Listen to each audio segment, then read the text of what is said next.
I'm not muted. It's vibing.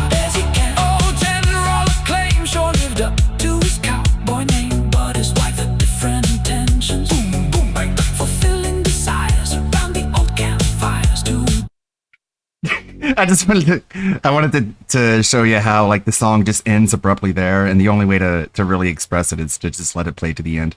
That goes for like 6.5 minutes. I think Suno glitched and like accidentally stitched two songs together and like didn't know how to stop until it just like glitched out and ran out of its limit. But it's such a jam. I love it. It's such a great song. And how it just like tone switches and everything. It's so cool. And yes, I know what you're talking about. We got a Meerkat stream. I already have it set to 1.5x speed so we can get through it as quickly as possible. I am co-streaming on Rumble. This is my first Rumble stream. If you're watching this on Rumble and you have questions, I don't know, hang out, just chill and you'll get the vibe. You'll figure out what's going on. I've also uploaded videos to Rumble. Yeah, I'm uploading my shorts to Rumble. Link? Just same name. Let's see. Hold on. Make sure I don't reveal anything. I don't know this site yet. Yeah, leave. Rumble.com/user/Ludwig World Order. There it is. As you can see, I'm live for a Funday Friday. Kind of a bland site, but this is apparently the highest paying site there is, so why not? And there's my short. I'm gonna upload all of my shorts and schedule them out to be released once a day, so I can build up a viewership there of followers, and at the same time also stream live, but also on Twitch. Gotta make sure I'm not ignoring chat. That's what I did with Odyssey. That's what I did with, gotta make sure I'm, not ignoring chat. There we go. Man, my mic is scuffed. I'll turn it down a little bit. Pop out chat. Any chat at all? One viewer, me. Which chat? Is there no chat? Where do I chat? Where do I say things? Huh. Oh, I'll figure it out. Anyways. What you mean? I hope you're ready for this. Gundam stopped paying you? I haven't made a Gundam video since like October of last year. Reactive and interactive experience. We are back here. We saw yesterday what happened. He got the consent and he got everybody to agree that he should react to the June the King Quarter Pounder documentary Odyssey. And it started yesterday. He did it on the stupid ass late stream for about like, I don't know, 2 hours, 2.5 hours, something. But first he had to crash out on the day stream and cry about it because it's the Dark Side Phil. So this is probably going to be around like a 4 to 5 hour stream. We'll see, because I want to get everything from yesterday out of the way. Okay, first things first, let's rip the Band-Aid. Let's get introduced to his outfit for the day of yesterday, which was absolutely nightmarish. And I don't know, I guess it kind of speaks for itself. Just look at how he's dressed. Just look at this. His outfit for the day of yesterday. Which... What is going on, everyone? Good morning. Okay, let's have 5 seconds of you just observing and making up your opinion of what you can see. Okay? Okay, that's it. I don't know if I should even comment this. Like, what are we doing, man? What are we doing? Like, every day he is more naked than the previous day. Every day he's showing more skin. And I don't know, like, why? No one asked for this. No one asked for more this. Morning, and welcome to the morning show. Yeah, I wish I could censor it. I can't censor this. There's no way outside of me just making, like, a... I wish I could have, like, the facial tracking thing, so I can just make his head be, like, a bulbous thing in the middle of the screen. And then that would be the whole screen. Hold on, let's not fuck up my whole layout, but instead do this and then make it big like this. I think this is a compromise. Lovely Thursday. Yeah, because I can't be looking at this chest hair. It's so fucking disgusting and gross. It's super... He looks musty. He doesn't look like he's a guy who's in shape. He looks like a guy who's, it's like one of those old guys... God, I don't want to just like, I don't want to sound homophobic. I'm not that homophobic. I guess I am a little bit, but he just looks like a guy who came out of the closet. World's gayest streamer somehow finds a way to get gayer. Like someone who just came out of the closet later in life, and just, like, at least he doesn't have kids, because that can be kind of traumatizing for a child to have a parent who goes through such a, a crisis of self-identification, like a crisis of confidence. Hell, man, he looks like musty, emaciated, hairy, greasy, gross. This is the show. It's Can't time do to that. chill and build up attendance before we begin with Pokemon. I'm gonna build up attendance. That's right. So, are you excited? No, no. Oh, and already No. flexing. Already flexing. Looking at himself flexing. This is the saddest body dysmorphia I've ever seen anybody have. This dude is like, he's in love with himself. Actually in love with himself. And if we catch him, great. And if we do it for a little bit and we I don't, wonder what Kat thinks about this. You guys think that Kat watches these streams? Because it's like really fucking suspicious. Apparently, behavior. It's he like, blamed well, what do Kino you think about your Casino for the husband J doing document this failing. style of Ugh. existing. it's okay. Didn't he get over like 200? I don't know. I'm not as disconnected as I think. I was looking at someone showed me this on Twitter. Remember this? It's hard to remember to believe this happened. This is a thing that happened.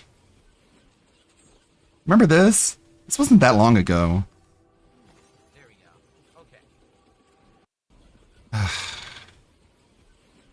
What a wild time. I was mostly tuned out because, like, why would I watch him clean out his closet? GHEY. Yeah, it's literally him coming out of the closet. And the thing is, like, he looks in the same physical shape here than he does now. Like, if you were to listen to him nowadays, he tries to make him sound like he's way better shape than he is here. But he looks no different. In fact, his arms look a little bit bigger. But okay. I'm sure Kat would care about how he presents himself on stream. If she could even stomach to look at him anymore. Yeah, like, we don't even know how much she watches. Phil tells us that his parents don't even watch the stream. So, how do we know, how does he know what they think about how he presents himself? Hey, I guess we could come back and do it later. It's really up to you guys, whatever you want to do. I mean, we did spend over an hour trying to catch Articuno on Sunday. I don't really know if you want to spend that much time trying to catch Moltres today. And he's just like, he's in this habit now. He's built up this loop where now he has to pay Lummox or whatever. I'm going to just say Lummox. Even though I'm not sure, I'm just going to throw it out there because for the meme, because it makes Phil mad. So he has to have these weird, like, out of pocket moments. So he has something for Lummox to latch onto and turn into a detractor video to compete against us. Finally, odd approach. Obviously, we're going to head through Island 1 and Let's get to the point. Let's get to what you actually want to talk stick about. around and hang out and have a good time with Pokemon today. Remember that tonight, we're doing something very different for the first time in 1.5 years. Oh my god, 1.5 years. An It's like, actual long It's very bizarre to have him, like, dare us to give him a view. You know? Like, it's just one view, and we watch everything with ad block on. So I don't even understand how that counts towards, like, supporting you or helping you or giving you money. Like, I don't know why it would. But he's just, like, daring us to watch that. And somehow we're going to watch that instead of, you know, Mighty D's edit or King Dedede Duke's edit, which are, like, infinitely better and more, you know, experienced because they know their audience, or Snorpernell or countless other detractor channels that are going to make content better than Lummox. But the thing is, Phil paying Lummox makes Lummox more money than if he made a Wings video. So, like, we're still winning out, aren't we? 2 years, but a little bit less. I fail to see the logic here, is what I'm saying. over on DSP React. If you're not aware, allow me to fully explain what's going on tonight's late stream. So starting at 7 p.m. Pacific time, and then content actually really beginning around 7:30. We are going to come together over here on the DSP Reacts channel. Even with ad block, DSP I React. don't even bother give him the view. Yeah. I've got all his channels on do not recommend. Mhm. He gets nothing from me. Yeah, like we watched maybe 2 of the new edited videos he's putting out, and the novelty is worn off already. Already, I don't care. I don't want to watch them. I have no interest in them. You know, and I hope that's how a lot of people feel. Like, just don't give it any oxygen whatsoever. Just let it die on the vine. on YouTube if you want to find it, okay? And it is my first live stream on the channel since the finale of Smart Guys a year ago. Like, I had to pull up that one that was just like his fat face, like popping up when he said, like, I don't know, satisfying, how satisfying the game was, like his fat face was on it. And I just had to see that for myself because I couldn't believe that. Like that was unbelievable to me that he would have that edited into one of his videos that's on his own channel, you know? And that's it's basically like the spectacle of it is how he got the view. And now that the spectacle's worn off, it's like you can't really top that, can you?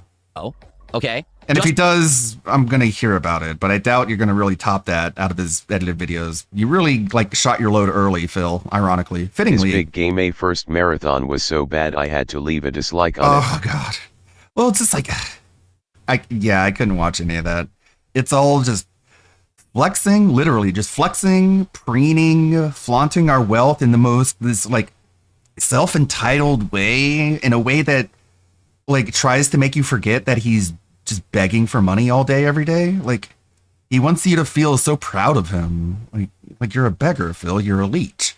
You took all this money on just like false pretenses.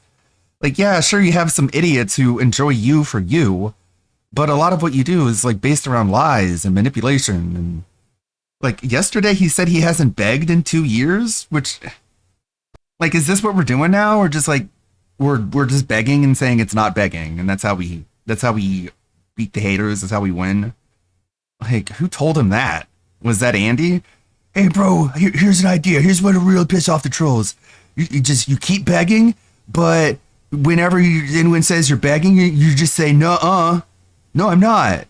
And then you're like, I don't beg anymore. And then like eventually you're just like, I haven't begged in a year. And then be like, I haven't begged in 2 years. And the entire time you beg even more. That'll really piss everyone off, because you'll be so delusional and you'll filter out everyone with a brain. The only people left in your chat will just be like the dumbest people imaginable, because anyone who says, hey, you're begging, just gets banned. And all that's left are people who don't even notice or care. Winning. Thing off the channel. I got, I'm getting cobwebs off the corners and everything, trying to spruce it up and get it up and working again. Now, why does he have to try and make everything sound harder than it is? Dude, the only reason Asmongold acknowledged your existence in November was because you were begging. Yeah. The fuck is he on? And he was like, my audience likes when I beg. Because DSP was like, I'm so successful. And Asmongold was like, if you're so successful, then why do you keep begging? And DSP really had no answer for that. Like, the only answer he could give that made him look good to try and salvage his ego was like, well, it's you don't get it. It's different than what you think. It looks like begging to you, but to my audience, it looks like something different than what you're talking about. And it's like, what? Okay. Like, I mean, I guess when you're just so severely narcissistic and low IQ, like that's your go-to, because what else is it going to be? And then he left and he's like, whew, that was close. I almost had to say that I like to beg. Okay, all right. The whole begging thing, like we gotta have to get rid of that, because I almost got in trouble for the begging from Asmongold. So you know what? I'm just gonna say I don't beg at all. I'm just gonna say I'm not begging. And he tried that for like 2 weeks, and then Asmongold pulled up a clip of Phil and was Phil begging, and Asmongold was like, oh, well, there he goes again, back to begging, I guess. I mean, he told me that's what his audience is into, but well, I thought he said he wasn't going to beg anymore, but he already broke his promise, and then he just moved on to other things, and I don't think DSP even realized that's what Asmongold said, or maybe he did, I don't know. It's just so wild. We're just, every day is just like the retconning gets more and more severe. We just show up, we retcon, we flex, we talk about eating healthy, and then we talk about eating fast food, and then we talk about eating healthy, and then we pull up a Wendy's menu, and we browse Wendy's, and we make goofy, silly cartoon baby faces at some food because we have to pick something out that looks grosser than everything else, and we have to exaggerate that because negativity is cool, and maybe Lummox can turn it into an edited video. And then we talk about our clothes, and then we talk about like our hair, and then we flex, and then we like call people retarded, and then we preen, and then we give a schedule, and it's just like, I don't want to watch this anymore. My God, it's so repulsive. when people contribute, there'll be pop-ups with like sound effects and stuff this time, rather than it used to just be the silent animations, right? At least this is something, I guess. But the problem with this is like he brings nothing to the table. Yeah, he's all about, oh, I have like 18 I think you're describing a genius. Well, if his goal is to make people not want to watch him, he's succeeding. But I'm gonna react to this because I have 18 years of YouTube experience, and it's like you don't even know how to make an emote, man. Like, what the fuck? You don't even know how to make a thumbnail, bro. Like, 18 years and Don't you don't forget we also have to lie about how successful he is and somehow shoehorn LTG into some sort of cope. Oh, I haven't watched this yet. Don't spoil it. Don't spoil too much of it. But you're absolutely right. He's likely going to bring up LTG just out of nowhere for no reason, because that's who we are obsessed with currently, and that's who we're trying to impress, I guess. Either LTG or Andy Worski or whoever man he's talking about. Definitely a man. That's a goal. He really thinks he can survive without people covering him. Well, yeah, I mean, that was Wings' like stated intention. That's one thing I think Wings is better at than Phil, is Wings is a lot more open and honest about the state of like being that he is. Like, he hates playing video games. He'll just straight up tell you he hates playing video games. He hates streaming. He wishes he couldn't stream. He doesn't tell you he's happy. He tells you he's depressed, actually. Like, whereas DSP still has Those this, weren't like, spoilers. That's yeah. just what he does every pre-stream. Yeah, it's assumed. But like, Wings won't sit there and try to convince you that he's happy. You know what I mean? He'll just tell you, well, no, my balls hurt. Right. So, tonight, we begin with the long-form react to the June the King documentary. Oh, he did change the... yeah, he changed the thumb. But yeah, Wings like literally said, like, yeah, I just want to be as boring as possible so that people stop covering me. And it's like, that wasn't really a super good idea, but I have no doubt that DSP is following that same sort of logic in his own dented, distorted, dishonest way. Thumbnail, of course, he added himself, but probably somebody else did that. And not even probably, somebody else did that. That's why it took a long time for it to happen. Mm-hmm. And the truth is, I have no idea how this is going to go. Okay, I really don't. I have absolutely no clue. What Why does do I say that mean? I don't know anything about Jeremy, honestly. Like, when he interviewed me many years ago, it was like out of nowhere that he asked me to do this interview. And I didn't know what he was going to ask or anything like what? that. So it ended up being kind Weren't you begging people to interview you? of, people called it a softball interview. And I felt like he was very fair to me, and it was a fun, silly conversation. And since It was a fun, silly conversation. What? then, pretty much had no interactions with the guy. What a weird way to market your own content. I had this guy on and we just had like a fun, silly conversation. It's not... What? And now the fact that he's in this feud. Some people would say that was a... I can't imagine like looking back on any of my collaborations and describe it that way and be just like, yeah, me and Ann Leet had a fun, silly conversation, or me and Dingus had a fun, silly conversation. It's like, no, we played Lethal Company. He is lying. Just said that he had a lot of stipulations to do that interview and there was a lot of things that he couldn't ask. Yeah, you couldn't ask about money. Like, DSP literally said you can't ask about money, which is like a fucking huge stipulation. So what was left? There was nothing left to talk about. That's why the first question was like, when you jacked off on a live stream, where did the semen end up going? Which is, it blows my mind. I'm not exaggerating. I can't wrap my head around this. It's too crazy. Why would you ask that? Yeah, that's what Twitter was asking me. They were asking me, where'd the load go? What does the oranges do? Commonly, but it's always the DX racer chair, the same one. And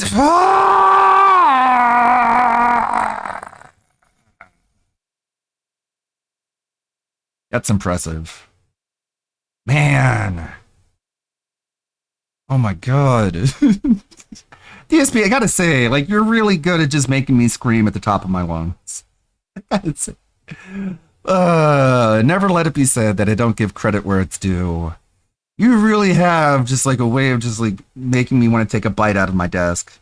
That interview introduced me to Gundam. Mm-hmm. Interview with a pathological liar is a classic video.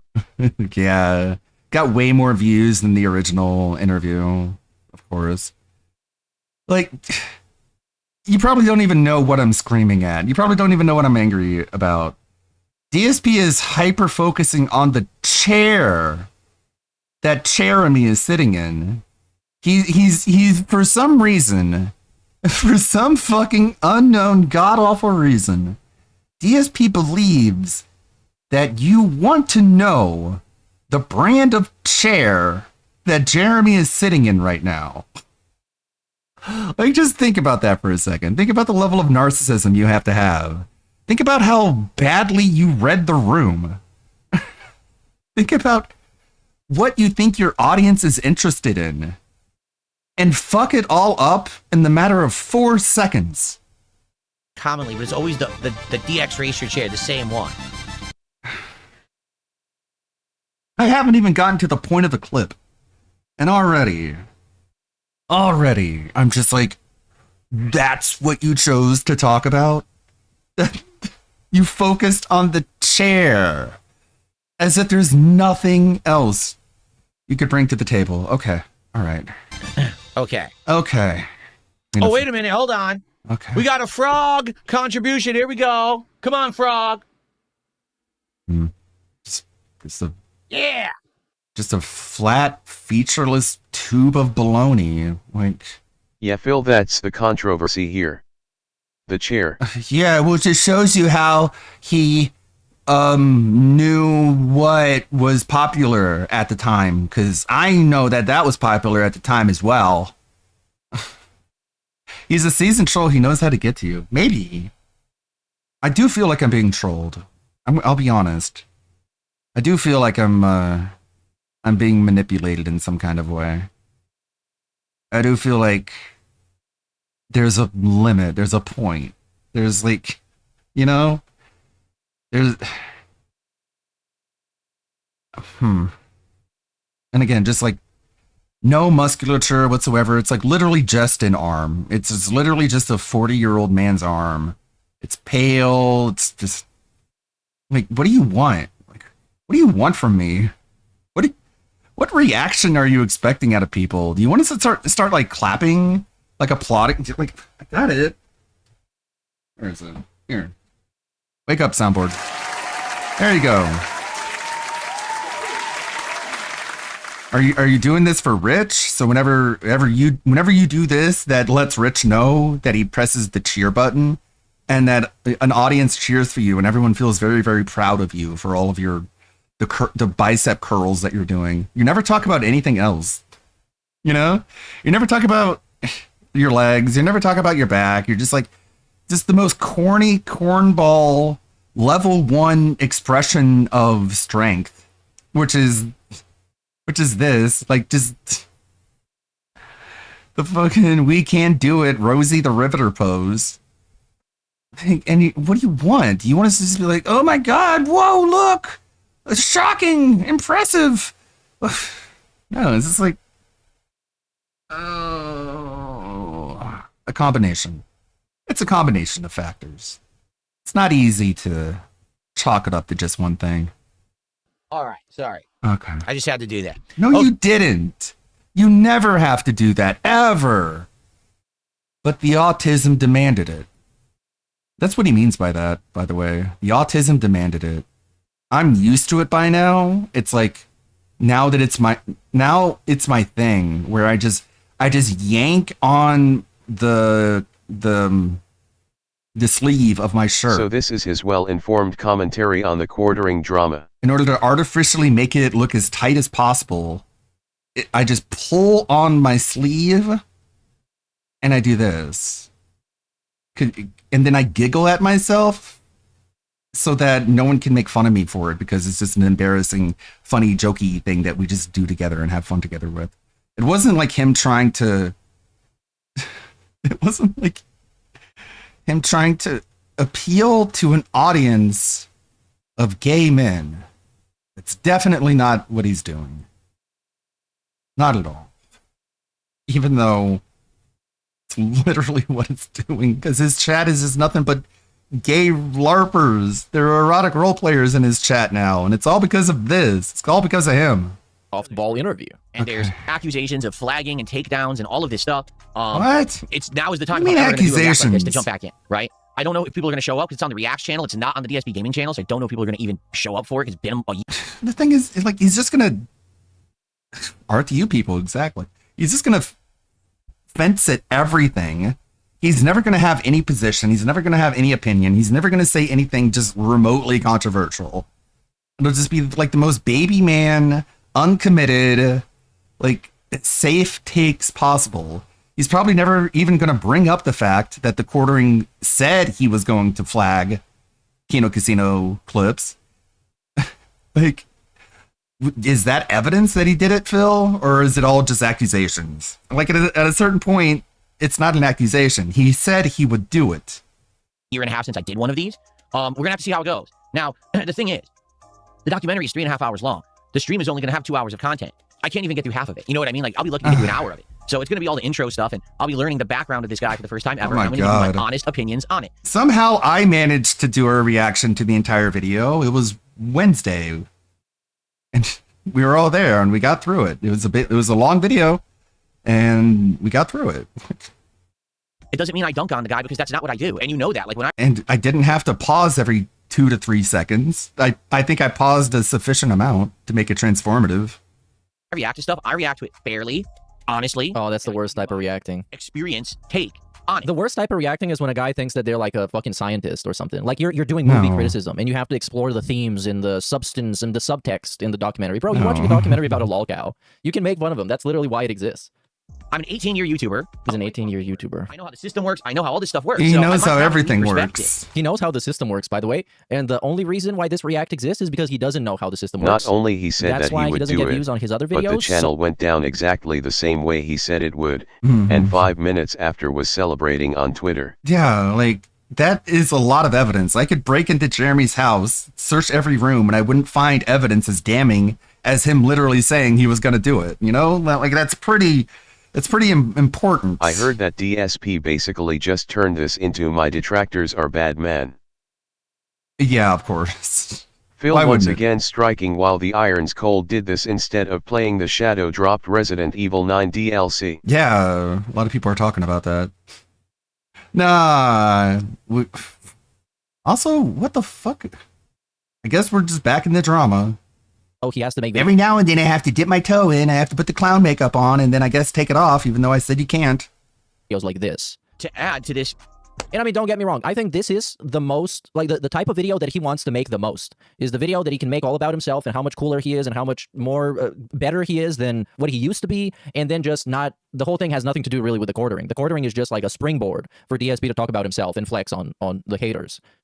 ongoing commentary that's going on the internet, okay? Yeah, I like how Capcom just surprises So, I'm people. excited to see how this goes, okay? Sometimes. It'll be, like I said, the stream will... But of course, it's all wrapped in a bunch of layers of nonsense explanations and trying Reminder, to get consent DSP from you. did a Trying to get you long-form to tell him that reacts you on really want this to DSP happen. Space And you're really Gaming on excited for it, when April you're kinda 1st, not. but this is completely different. I guess, yeah.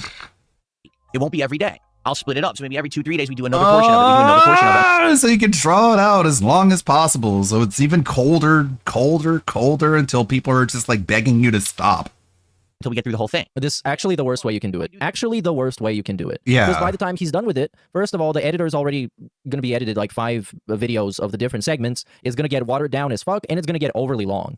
You don't want to do that. And it's not going to be relevant anymore. I mean, this documentary, people are going to react to it and talk about it for the next, like, I don't know, until the end of this week, and then it's going to be gone. It's going to be just a thing that existed.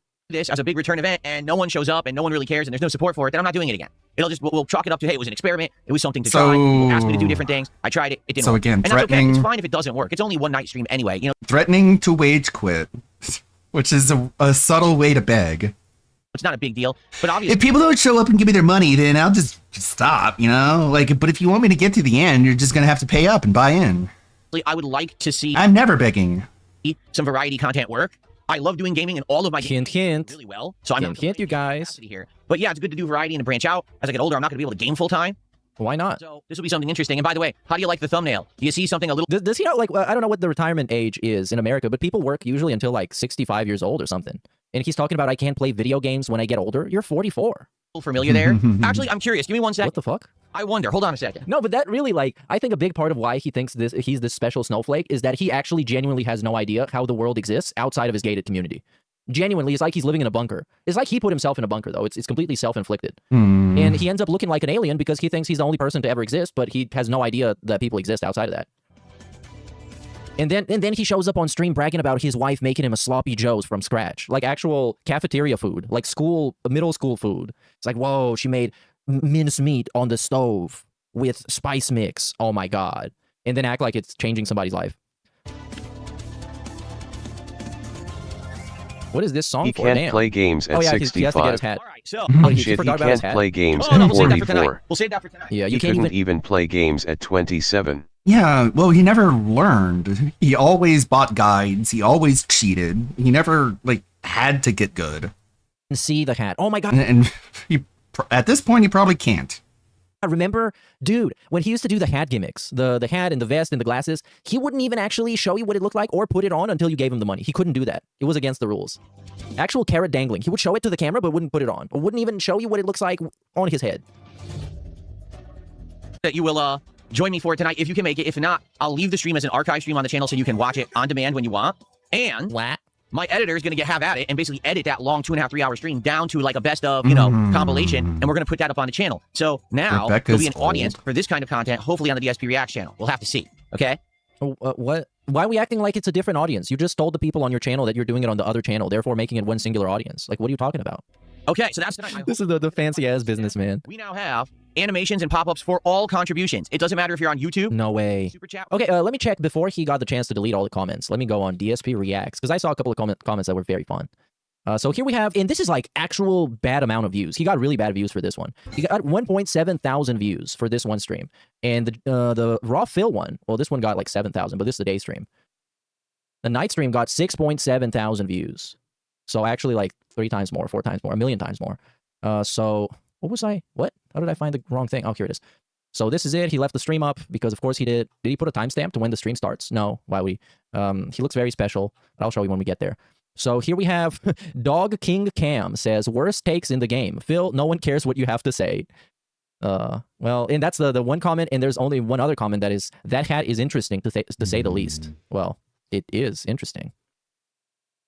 Or a membership or a super sticker. Those work now too. It doesn't matter if you're on Kick and you're doing kicks. So I hope you'll join me tonight for this. It should be fun.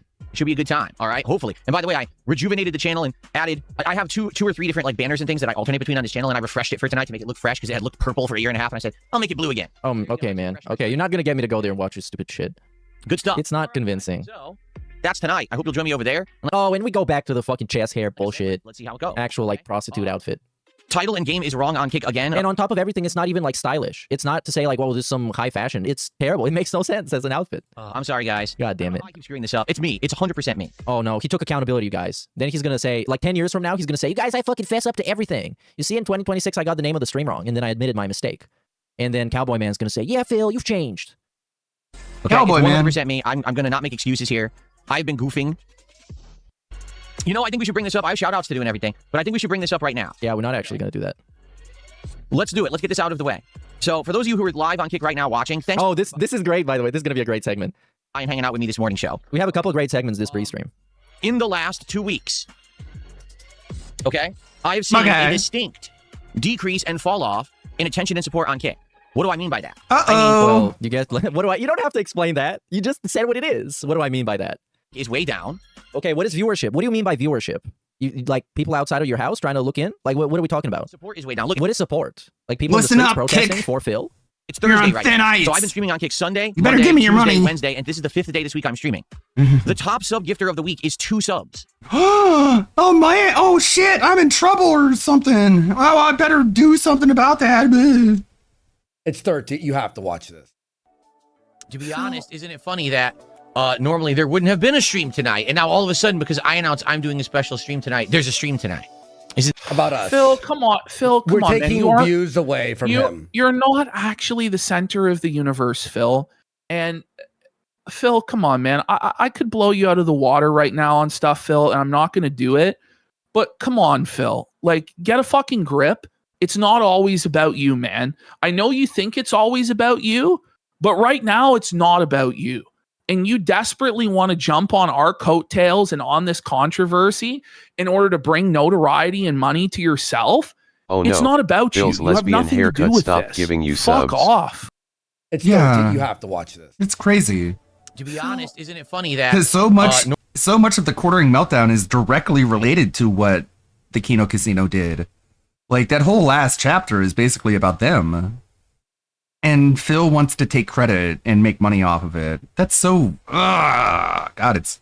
I can feel Ashton's disappointment. It's just like, man, get a grip. It's so frustrating. So hard to deal with. 2. Like, come on, man. In a moment of silence. And then comes the moral support to make fun of Weekly them. top kicks, right? Yes, detractors are jealous. Actually gave a bunch last night, and that was good. Yeah, well, that doesn't count. That's stupid. They're now working, so they did 500 kicks. Outside of that, we have someone with 5 kicks on the leaderboard for the top 10 of the week. Do you see? And before people say dumb stuff like, "Oh well, you what get do I KCIP, do? Phil." But that's the dumb stuff you said. You know, the Kick partnership program that you get paid for views and people chatting in your stream chat. You said that. You literally bragged about it. It's nothing. It's nothing. Stupid. KCIP. It's not a lot of money, even though I said I get money, just despite the trolls. And even And when he people said wonder that, why we we said, hate but yeah, Phil. dude, you got nothing though. So the trolls win again. Doesn't amount to a hill of beans. You understand that? Okay. KCIP. Well, you were bragging about only it. adds up and becomes relevant if you have a viewership. Like if I had 300, 400, 500 people a day watching me, maybe 1,000 people a day watching me on Kick, then KCIP income would be significant. Okay? Yeah, that is true. That is true. He said he got a good amount, but also he said that just to spite the trolls, just to piss them off. And that's obviously not true. 50 viewers a stream, it's nothing. It's penny. Dude, you literally It doesn't made a mean anything. dedicated video So what do you bragging want, man? about Like, your how many paychecks do you KCIP. actually want? Mhm. Like, how many? We get the YouTube. On YouTube, he gets like 5 different things. He gets What does that probably even mean, more than Phil? 5. Super chats, If you memberships, don't super have thanks, ad viewership, revenue. what could else it we got? mean? That's 4. And super stickers, if that counts, and the new gems. Is that the gems or jewels or whatever? Jewels, I guess, because YouTube is awesome. And on Kick, he gets like shit. He gets subs and moral support and kicks and ad revenue and whatever. Like, how much dipping do you want, bro? Yeah, and on top of that, of course, the PayPal, like the PayPal tips, which is the core of the business. What was You that? don't How the understand, fuck would you call Ludwig. it? You know Phil what I mean. talked to Jeremy say once, Twitch is so the he was liquidity of the business. basically Yes, in the the liquidity, coop the chair liquid with assets. Jeremy Mhm. watching the As a vanilla businessman. gorilla do his In thing. this regard, okay? I think I know. I talked about it last Like, night. damn. KCIP How much money you want from like 200 people? Kick, partner program incentive. Oh, Patreon. Yeah, that's a good point. He still gets at least over $100 on Patreon. He probably hid the number. It's probably not visible anymore, but at least $100. And $100 is a solid amount for literally doing nothing. Program where you get paid for your viewership. Okay? So what is going on, and why do I think this is happening? What's going It's simple. on? You want to know what it is? When I started on Kick a year and a half ago, Well, why does he need to explain that, though? It's not like it's my problem or I complained about, oh my God, you guys, Phil is not making money on Kick. I'm very concerned. I didn't. This just sounds like a cope. I was in the midst of the Kino Casino arc, and the majority of people who were watching me on Kick were drama viewers. They were over here for drama, to try to incite drama, and I was okay with that. You know that. And I've used Kick, essentially, as a place where people are trying to be kind of dramatic. They're trying to be kind of dramatic. And I said, hey, if you want to do that, go over to Kick. I'm okay with that. As long as you're not Just being go outright- away. It's not, we can't have Just like the get government isolated. accepted trolling. You either accept people trolling you or you don't, because it's not like what is the scale of trolling? Like, what is the spectrum of trolling? Come on, that's bullshit. Because like for a decade straight, the policy has been zero drama. There was a point after the bank leaks when he used to pin a message in the chat. He would pin the message saying, "As you know, there will be zero tolerance for drama on this stream. Everyone being dramatic or bringing up dramatic topics will be exiled and banished into the infinite abyss of ban world." And then we open up Kick and it's like, yeah, you can be dramatic now. You can shit on me. Just shit on me. and insulting. As long as you're not, saying awful things and spamming the chat with The bot accounts over like a lot of people do. 10,000 I don't bans on care Kick if suggests you guys otherwise. actually come by and do the memeing. I don't give a shit. But that's not true, though. Okay, let's do a little case study here. Let's go to detractors.win/bans, which powers my ban tracker, by the way, top right. And we can see here, Kick, we can actually sort them because this is a very advanced and cool platform. And we can do week, okay? Let's do the last week. And in the last week, we have, how does this work? Well, you can see the graph here. You can see it kind of looks like his hairline if you look at it from the side profile. We have here, let's do the Kick. And we have, okay, this is a troll. What's up with today's cope? You're looking for June to make a second part of your documentary. This not even like, I wouldn't even say it's trolling. It is kind of a mean comment. It is a comment meant to not be flattering of him, but that should be allowed on Kick, specifically on Kick.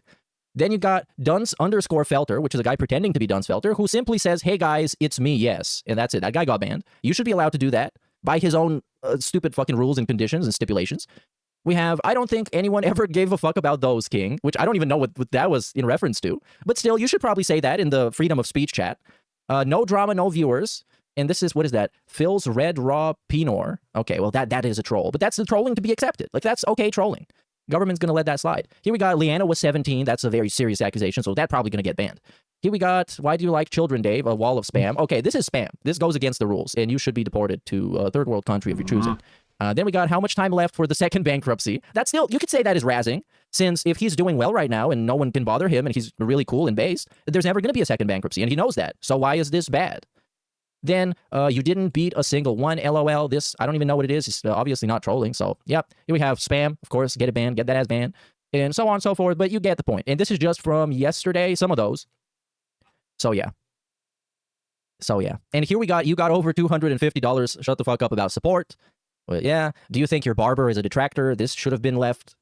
But you get the point, right? Oh, never mind. That was a jump scare. Right? Wrong.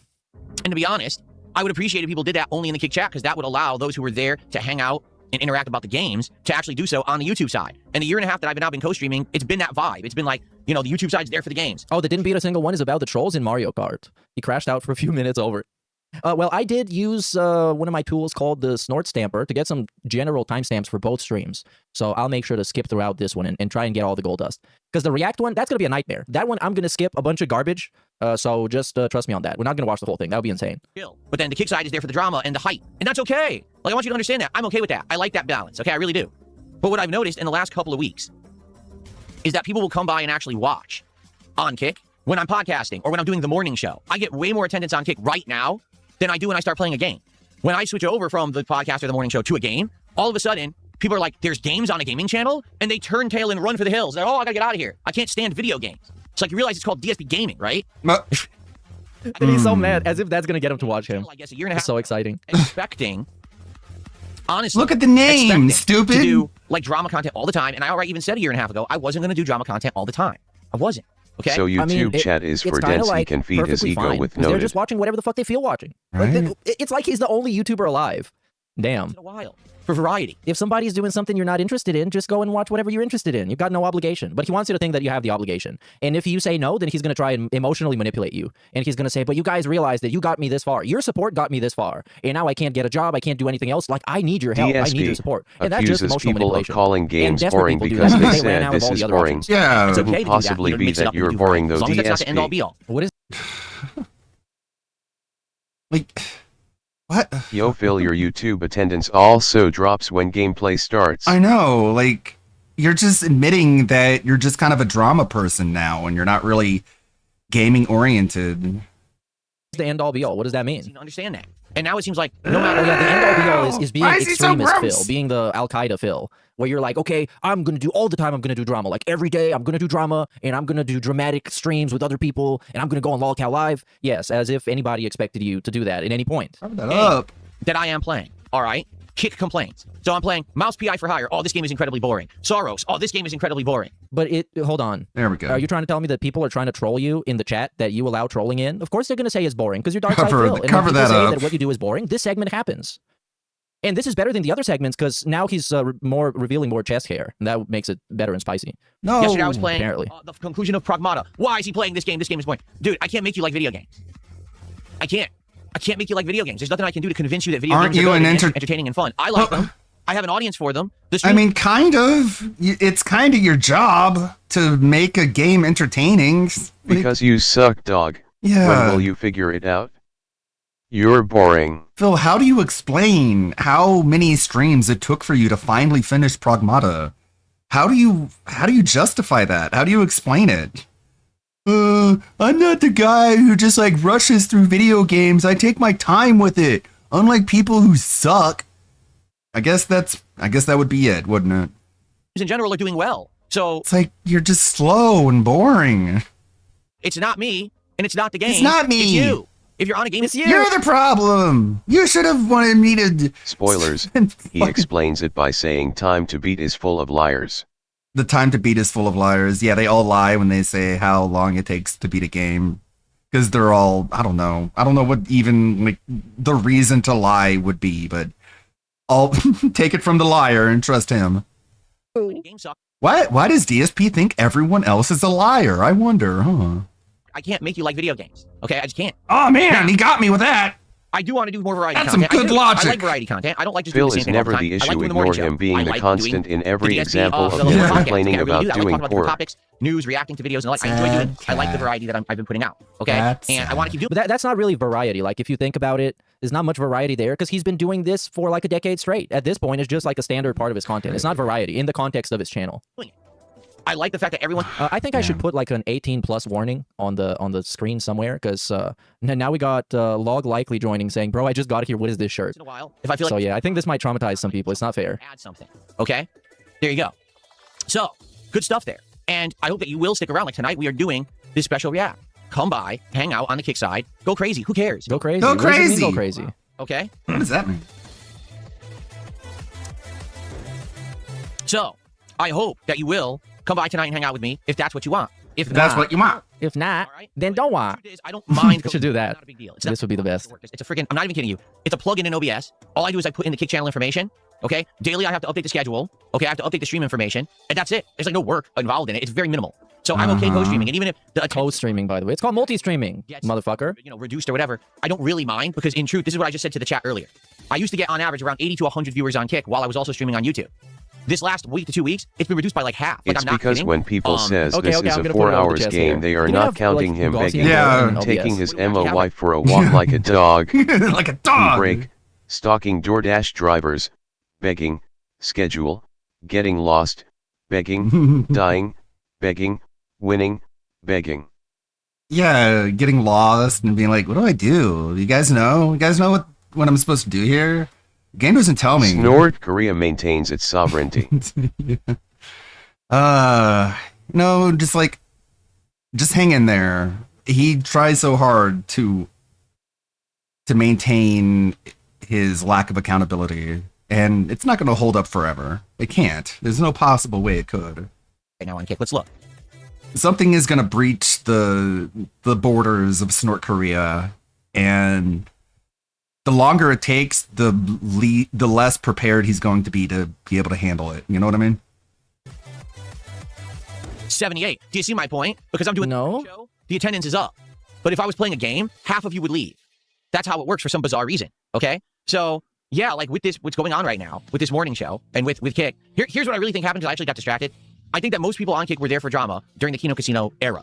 That all ended a year ago. And Okay? then you what you've seen in the last year is that, betrayed yes, every them. once in a while, if I want to stick my toe into the lake of drama or And then you betrayed them and turned them all against you by robbing the Kino Casino. Like, how do you not understand this?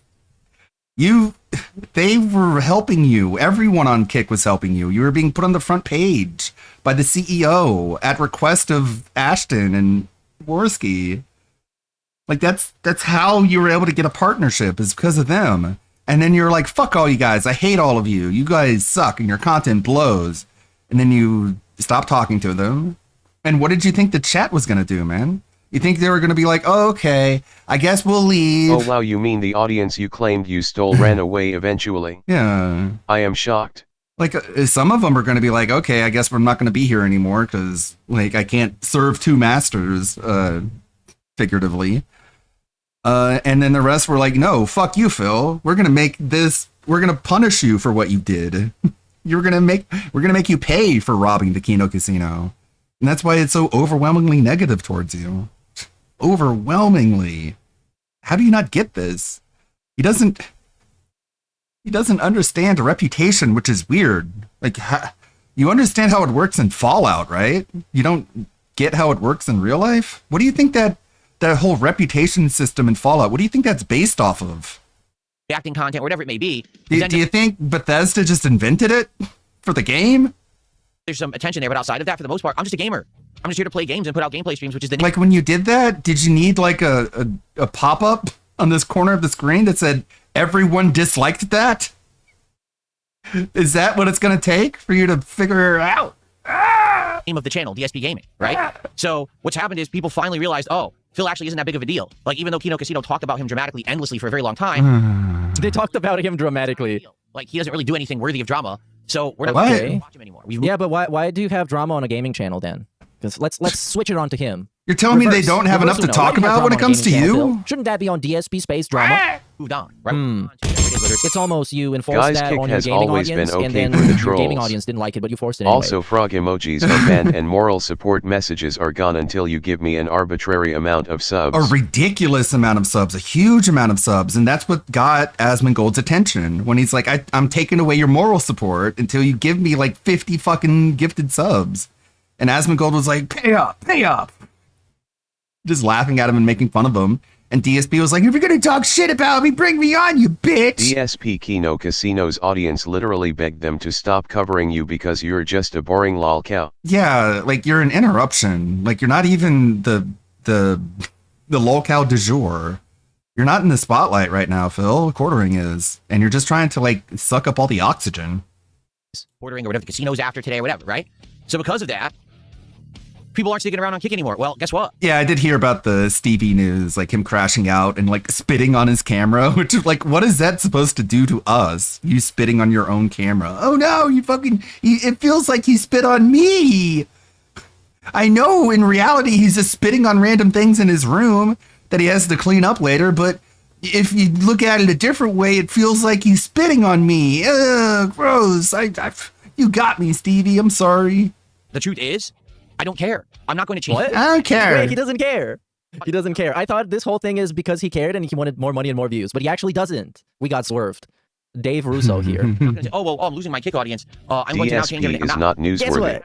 I don't even care. He's a fascination for a small group of retards like ICS who want to make him dance for peanuts, and those are his real fans at this point. That's why he has to pull these stunts, like these weird just flukes that just burn out very quickly. Like a normal, stable, sane streamer doesn't have to come up with these. Cleaning up. Ha ha ha ha. The animal, the dog, P is probably still there. Like he wants to do another closet clean out. Like that's going to be the next event. But Phil, you understand, like diminishing returns.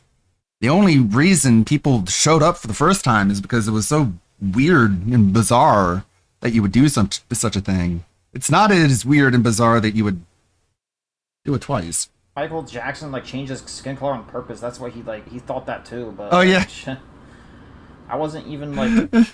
That's too.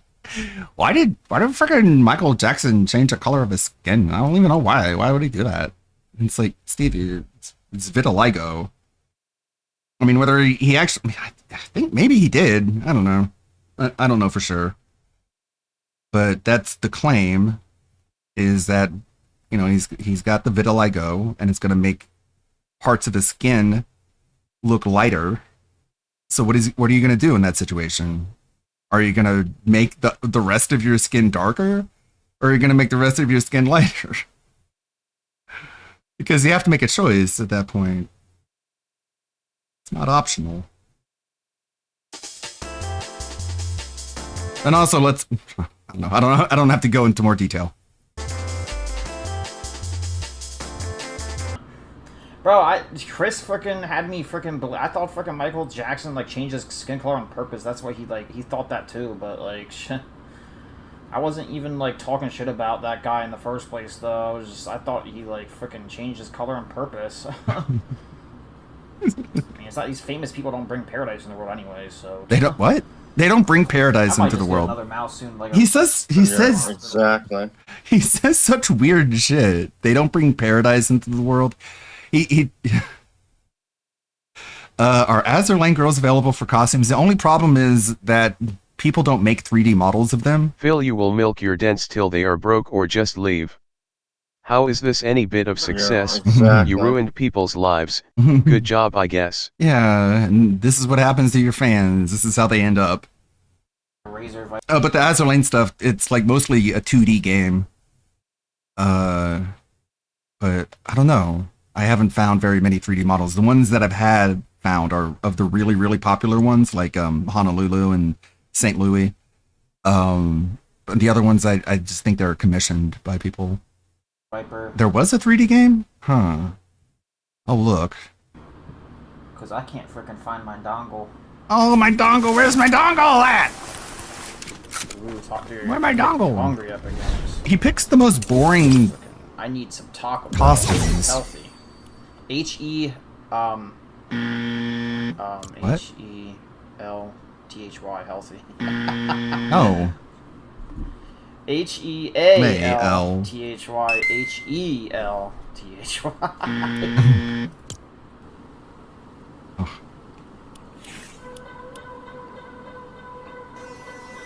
What is this?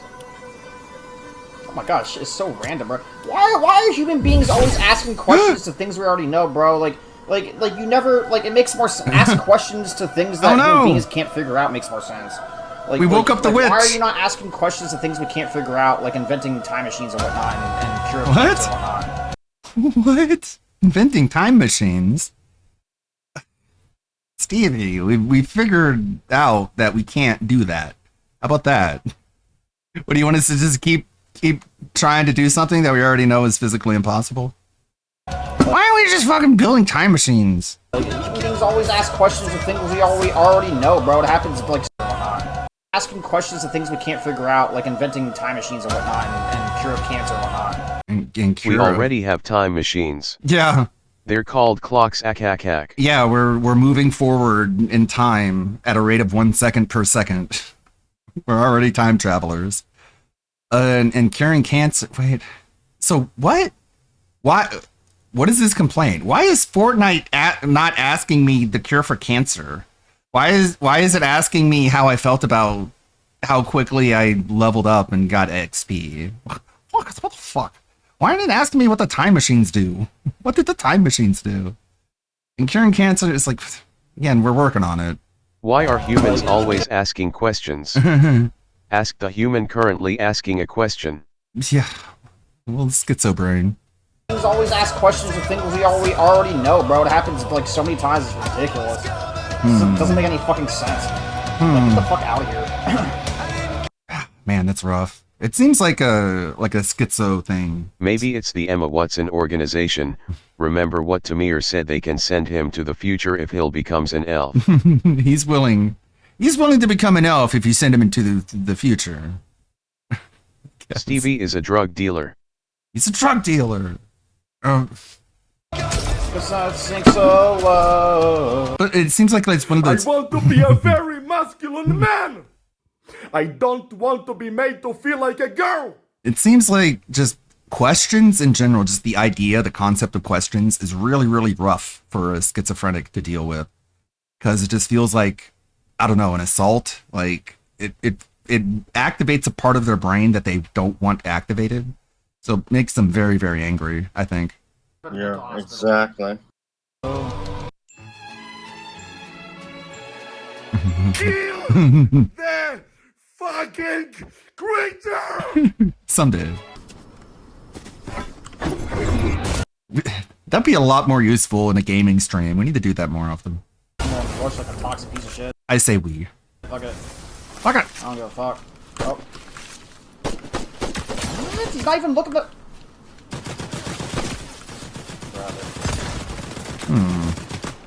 Brother. Nice try, bro. Nice try, bro. Are you even real? Probably not. No, wait. Oh, maybe he is. You're not even real, bro. I don't want to get a free kill with like AI. That's stupid, though. What? Nah, bro. I don't want to get a free kill with AI. That's pretty stupid. Just kill it. Doesn't make any sense. It's not real. What? Or is it real? I don't know. Who knows? Just kill it!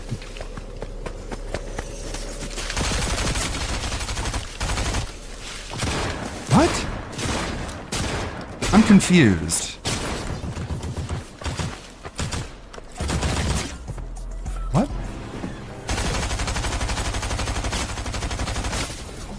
What the? Oh?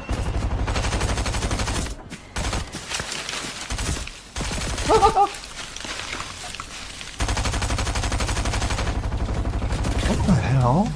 You win. Good job. What? Day one. I suck. What? I am Garbo. Wait. What? What? Why? Oof. What? I'm having trouble understanding the logic here. Maybe that's a good thing. he gets so mad at people and he's like, you're not even real. You're not real. And then he encounters something that isn't real and he's like, oh, I must protect you. Ah, I will deal no damage. I will do no harm to that which is not real. Like, okay. Like, this guy has threatened so much violence on the people, so much hatred, so much anger, so much rage. For him to encounter something He like, works for the government. That's why he let the bot win. oh, I'm a fucking, I don't want to anger the fucking AI, man. I don't want to, if I take the win from this AI, bro, they're going to come after me, okay? They're going to stimulate my feet. Bro, show me what you're working with. Weird, creepy. Whoa. Oh, come on, bro. Now it's the next song. Man, I have listened to Green Day way too many times. Forget them. Oh, here we go. Yes. Oh my god, it's Jack Black, everyone. Holy shit. Time to crap your pants. Piss yourselves. Sorry, y'all. I've been drinking a lot, kind of. I feel bad a little bit, actually, this time around. Usually I don't. I feel bad a little bit. I feel like a child. Child. Great camera, man. Why? For the whole lobby, though. Why would you want to present yourself that way? They're not even on the same team, and I got. They're like, not even real, bro. How do I have 3 people shooting at me at the same time? What are you talking about at the games? I'm being serious. What are you even talking about? Are they like teaming up in duos? Are they teaming in duos? I'm dead. Wow. Okay. What? I was doing super good, and then not even a second later, I'm just dead. Doing really good. Fucking slut-ass bitch, bro. Yeah, slut! What a fucking skank. What the Really fuck? hates getting killed by Lucky-ass female bitch. avatars. You All bitch! you are is lucky. You slut! That was just complete bullshit, bro. You're a Anyone girl. said differently, you're not real, bro. How are you real? How are you fucking real? It's like, for some reason, he only picks, like, the most basic, generic male avatar when he plays Fortnite. It's the most boring thing imaginable. And it's like, people don't pick female avatars because they're bitches and sluts and whores. They pick them because they look better and they're easier on the eyes. More fun to watch and look at. Like, I'm literally saying Unless they're gay! the truth, and y'all want to deny the truth because you're not real, though. That's how. That's why. Yeah, I'm not real. Therefore, you shouldn't try to harm me in any way. Y'all can't be real for 1 second. Okay. That's fucking bullshit, bro. What a fucking bitch. Gamer girl. Bitch. What a lucky ass bitch. Lucky. What? Oh no. It's complete bullshit. This game is so fake, bro! It's so fake! Like, what are you talking about? Why am I getting treated with a lower priority when that guy's a drug dealer? Whoa. Bro, these people are nothing but What? blood money in these governments, Chris. I swear.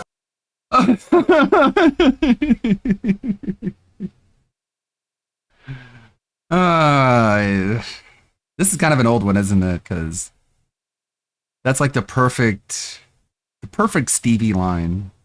Like, what are you talking about? Why am I getting treated with a lower priority when that guy's a drug dealer? Bro, these people are nothing but blood money in these governments, Chris. I swear. I'm not joking about that. You're blood money and everybody fucking praises you. How is this real? Everybody praises you, but you're blood money in these governments, bro. What? How did they praise you? You're blood money. These drug dealers are the worst, bro. Just like these scammers, bro. You're the worst. You only exist just to complicate the world. That's who these people are, Chris. Why do you exist? Yikes. Just like the people who litter on purpose in public, bro. These people are worse than anything, bro. Okay. You're the worst. All the same fucking bullshit people, Chris. Litterers? Fake ass. At least. Stevie Tamir and legendary anime warrior are trapped in a room. Oh no. Who survives? Stevie Tamir kills them both. I give Tamir just like slaughters the two of them and cuts their legs off. And thinks when Stevie says drug dealer, it's code for urban individual. Yeah, there's some, well, didn't his girlfriend get taken by a drug dealer? Maybe there's some connection there. Blood money government. What is blood money government? Like, it's so schizo. Blood money government. I can't even Okay, probably, like, based off what I know about schizophrenics, is that he thinks the government is paying people to, like, mess with him. Like, that's usually what they end up believing. Fucking people.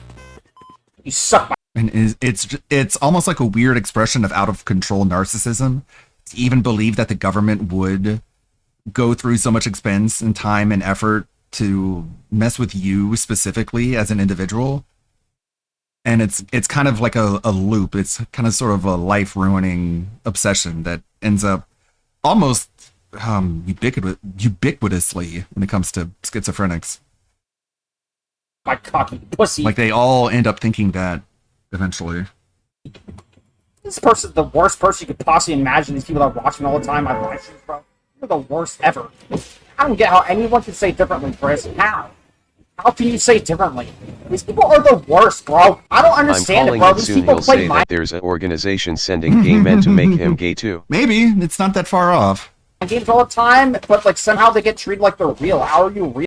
Is it that the government is paying for urban individuals and it's his way of avoiding those phrases? Yeah, maybe he believes that the government is keeping the drug dealers out of harm's way, you know? Real. That's all these people are is mind games, bro, but somehow you get treated like you're real. I don't get that. How are you fucking real, though, when you're... That's all these people are is mind games, bro. That's all you are. I mean... And, so why does everyone treat you like you're real when you're nothing but mind games, bro? It doesn't make sense, Chris. I mean, you could, like, talk to someone and they can have a conversation with you that would feel like they're real, right? But no, all he has is Chris there. Like, Chris doesn't feel real to me. Sometimes when I see Chris doing anything other than going, yeah, exactly, I'm like, who's this guy? Fucking... That's a drug dealer, bro. How does anyone like that guy? He's like an Alexa who can only say two things. Yeah. Bro, dude, you're the worst. The worst ever. Yeah. The worst fucking people, dude. Exactly. Fake ass bitch. I would never talk to scammers and drug dealers. Bro, I'd rather die, bro. These people are the worst, bro. The worst. I would never talk to anyone like that. People that watch me all the time, Chris, they act like they bring paradise into the world, bro. It doesn't make any sense, bro. These people that live stream all the time, like, you don't even bring paradise into the world, so, like, why? But you live stream too, for some reason, to nobody other than, like, Saru and Dingus. Why are you live streaming then? Like, you're live streaming Amir my said live stream. before that he talked to his mother about the evil creature and the Emma Watson organization. Ooh. I can't imagine how she handled that. Don't bring paradise in the world, you fucking piece of shit. So why are you live streaming? You don't even bring paradise in the world, but you think you have the fucking right to live stream me, you pussy. You're nothing but pussies. Oh shit! Shit! We gotta cancel. We gotta cancel the restream. Stevie is a DSP fan. Does DSP bring paradise into the world? I don't know. I don't know what he means by that. Maybe he does, and by what measure Stevie believes paradise means. Maybe Stevie wants DSP to continue lowering the bar and making everyone stupid so that he gets the paradise that he wants, where everyone gets treated like a big dumb man baby. Nobody ever says, no human beings never say the truth, so why would I treat any of these people like you're not real, though? You never say the truth, so why would I treat you like you're real? It doesn't make any fucking sense. You're not real, bro. How are you real, bro? These people lie all the time, bro. Grok, am I real? Yes, it appears you are real. And also you are very, very angry and very argumentative, and you fight and debate a lot. Keep it up. That's usually what Grok tells me. And you act like you're real. How? How are you real? Talks about others lying all the time. Fascinating. And he talks about how the tractors are weird and crazy Chad, and fucked up in the head. Grok, is reality real? Did you guys see all the UFO disclosures that happened today? That's why I subtitled the stream that. There's a lot of, like, weird, crazy videos about that. What do you guys think? Doesn't fucking make sense. What do you think about the aliens? What are the UFOs doing? How's your weekend going, aliens? Real. I'm literally saying the truth, and everybody in this world wants me to die over saying the truth, but you're not real then, though. So, like, it's fucking complete bullshit.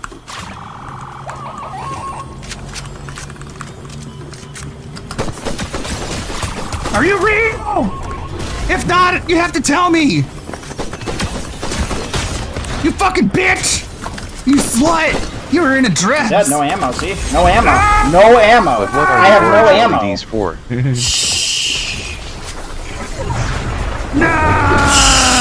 What are you talking Quarians about? in those documents. You know. For research purposes. Unfortunately, no. I have theories, but I don't want to talk about it if no one else does. God, bro, I'd rather kill myself than be around drug dealers and scammers, bro.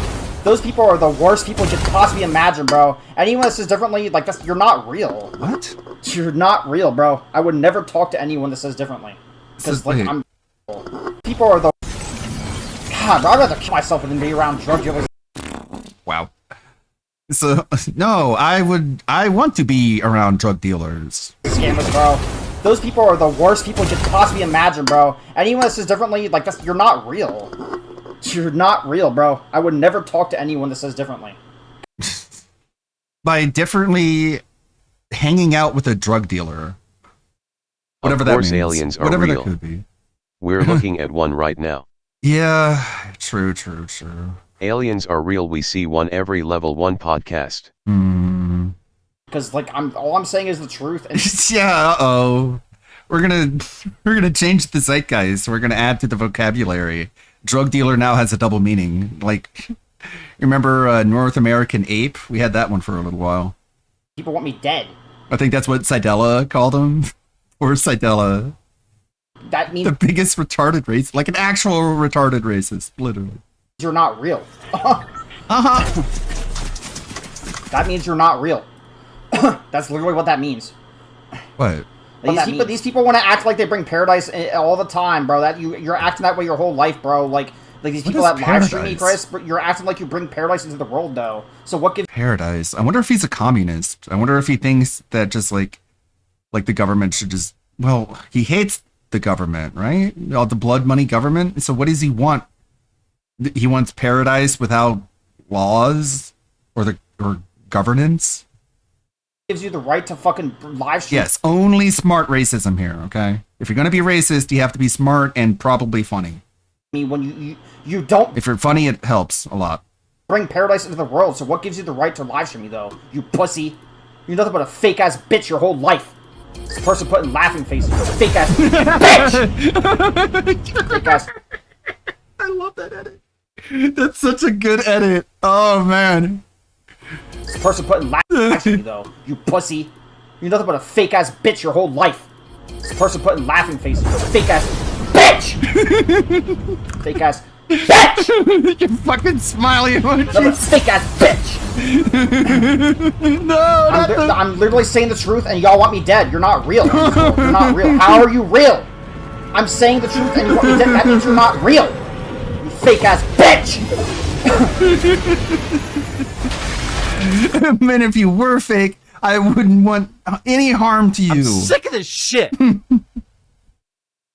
You're a fake Do ass you think bitch. DSP knows that Stevie is like this? I don't know. We really need to make just like the DSP supporter documentary. It needs to be like 3 hours long. It needs to be really well done, well cut, and it needs to like include everyone that we know about. Because I have a list, just haven't done anything with it. Fake ass bitch, you pussy. Pussy. Pussy! Pussy. Pussy! I'm not gonna be treated like a fucking slave my entire life, bro. People do evil things to me like way too many times for no good Slave? reasons, bro. That's actually the truth. Like you spend most of your I've time. got a little list Uh-huh. of people that only DSP would miss. Well, the idea was like, how about a card game? He's saying the truth, Ludwig, so anyone saying the opposite isn't real. All right. Like I was thinking about making a game like a Balatro style game, but with a card deck, and the card deck, each card represents a DSP supporter. So I ended up making a list of all of them, you know, because I need at least 52, and I ended up more than 52. So now I gotta like prioritize.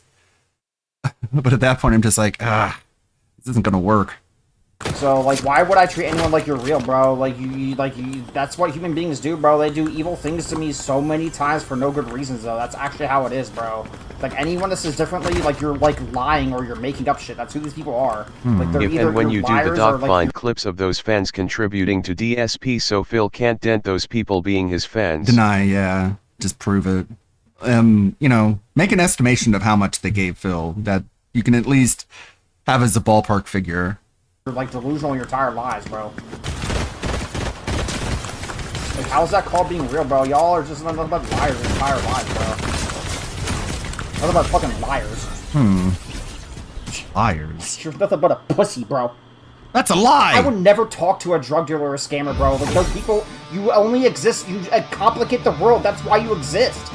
Anyone that says differently is you're delusional or fake. Not I don't have to talk to okay. people like that. I don't.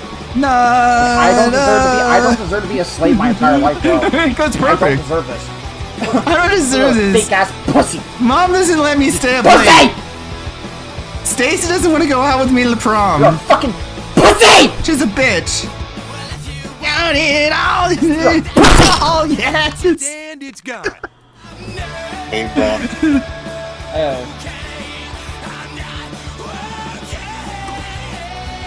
My skateboard wheel No, you broke. don't deserve to be around drug dealers, bro.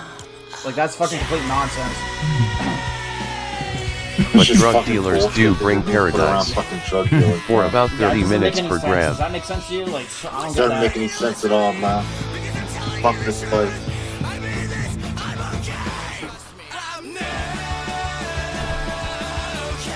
Classic. Not okay.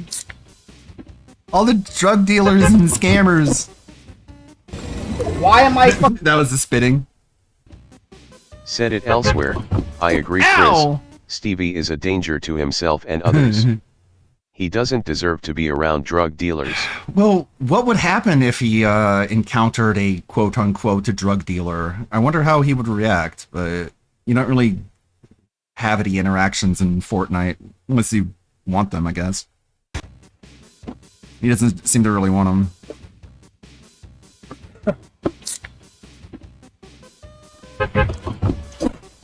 Ow! Stevie, no! Why am I fucking surrounded by thugs my entire life? Bro? Yeah, he would Hey just Ludwig, hope your day is going good, he would just shut down. but he is a drug dealer. Yeah, he would be afraid to talk. He wouldn't even say anything. That's my guess. Hey, how's it going? How's your weekend going? I don't fucking deserve that shit. Fuck It's the Friday. government. Fuck the Seriously, government. Wait, Chris. Fuck them. fuck the government? Yeah, fuck them. Okay. I can't wait to be dead, bro. Human beings are nothing but complicated.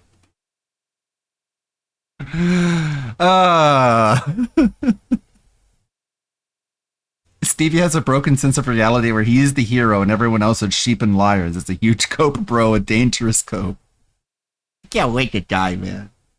Well, he's just like, if somehow I ended up with like a diagnosis that only gave me like a limited amount of time to live, I would, Yeah, exactly. I'm not even sure if I can repeat what he said he would do, but you get what I'm saying?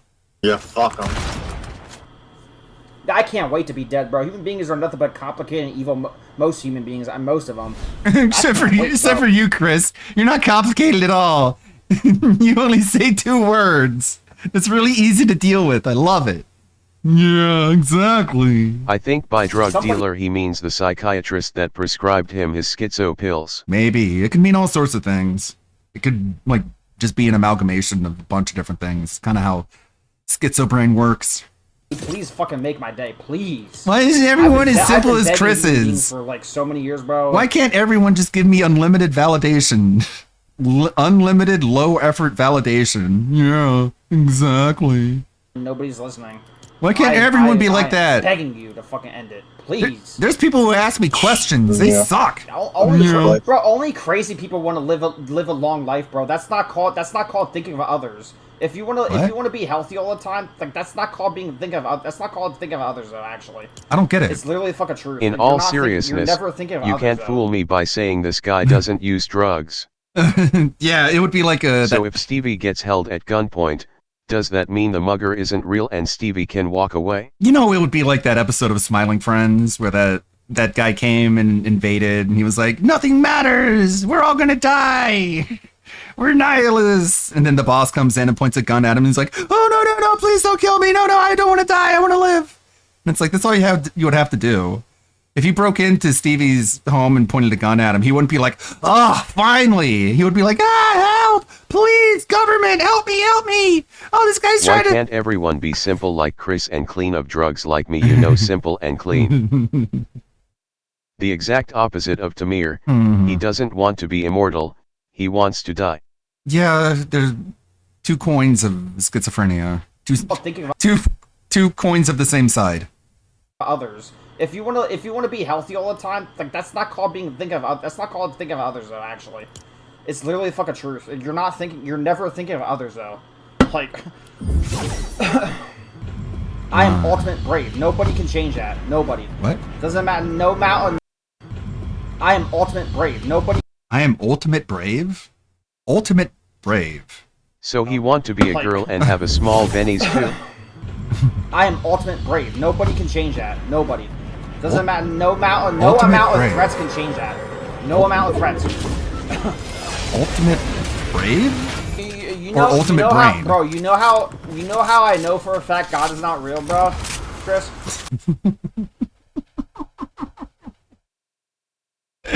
Right now, we need to get this guy with the faithful sheriff. We need to get them in the same server somehow. So faithful sheriff can try and impose religion onto Stevie, and they can just argue with each other. That would be the best. You'd be like, you know how I know God isn't real, right? And the peanut would be like, what? How do you know that? There's no way you can know that, but go ahead. What do you got? God isn't real? Somebody let you roam the earth. You know how I know? How do you know? Tell you? Yeah. Because bad stuff happens sometimes. That's how I know there's no God. He is too old. Only the young for the sheriff. Well, he kind of sounds like a teenager. Just like the way he talks, what he talks about. I bet no religious person has ever heard of this. If God real, why bad happen? Okay? I bet you're an atheist now because I told you that. I know. God makes it super painful to give birth. God makes the weather, it goes from super hot to cold unlimited times, infinitely. God doesn't get rid of every evil person. So, in other words, it's like there's bad things in the world. And if there were only good things, God would be real. But, Stevie, at that point, there would be no free will. Like, that would be torture. That would be hell. You would have no choice but to live a certain way. And God gave us all a choice.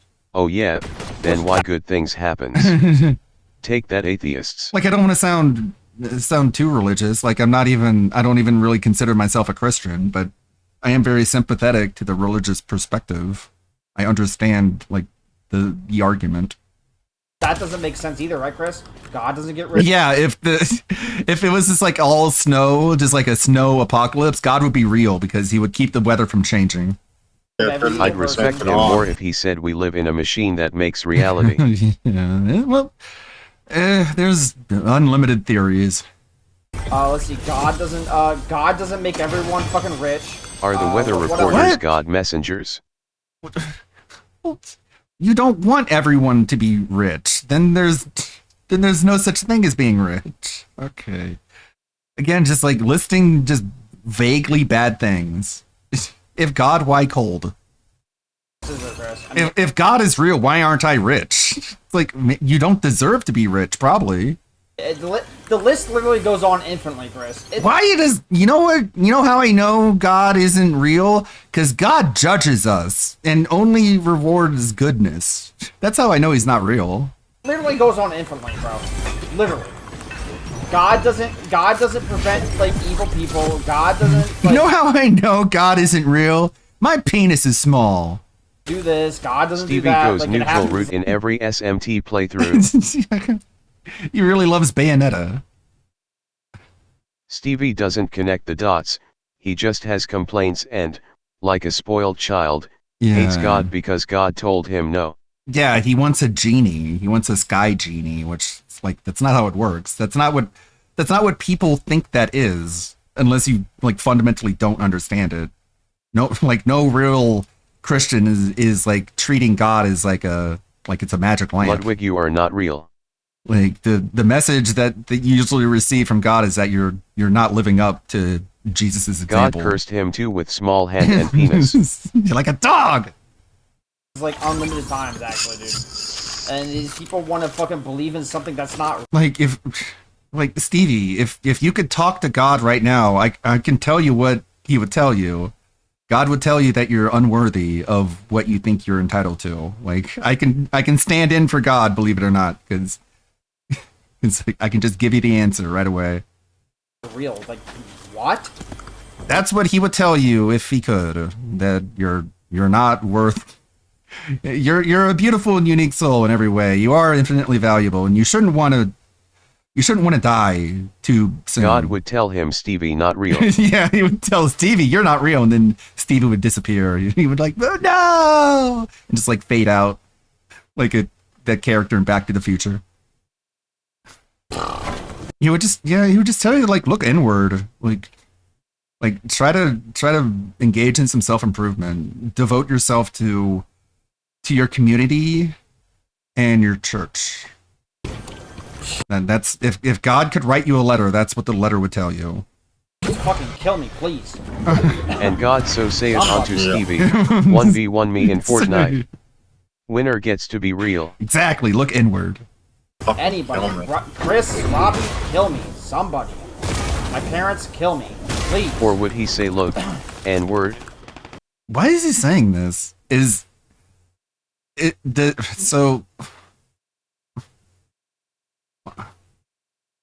I think he's trying to counteract something. I think he thinks people are telling him to kill himself, to KYS, but he's trying to be like, I don't even care if you think I should do that. I actually welcome it, so that way you won't tell me that anymore. I think deep down he really doesn't like to be told to KYS. Anybody, bro. Anybody. I am begging. And I'd rather kill myself than be around drug dealers and scammers, Chris. I'm being serious. I'd rather fucking die. These people are the worst. You're the worst. Why are you so mad at them? You're in your home. Like, they're not around you. You're alone. Why do you think about them so much? Why are you letting them make you angry when they're not even around you? Jesus, can anybody be fucking real for Nah, once in bro, their it's fucking impossible lives? for human beings, bro. It's impossible. Like, Jesus Christ. pussies. Bunch of fucking idiots. Got me! No! It's fucking facts, bro. That was so mean! Oh, man. Now I'm not gonna make fun of you anymore. Alright, back to this. Pertinent right now. But that does not. Oh, wait, one more thing. I put out a short yesterday. I don't think we saw the whole thing. This one. Now clean it up, fat ass. Can I get a beg bird? Yeah, hold up. Snort. The tip jar's empty, by the way. What the You telling me stream's dead today? I could sure use some money. Act. Ah, screw it. This is big. What's that? This is episode 95, and that was my last intro. I don't have any more intros. I used them all. I might be able to get to 100, but the walls are closing in. That? Hold on. It was just laying here? People are slobs. Look at this little purple crystals. Looks like rock candy or something. Probably meth. I don't know. It's not my fault someone dropped it. All right, let me tie it up so it doesn't... Phil, where is it? Where's my meth? What? Hey, I'm streaming right now, man. I don't have anything, okay? You took it out of my fur last week. Hand it back or we're gonna have a problem. I don't even know what you're talking about. Get out of my house! No. Aw, man. That's... They said it's over. Sora's being shut down. By ChatGPT, I only exist in AI. If Beck they TV delete it, I'm has to gone. I have don't more want to be episodes deleted. I than don't want to Ask the be. King. Hold on, we're gonna bust a quick kickflip off this little ramp. Easy stuff. What was that? It didn't even pop. The ground here is uneven, man. It's not me. Oh, there's like no wax on this rail. How am I supposed to slide that? Look at this board. It's bent from the factory. The tail. Summer, step into a place where excuses are just part of the ride. Welcome to King of the Gout Park, the only amusement park inspired Not by my the streaming fault, legend haunted himself. house. Soar on the Tip Train roller coaster. Cool off. Turn off ad block. Turn off ad block. Turn off ad block. Turn off ad block. Turn off ad block. Turn off. Keep ad block. You're killing the creators. I'm saving the viewers, man. Get that sign out of my face. Why don't you back off? Not a chance. Then we're not done. It'll be done when This it's is done. really good so We'll far. see. Gentlemen, let's break it up. This place is like a buffet for molecules. Whoa, look at the size of that fat cell. If I can map it, maybe I'll finally crack the mystery. Got it. And the spam sushi's right behind it. But this last one, Tyrone's gravy molecule? I don't even know what that means. Smells buttery in space. Good evening, everybody. Welcome to the King of Hate on Ice, right? I'm the King of Gout, Sir Pig Roach, here to entertain you tonight. Now, real quick, if we could maybe hit the tip goal, that would be great, because these skates hurt like crazy, all right? It's not cheap. Pushing buttons. I'm pushing buttons. I'm pushing buttons. I'm pushing buttons. I'm pushing buttons. I'm pushing buttons. I'm pushing buttons. I'm pushing buttons. I'm pushing Buttons, and the defendant was pushing buttons. The defendant was pushing buttons. Objection! The defendant was pushing buttons. The defendant was pushing buttons. The defendant was pushing buttons. The defendant was pushing buttons. The defendant was pushing buttons. Guy in a bandana with spikes on his neck isn't creeping me out. He smells so good like cedar and soap. That's what I'm talking about. Yeah. Somebody help me, please. Hey, Fangs, back away from the kid. One more step and this steak meets your chest. You safe? You're safe now.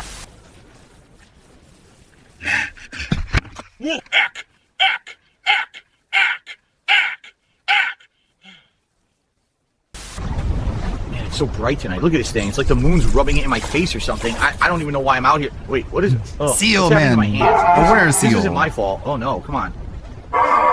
Come on! Always fun. And I'm continuing to upload them one by one to Rumble and scheduling them to release one each day. So if you do them all today, then they'll just, like, it'll take care of itself. You know what? That I'm going to change You know- all of my content around to try to get back 50 more viewers on Kick a Night. And to be honest, because I said this in the chat earlier this morning. It'll probably only take me today to do it. It's just like kind of a lengthy process. I have to title them, put in the description, put in the right categories, put in the tags, upload.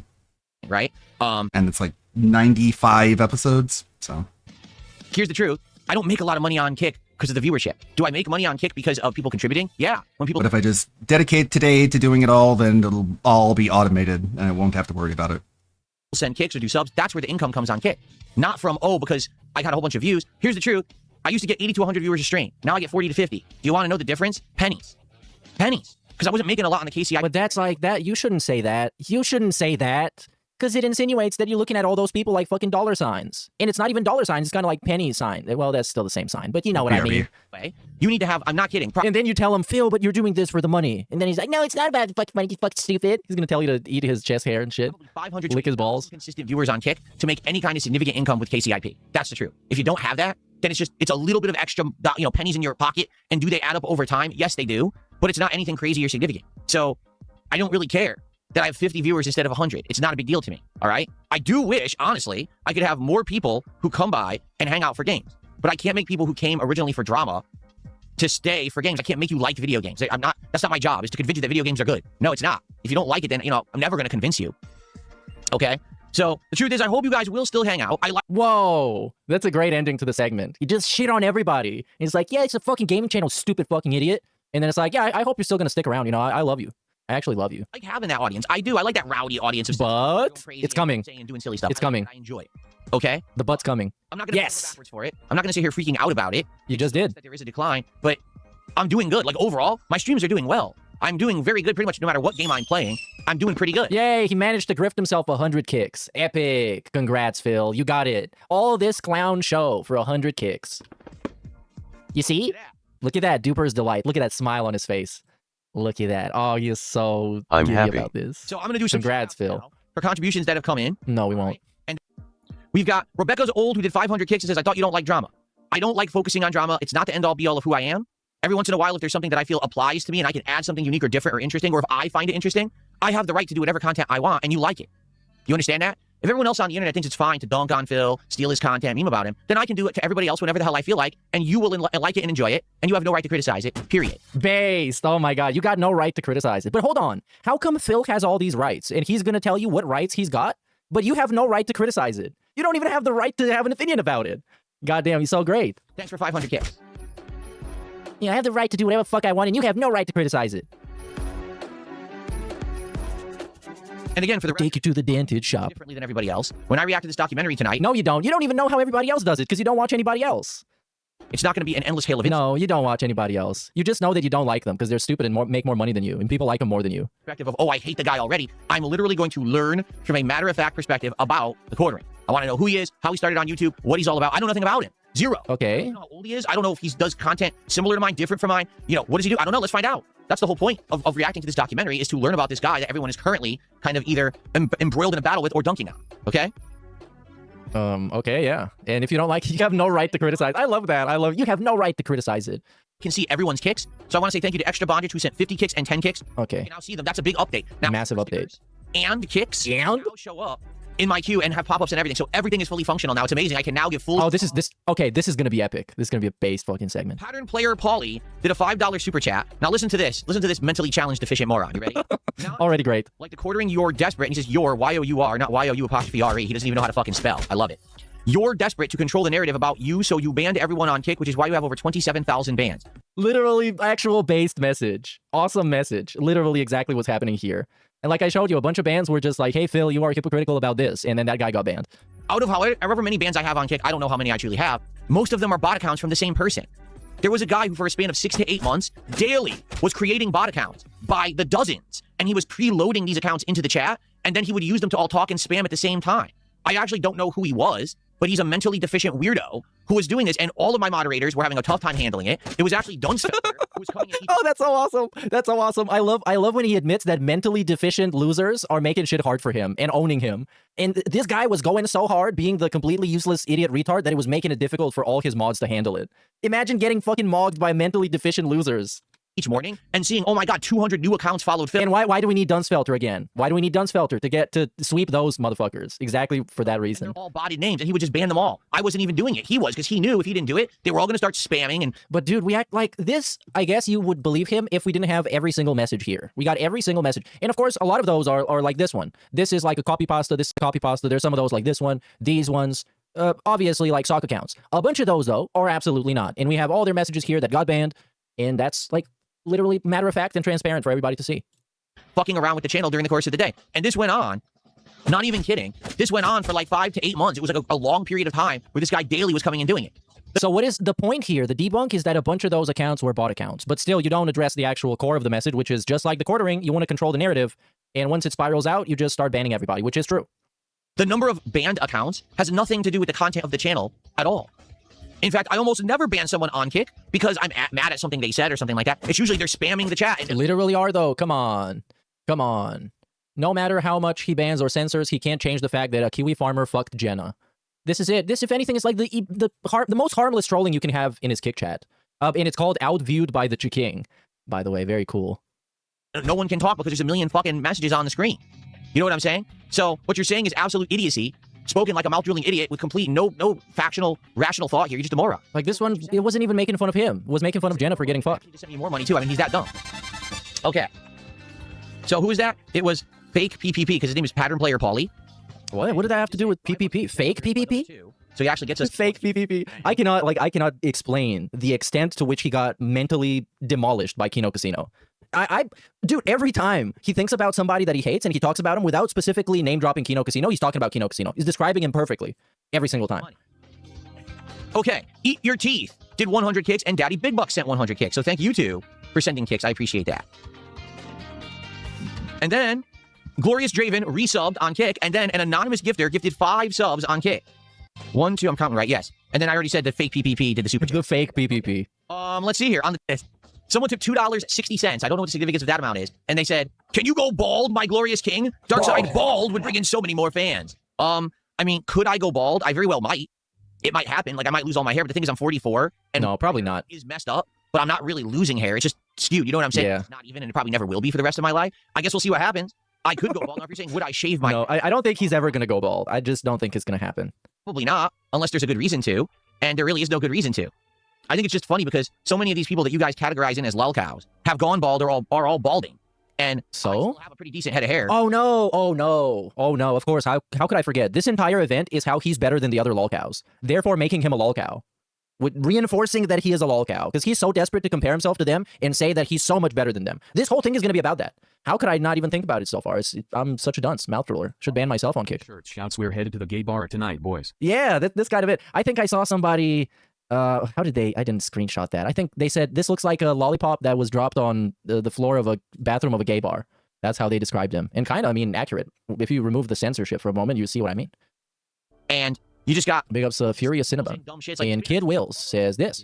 Wearing these outfits, you agree? Well, he must be gay baiting somebody. I guess it's whoever takes the bait. Doesn't have to be OIC in particular. I think he's gay baiting himself the most, because the guy who gets the most excited out of this is DSP looking at himself in OBS. So, I mean, yeah, kind of drooling over himself. Match in with all those other lolcows we talk about all the time. Well, guess what? Get used to it, because I'm not like that. As you can see, I'm actually physically healthy. I'm happy. I'm not a fucking disgusting mess. Okay? I mean, that's debatable. Anytime soon.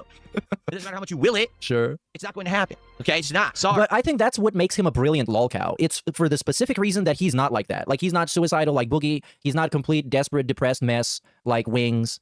He's just like a seemingly normal person who's actually absolutely fucking insane. And it doesn't take long for him to show it.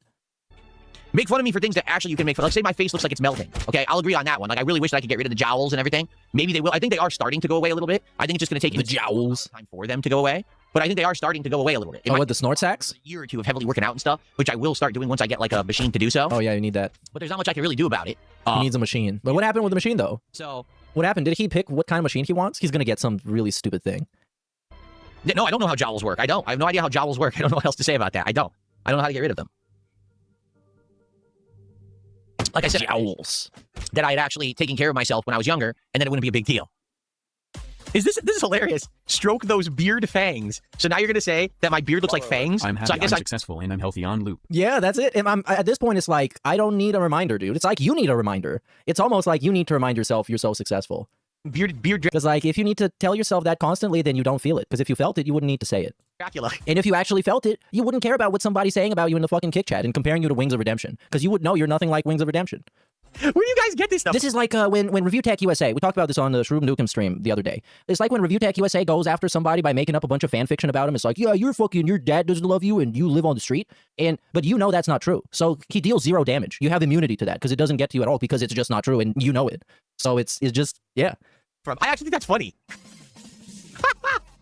Blah. Welcome to DSP Gaming when I suck your blood with my beard. What the fuck is going on? You guys are nuts. Seriously, you guys come up with the weirdest shit, man. All right, anyway, let's continue. Let's continue with the shout out, shall we? Affirmation side, Phil, he's happy and strong.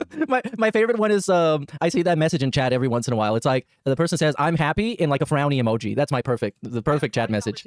I'm happy, dude. Frowny face. And this person, I read your message, but they said they only want one piece of their message to go public. They said, hello, Kick, I am here. That's it. That's all they want me to say. So thank you for $5, whoever that was. It's a $5 tip. Let's get an animation for you. Okay, let's get an animation for you. Okay, I got a $2 tip. Your undershirt is giving me 7.5 months pregnant woman vibe. Good for you. I'm happy. I guess Are you know happy? 7.5 month pregnant women Because I who am. wear muscle shirts.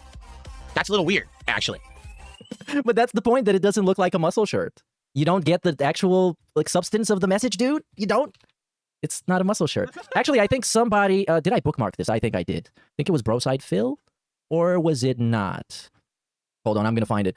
They pulled up what it actually looks like on a person with muscles, and it is completely different. Like, this looks like he's wearing a summer dress. One of those. I don't think it was Broside Phil. I can't find it, but you get the point.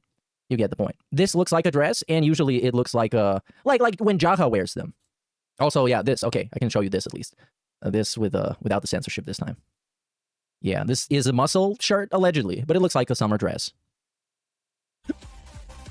Really bizarre, actually, but okay. Anyway, thanks for $2. And then we got a $2.60 tip. Brother, you should go totally bald. You'd be so much more aerodynamic. There you go. If you say so. Aerodynamic. That like I and Brave Glitch.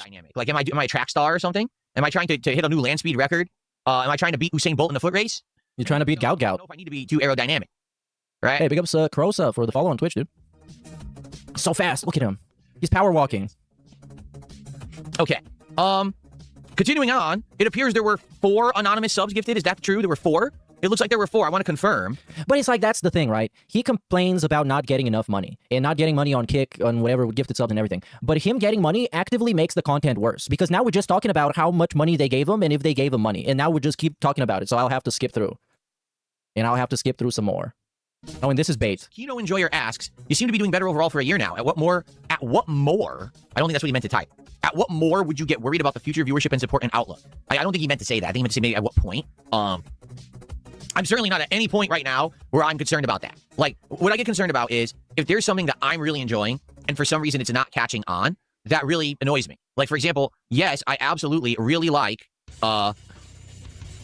Dragon Quest and turn-based RPGs. Well, I mean, I'm sorry, Bub. You're at work right now. You don't get to do stuff that you enjoy doing all the time. That's just kind of how work works. And yeah, that's it. Because you don't do this to enjoy it. You do this to put food on your wife's plate. And that's a very big plate. Enjoy them.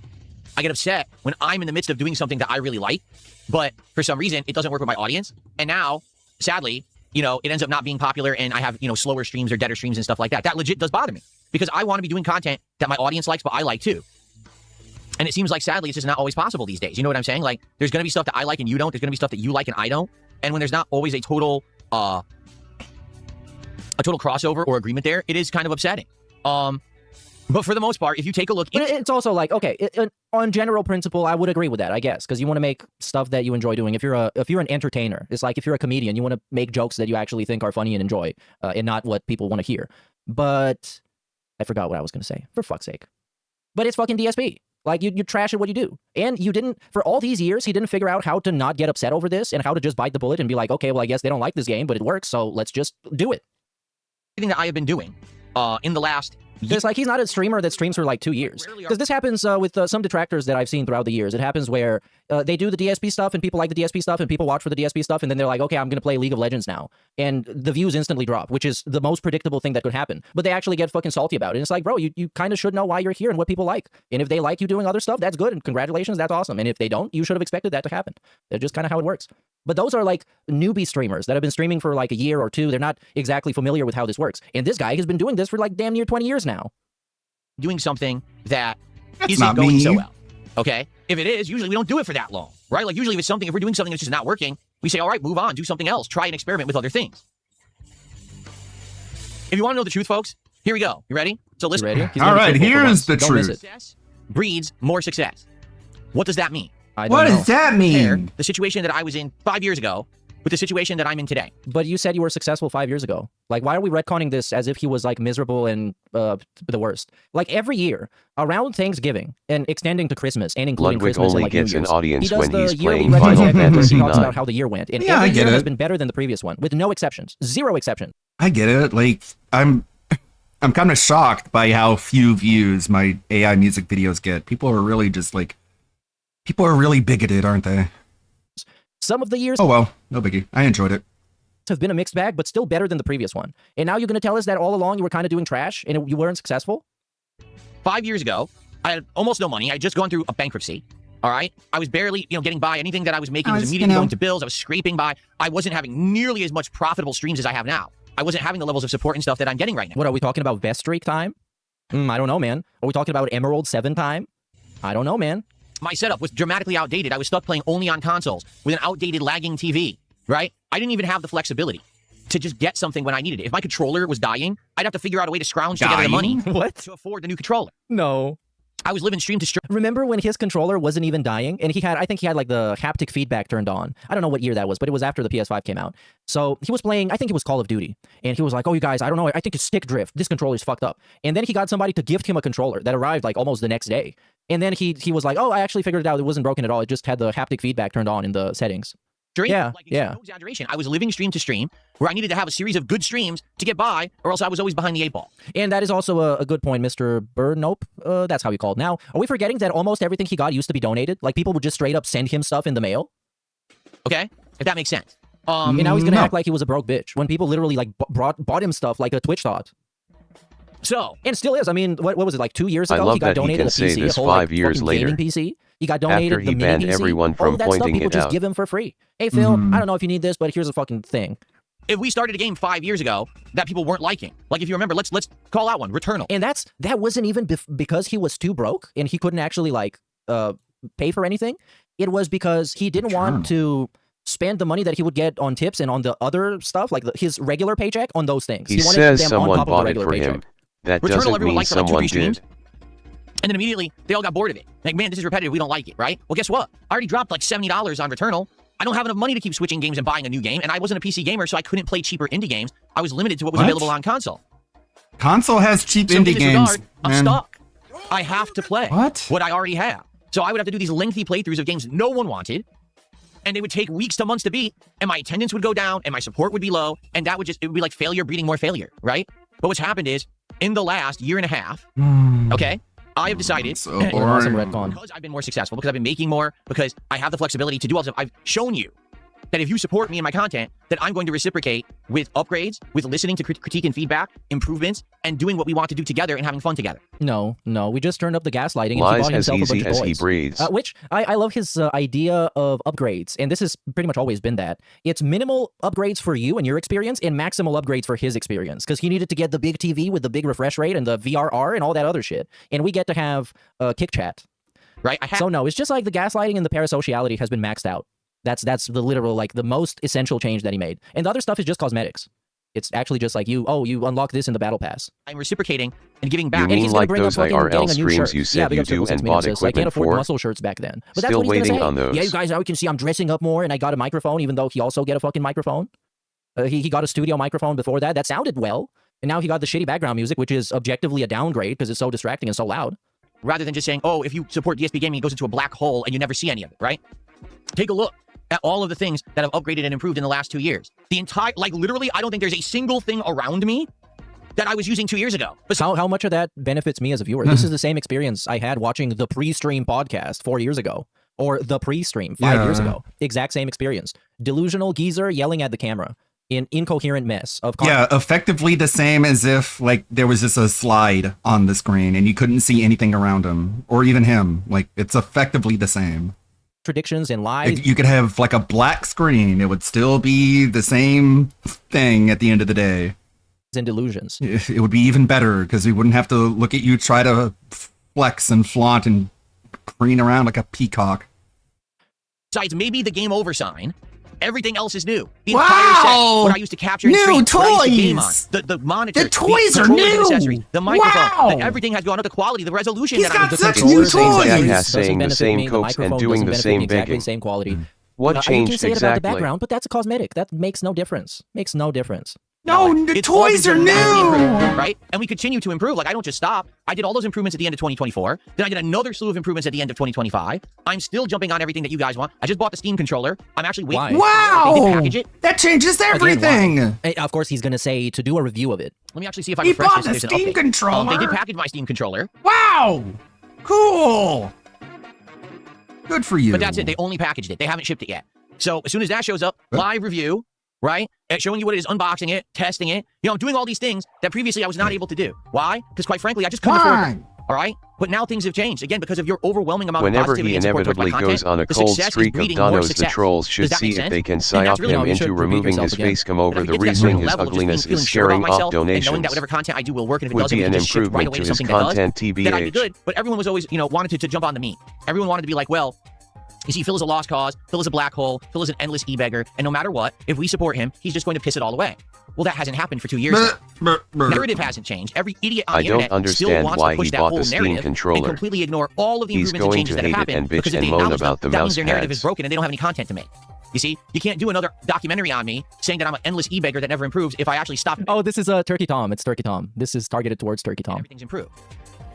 You still You can't literally constantly do clip black me and hole say the funds. this and that about me when it's not true, unless you push the narrative.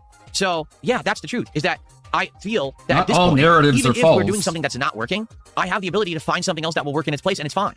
So I'm not really worried anymore. Really, I'm not. I used to actually be nervous about, man, what happens if this game doesn't work? What happens if this project doesn't work? But you just said still nervous. Like 5 minutes ago when he was talking about playing games that he likes but people don't like watching, he said it makes him nervous and upset. Tonight, we're going to do a react stream for the first time in a year and a half. If it goes well, awesome. I've got not only all this stuff lined up to make it work, I got all the technology and everything to make this awesome. I got my editor ready. Well, what technology do you need to react to a video on fucking YouTube and screen share? This only makes sense to people who have never seen a YouTube video before. And this is the first live stream they've ever seen. They're like, whoa, you can broadcast yourself on the internet like a radio, Bro, you've but been you can nervous actually see about the stuff? react Whoa. all week. Groundbreaking, innovative, and immersive, and meaningful, most of all. Oh my god. I agree that he couldn't afford to buy games for the stream, but not because of any positivity or audience changes, but because he allocated 60% of his net income to a mobile game, a decade of addictions. Yeah, and I mean, he's still kind of doing this, well, it's not the same, it's more productive. Now he's spending his money on, like, living room furniture that he may or may not need. He doesn't need, but still, it's not a mobile game, allegedly. But you are correct, yeah, it's not like he was broke and didn't have any money. He was still getting good money. Around the vest streak, he was getting insane money. And he would still sit there fucking spend it on champions and not upgrade anything. Hopefully we'll, catch some attention in the algorithm so people will actually watch. I'm successful, but we hear this is the lowest supported stream every other stream. The delusion is at an all-time high. Well, he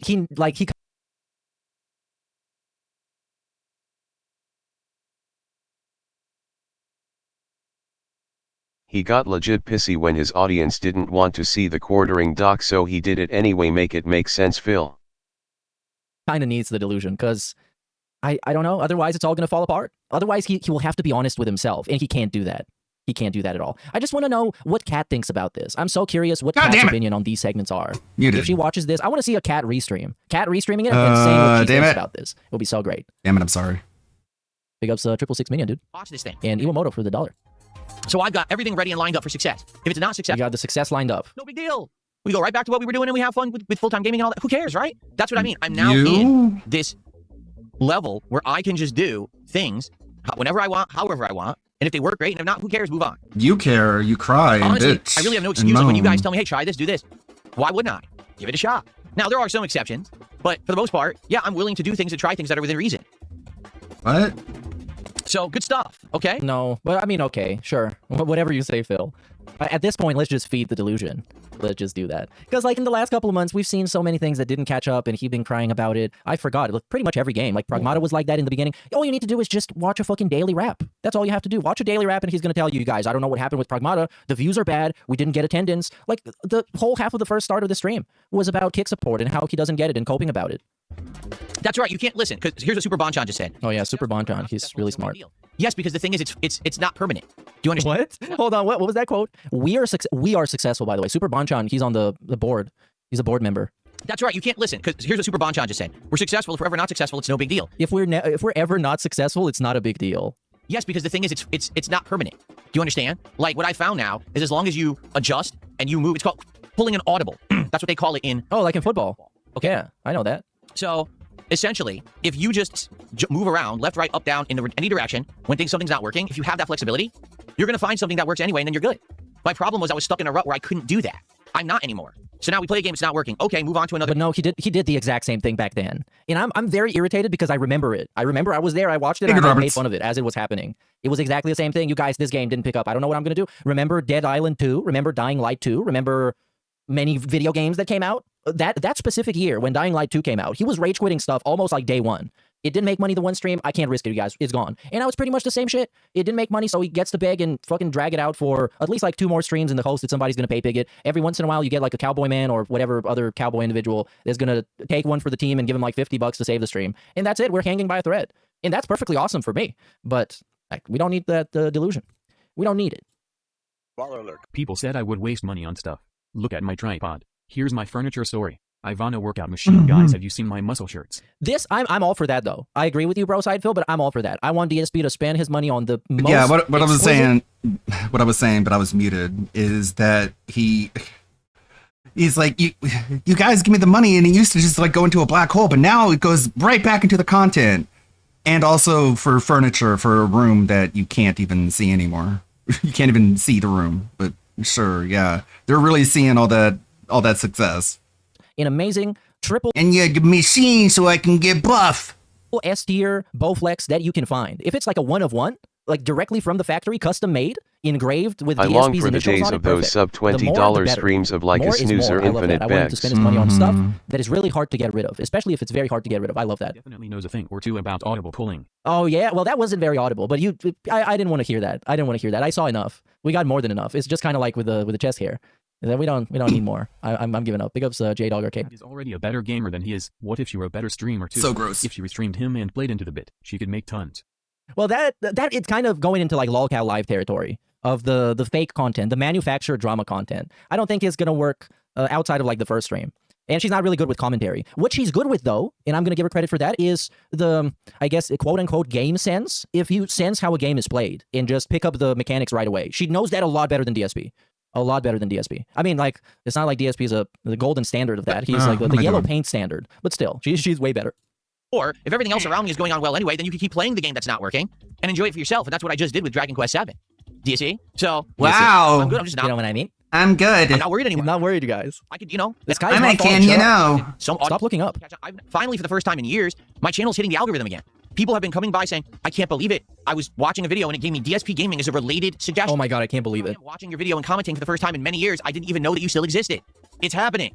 I am actually getting back into the algorithm again. Is it a huge boon? No, I'm not getting a giant spike of attention. But you said you were though. Your view count you is said that quartering going video, down. And that quartering video that got like 8,000 views and a bunch of positive comments, it is the only reason why he's doing the quartering react. The only reason. And I keep doing edited videos and different kinds of content. Chances are maybe I would, right? I don't know. Maybe you will, Phil. Okay. It's never too Your late. view counts say otherwise. To go viral. Yeah. Oh, and this getting skipped a million %. Gaslighting Both sides himself. demand. What? Oh, bro, what is this guy talking about? The community 2-0. Yeah. I said, was there a point where you hid how bad things really were or pretended things were fine? How do you know there ever a is point where you- Yeah. are This real? morning, like 15 minutes ago. Did you watch the previous segment? I've already talked about all of this publicly, okay? But Who do I got in the NBA playoffs? Sadly, Oklahoma City Floppers. They're gonna win another one, dude. They're gonna win it because they ruined basketball. Like, what can I say? This is not basketball. This is flop ball. This is fucking pro wrestling. They're taking more bumps than shots. Cripsy, it's like a fucking the bathroom of a nightclub. I was in a point where I was literally up to my eyeballs in debt, and because my Literally? income and you know viewership and attention on my content on YouTube had waned so much. For a result of many factors, and we're not here to get into the factors because some of it is my fault and some of it is detraction and shit like that. Detraction. Detraction. The direction of Jackson. detraction. Myself into so much debt, there was no way out. Like literally, there was just no way I was ever going to pay it. And so it was a matter of, am I going to lose everything? Are they going to reap? Are they going to take All my you house had to away do if I was don't- if I lower can't your pay it? Am I expenses. going to lose my car? Am I going to lose, you know, everything? My credit was All you had to do was quit blowing his money on mobile games and actually pay down his credit card debt. already That's shot. literally all you had to do, Phil. Like, So give me a break. I was in a situation where I was literally, what payment? do I had make? no 'Cause choice can't but to involve. go broke. So what's the most important payment to make right now, just to get by? Is I it had the no utility bill? choice. Is it the mobile game? Is it the Hogan's? Is it the car? You know, the things that are essential. Am I first, gonna and then miss after out that, on the you wanna event? pay now. But you didn't do that though. You actually didn't do that. Like, why are you lying? Why are you still lying about this? Card if I could or whatever. It was terrible. Now and I'm there was good. no way out for me, and it came to the point where you know I'm a I was success thinking if story. things could not improve or turn around, I was going to have to quit being on the internet and do what? To just go out there and try to get like multiple 9-to-5 jobs. Multiple. Yo, now this is a fan fiction now. Phil getting not one, but multiple 9-to-5 jobs. As if that is realistic. I make a good amount, and I always made a good amount. Just to make this abundantly clear, even at the time when my income was low, What? it was still good income, the likes of which I likely could not make just going out there and getting an in-person job. Oh, so what you just said was pointless. You just wanted to sound dramatic. YouTube was always making me more than what the average person could probably make at a standard 9-to-5. So And do what? my thought process was it's just Get it's a not job. working. What? No, his thought Like process you was to promised go your and beg his mother you parents for would. money. Like, sometimes he's just making like $10 an hour. Like, it's not that much.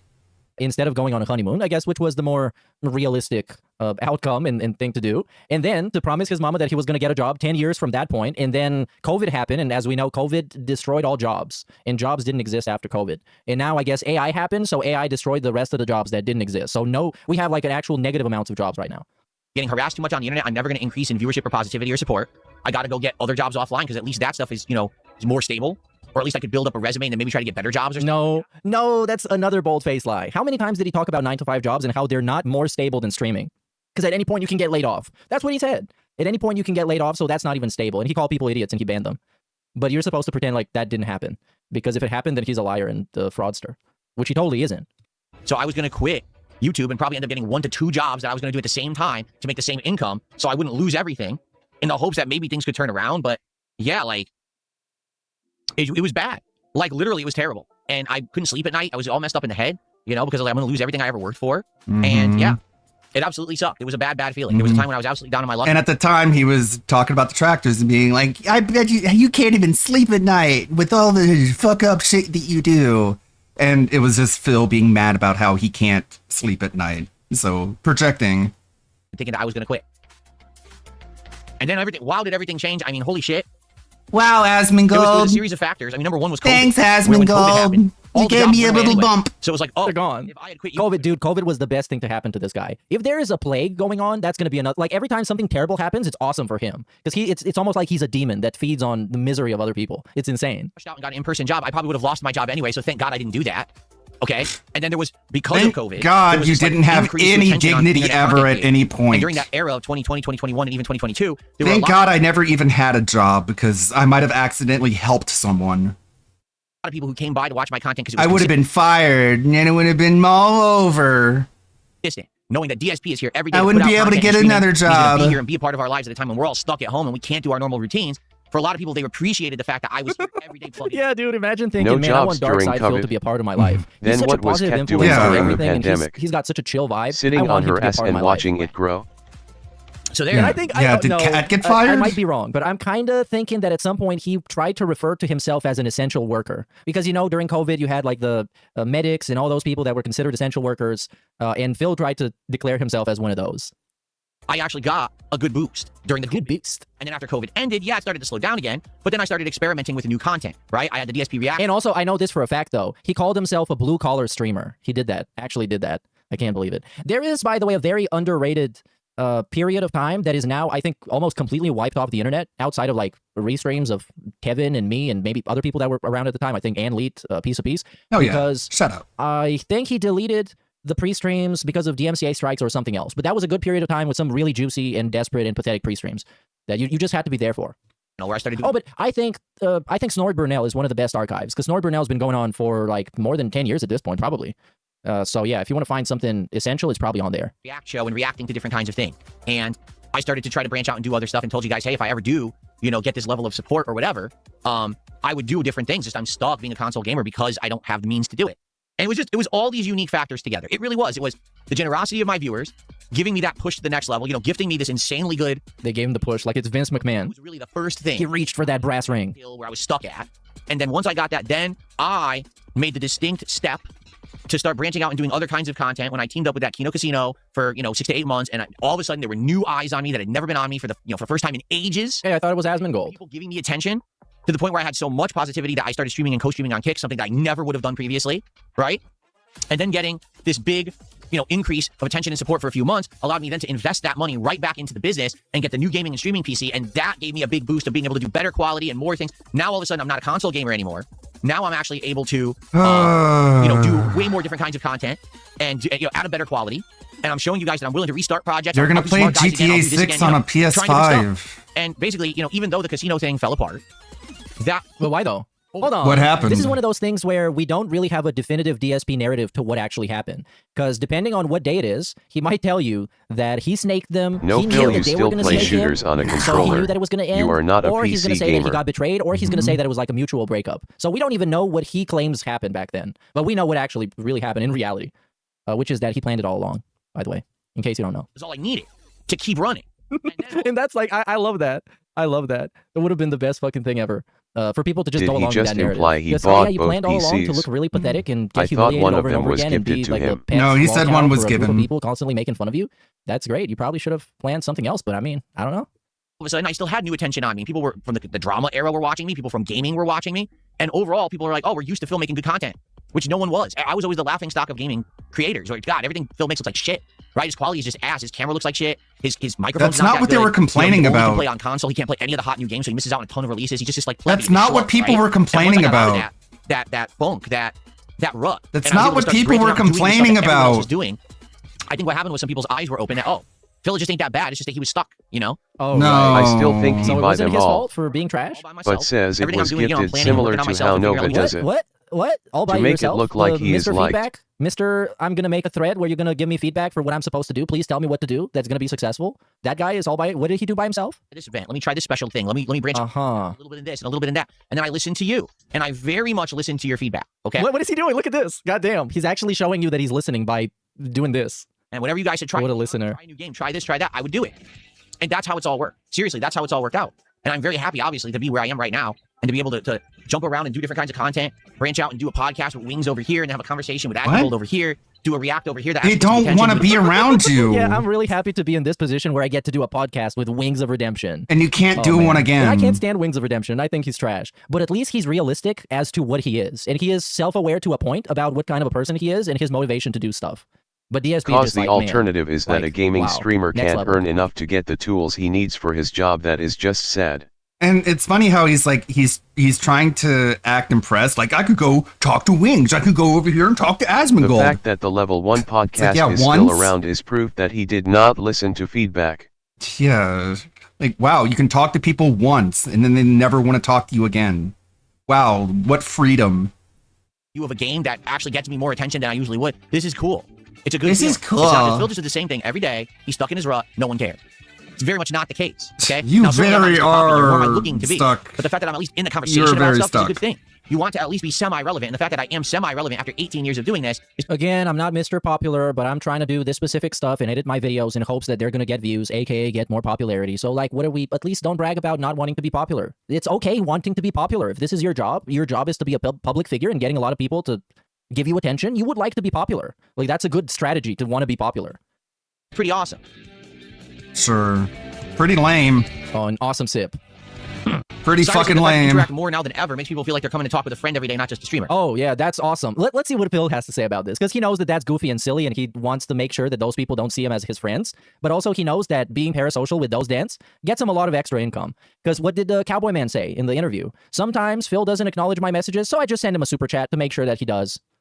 Now listen, I want everyone to understand, I can't be your friend, but I certainly can be a guy on the internet who hangs out with you every day and talks about games and chill vibes and fun stuff, and every once in a while we dabble into something else when pertinent. What does that mean? That sounds like a situation. Not only did Wings rather go back to LolCow than speak with Phil, he'd rather be on a Z-tier LolCow show than speak with Phil. Yeah, and DSP's reaction, like, he doesn't God, does he even remember anything? Wings literally told him, like, yeah, I have a lot of money, but if I run out of money, then I'll go back to LolCow. And so that happened, and he did it, and DSP was like, but I thought he wasn't going to go back. Wow, he says one thing and then he does another, huh? I mean, that would He's make a sense. liar, right, guys? Not me, though. And since he's wearing this shirt.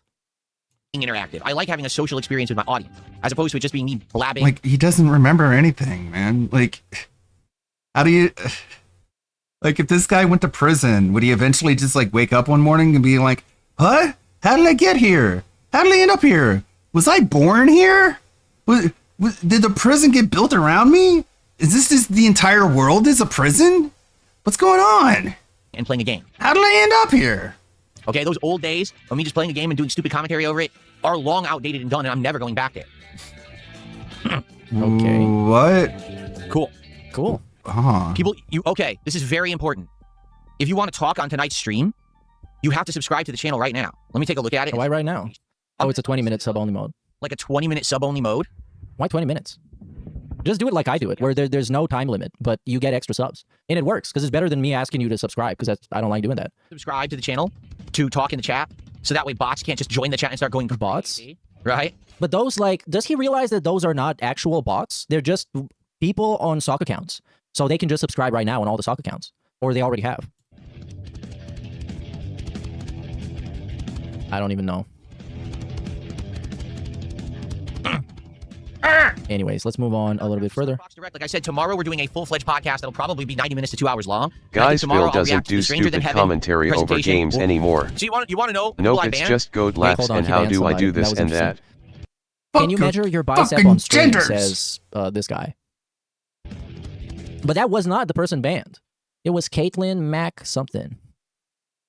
Which I guess I can find here in the ban list. So here, well, okay, yeah. He's going to tell you. If not, I'm going to tell you. But let's see if he's going to tell you first. So you want to know the people I ban? Like this person right here that just wished I would commit suicide in the quick kick chat. Oh my You needed to play victim. god! Bro, everybody's been told to kill himself on the internet, literally. It's almost like it's more often than somebody telling you something nice. That's about it. That's about. And also, that's not true. I mean, we had to look at the bans earlier. Come on. Only people I actively ban outside. But yeah, he said shotgun barrel to the head live stream win. He didn't say. Well, he didn't say you got to pull the trigger. Just be like, I don't know, maybe Russian roulette. Maybe we're gonna do a gimmick. Maybe for a big contribution. He didn't say you have to do it. He said you need to be in a position where maybe you can get some extra sympathy for maybe going to do it. Outside of that, it's usually botted accounts. People who are making these duplicate accounts and just come in and spam, so we try to mass ban them. That's it. So when people do this dumb criticism, saying, oh, you ban everyone on Kick, that couldn't be further from the truth. That's just asinine shit. That's not trolling, Phil. That's that feedback you're always begging for. Yeah, I'm not sure about that, dude. He's telling you what he'll tune in and watch. His word for it, and his word is as valuable as his content, I guess. But we have actual transparency and visibility on who he bans and for what reason all the time on both platforms. Thanks to detractors.win, by the way, because tracking the YouTube bans is a pain in the ass and it's pretty complicated, so they make it a lot easier. But on Kick, it is pretty much publicly available information. Right now, you see what I'm saying? No. Whenever I'm not doing gameplay, I get decent attendance on Kick. It's literally only when I start games, oh, I can't stand games, then people leave. Okay, I don't know. In times like these, you got to look for the fault in yourself, because those people, they don't give a fuck. If you don't do something that they think is interesting, they can leave, and they're totally in their right to leave. That's just how it works. Totally how it works. Let me see here on my timestamps. I think this is it's kind of over. 25 to 30-ish hours in. How many parts am I into the playthrough? Yeah, this is pointless. I am 31. Oh, wow, I'm even. So let's go to this point. Ooh, a max potion. I love maximum potion. Tentacruel. Do we get a Tentacruel? I know we have the Tentacruel. I don't know if we have the Tentacruel. Or is it here? Oh, here it is. Have I reached out to any tank top companies for sponsorships? Not yet. Not yet, but, you know. No. The possibilities are endless with, you know, what I've done. With my health and my body. Perhaps. Perhaps someday you'll have the DSP line of tank top. Oh. Exclusively on some business. That'd be amazing, actually. That would be gay. Even, like, do a back and forth with this comment without making a compliment to himself. I think that's a great idea. Yeah, I don't know, man, but I look really good and I'm very healthy and fit. Just giving me. Thank you so much. It's time. Ooh, a max potion. I love maximum potion. Okay, I think one more. That'd be gay as fuck, actually. Yes, correct. Tentacruel. Do we get a Tentacruel? And yeah, this is why people tune out. By the way, he was in like 158 people watching this, and I guess if Phil, he they're not looking for the living side effects of Cosmic to model their I don't even fucking know why. Yeah, if you want a company to fail, use people. That is DSP. Reasonable and making sense. So, I think we're ready to get into that piece of shit fucking night stream. That's gonna be a nightmare. So let's get it over with. Let's rip the band-aid and head over to the Raw Phil live tab and also click on the Quartering June React late stream. And the pre-stream is like 33 minutes. Yes! What's up, everybody? Why? Outstanding. Everyone tonight, welcome to the stream. Hello, one and all. Why would you do this? What are you trying to say? Hold on, I got a shout out. Look at DSP's special Sonic hat. This is going to be. What are you trying to say other than that? Like you and the Quartering are pretty much a lot alike. Exciting. Driving while intoxicated and killing someone. Some of it was my fault. Some of it was the manufacturer's fault for making such tasty liquor in large bottles, and the guy I hit was on the sidewalk. The bottom line is, if I saw a fitness product getting sponsored by Phil, I would not buy that product because just look at him, it clearly doesn't work. Not be on the road, not even on the sidewalk. What are you thinking? It's crazy. The road manufacturers are stupid. Idiots. They don't understand how life works. You see Ric Flair going at Luca on Twitter SMH. No, but Ric Flair is at the point where, okay, Grandpa, you're a legend. Why don't you just enjoy the rest of the time you got, and we can just dismiss all your opinions and whatever you say because you are a geriatric, and it's over for you. Like, thank you, Ric Flair, for your take. It's kind of like a DSP opinion, you know? You acknowledge it, and then you're like, okay, thanks. Anyways, that's what you should do with Ric Flair. The dumbass nasty lip licker with that stupid hat. What? The lip licker. BTW Bulgarian boy, I got my friend hooked in a hilarious commentary and the way your music is. He tells me it comes in denim. We both are obsessed with the music. No, you don't want to be obsessed with my music, dude. You need to listen to who else? To DSP pre-stream songs and the AI background music. That's a lot better. But thanks anyways, big ups. So thanks for spreading the word and getting more people brainwashed on toxic commentary. Big ups. But it does come in denim. Here, which has been defunct for like a year outside of food. Oh yeah, the defunct channel. But welcome back, or welcome to newcomers as well, as we build up attendance here for a little bit. The attendance build-up session. Now he's going to give you context around what he's doing, and then when he starts reacting, he's going to give you context about the context he gave you, and then he's going to add more context. On 7:30, he's the human context machine. Build up attendance and see who we can get for this stream. So I hope you guys are ready to chill with Phil in that time frame. What is up? Man, he looks so goofy. What's up, everyone? Who do we got? We got early comers to the stream. Oh no, we're not going to do that. Hold on, where are my timestamps? Let's take a look. Can I get this chin strap to work? Probably not. We got some technical issues here. Well, many people, I'm co-streaming this both on my DSP Reacts channel on YouTube, as well as on my Kick channel. It is working. This is what I was wondering. Was stuff going to work tonight? Because I set everything up to work on both the YouTube channel and over on the Kick channel, and I have 2 separate sets of pop-ups to do this. I had to do it that way because you can only integrate it that your Kick is implemented into one system and not the other. It's hard to explain, but usually I use my Kick stuff for my DSP. Oh, the background song, by the way, if you can hear, this is a version, I guess a knockoff of a song called Lush Life. It's a popular pop song, and it's almost like exactly like a one-to-one recreation. Gaming channel. So wow, here we go.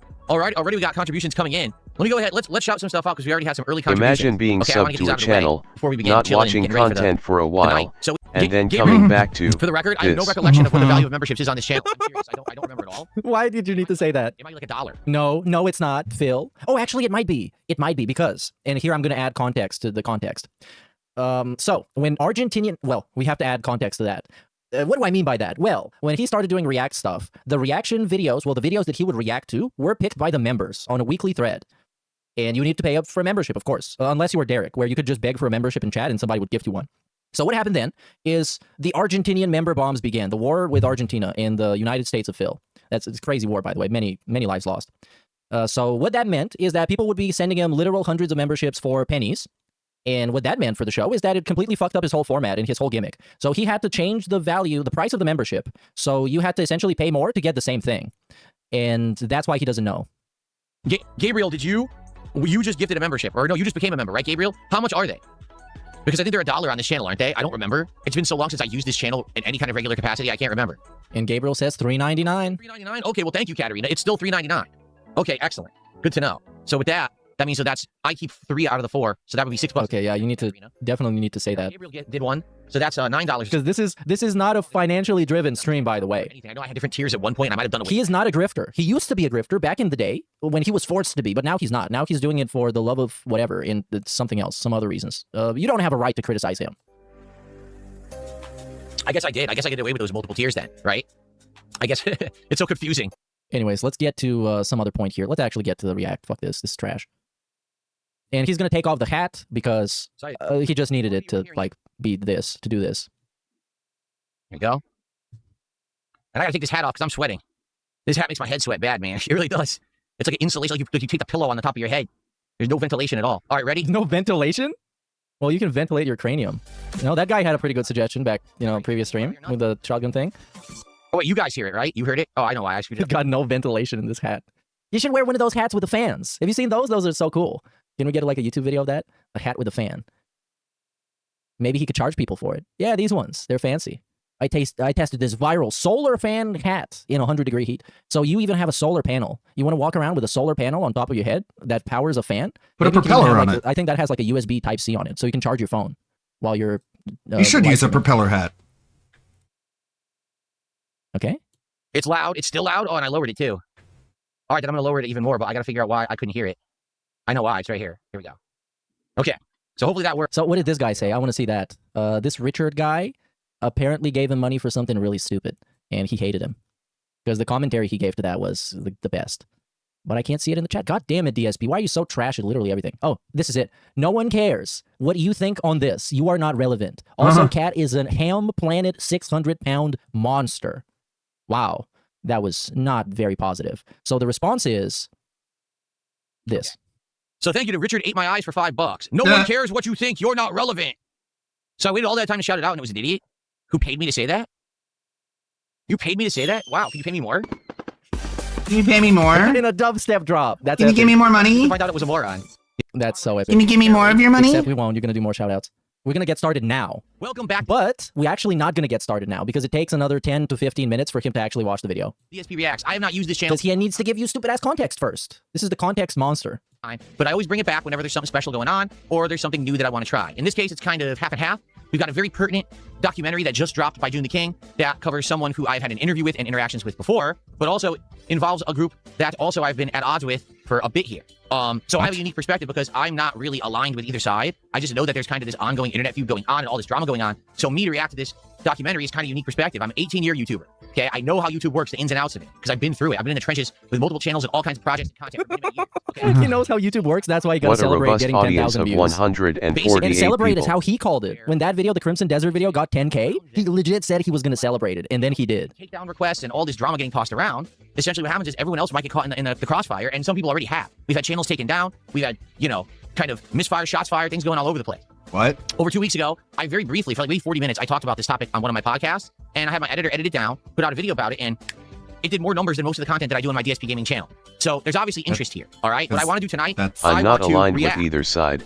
I'm to this just openly documentary antagonistic for about 2 to hours. one We'll see side. how it goes. We'll see how many people show up. The guy how in many the people middle engage and support ground. it. If it ends up being a successful project, then it is something that I will continue to do. If we do it tonight and it doesn't do so well or it's just not that good, that's fine. We don't have to continue it. But that's the cool thing is that I like trying new stuff. I like jumping around and doing new things. I got all these new pop-ups set up and everything for it, you know? So hopefully No, this will work out. you're guys will doing enjoy it, I'll drama. enjoy it, and it'll be something that people want. You might say, why the holy hell is Phil wearing this Sonic hat? Like, again, like when he's doing drama, he's like, I have the freedom to jump around and do whatever I want. And when he's not doing drama, it's like people who do drama are dumb and gay and lame and they're women.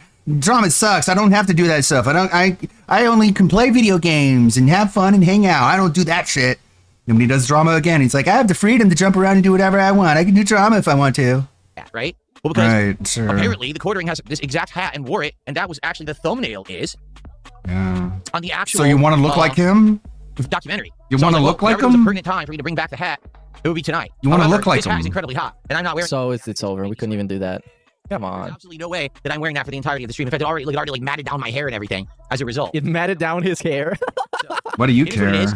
But yes, pretty cool. Again, this was the pre-order bonus at GameStop when it was either for Sonic Colors or Sonic Generations way back in the day. And I got it and wore it, I believe, for my review of said game. I've worn it over the years at the various different times when I did Sonic content. For example, when I played Sonic 06. Oh my god, we get hat context. He actually has zero idea of pacing and what is too long and what goes on for too long. And this is too long. Problem is, it's literally like a pillow. It doesn't matter! And it makes your head swell. So I'm not going to be wearing this for the rest of the stream. I just wanted to wear it for the intro for some silly shit. Yeah, because Johnny Rico says, if he said, I know how Scopely works, I would believe it. But he did. When he was playing the Champions game, he said that he knows how it works and he really is very good at it. Ew, he's so He did. greasy. So, there you go. And then we will start. And big ups Cabron James. What? Who says, He has "Mr. to Me Too, recover can't from believe how wearing much the you hat." related to it. I can't wait to find out. I'm on the edge of my seat right now. I'm almost about to fall off. All right, are we ready to start? Oh, Ben Shapiro? And let me, by the way, guys, please let me know. Phil, give me context. Who is this guy with the cool eyebrows? Sounds good. If you need me to adjust it on the fly or whatever, let me know. All right, here we go. All right, here we go. In the political commentary space, So this, by the way, this video is great. Is really, really good. I watched some of it on, I think it was a Tevin stream like 2 days ago. And now I'm going to watch as much as Phil allows me to watch. So let's see how much he's going to allow me to watch. Or let me know. As we know, he's the best reactor. He knows how to make these videos really fun. tested and as untrustworthy as Jeremy Hambley. He is Schrodinger's grifter. I mean, right off the bat. Oh my god. 8 seconds in. Is that a record? Negative statement to start. Again, I want to preface this by saying, I've had an interview with this guy many years ago. All right, out of the blue, he kind of contacted me, said he wanted an interview. Did a little bit of research, said, okay, this guy's pretty big on YouTube or whatever. Did the interview. It was essentially a softball interview. Okay, now I'm not a political guy. Oh, I thought that's what other people were calling it. But it ended up being a decent interview, I would say. And it put me in a good light, I think. And then after that, I never really had association with him. Every once in a while, maybe over the years, I'd say hello to him or something. You know, nothing major, never did anything. What a great disclaimer. What a great disclaimer. People hate this guy. I have nothing to do with him, by the way. Nothing to do with him. Anything like that. So except that one time. I kind of did. That's fine, bro. You don't need to make this disclaimer. But I don't know about the quality, the reliance on, is it reliable or not, what he says? I have no clue. I'm just taking this at face value from what June the King, the documentarian, is saying.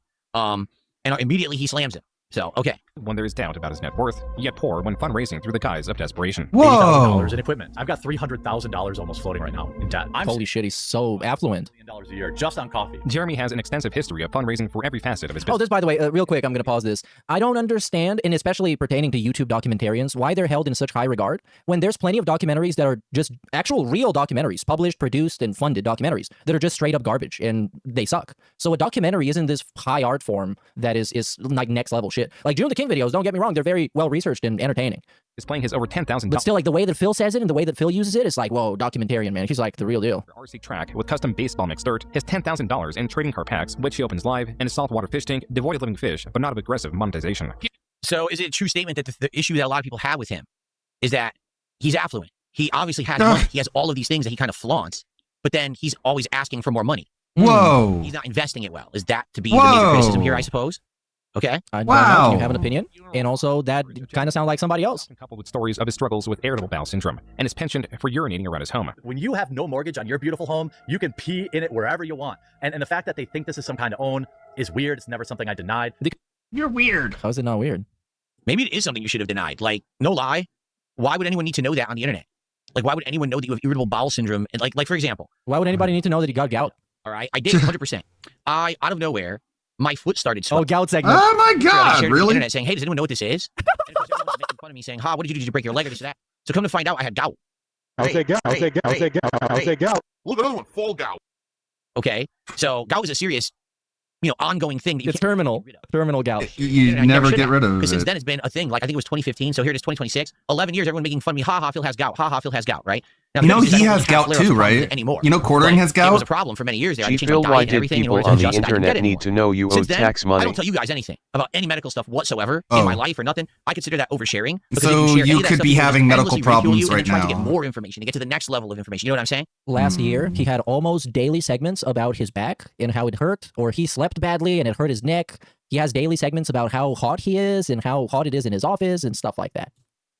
So how on earth did anyone find out that he had irritable bowel syndrome and that he had peed around his house? Like, huh? And then he has to say that on stream and be like, oh, well, my coping of it is that I own my house. I can pee wherever I want. I mean, I own my house. I can pee wherever I want to, but I don't really want to. No, but he said when you paid off your mortgage, and you haven't, Phil. Yeah. Pee in the toilet. It's kind of the preferable place to do it. So, all right, we're already starting to see some stuff. Decline of viewership. Don't talk to me about the Warren preferable induced collaboration, places to furthering do his decline, and things, increased interest Phil. in his history, which he desires You to think conceal. masturbation So should who be is done in Jeremy front of a What truly camera? motivates him? And why does he That's have not over 10 where it's channels supposed spread to across his be. nearly Okay, he has over 10 Phil channels. I don't know just any. strikes out the His whole main channel is time. a quartering, over 2 How million can you miss subscribers. the point Wow. when it's all That laid is out incredibly like admirable. this? He's got unsleeved media, which I'm going to assume is like a Magic No, the Gathering. Phil, you don't own your 186,000. condo. RC Flight The School, bank so I guess still RC does. Flying Planes, 14,000. Coffee Brand Coffee, 84. Please break it down for me. RC Skipper, so apparently has RC Boats, 2,000. Team RCN, which is supposed to be more RC stuff, 295. So that's like a tiny channel. Exclusively games, 33K. Well, even this reaction has more than that. Headquarters, only 1,000. Friends of RC, 16,000. Pokemon Headquarters, only 4.32,000. Claw, Struck, is it Claw? Yeah, some people Claw. She says Claw Team. Really good channel. Dude, he actually reads out every single one and tells you how many subs they got. RC Nightmare, 64,000. So more RC cards. And then Jeremy Hamlin, personal vlogging channel. 255,000. So I use scale here. His personal vlogging style channel. That's 25,000 with the mining channel. Mining channel is getting like 201,000 or something. No, 230,000. That's right. I don't even know how many subs I have. He has more than me there. So he's like 10 times bigger than me in every degree, right? Okay. decades on YouTube. An important part of grifting is to sell with confidence or with purpose, not in the belief of the product, but for the sake of personal gain. No, that's exactly what I was going to say. The title of this is 2 Decades of Grifting, and there's other alternate titles, and they all say like Schrodinger's Grifter and stuff like that. Grifting, the term grifting, all right, is not in any way, shape, or form a positive term, okay? I mean, yes. Definition. Oh, okay, look it up. Obtaining money, property, or personal gain through deceit, manipulation, and confidence tricks rather than physical force. A grifter or con artist exploits trust, con often uses artist. false promises or scams to trick individuals, and is characterized as a form of small-time or clever theft. Actual DSP description.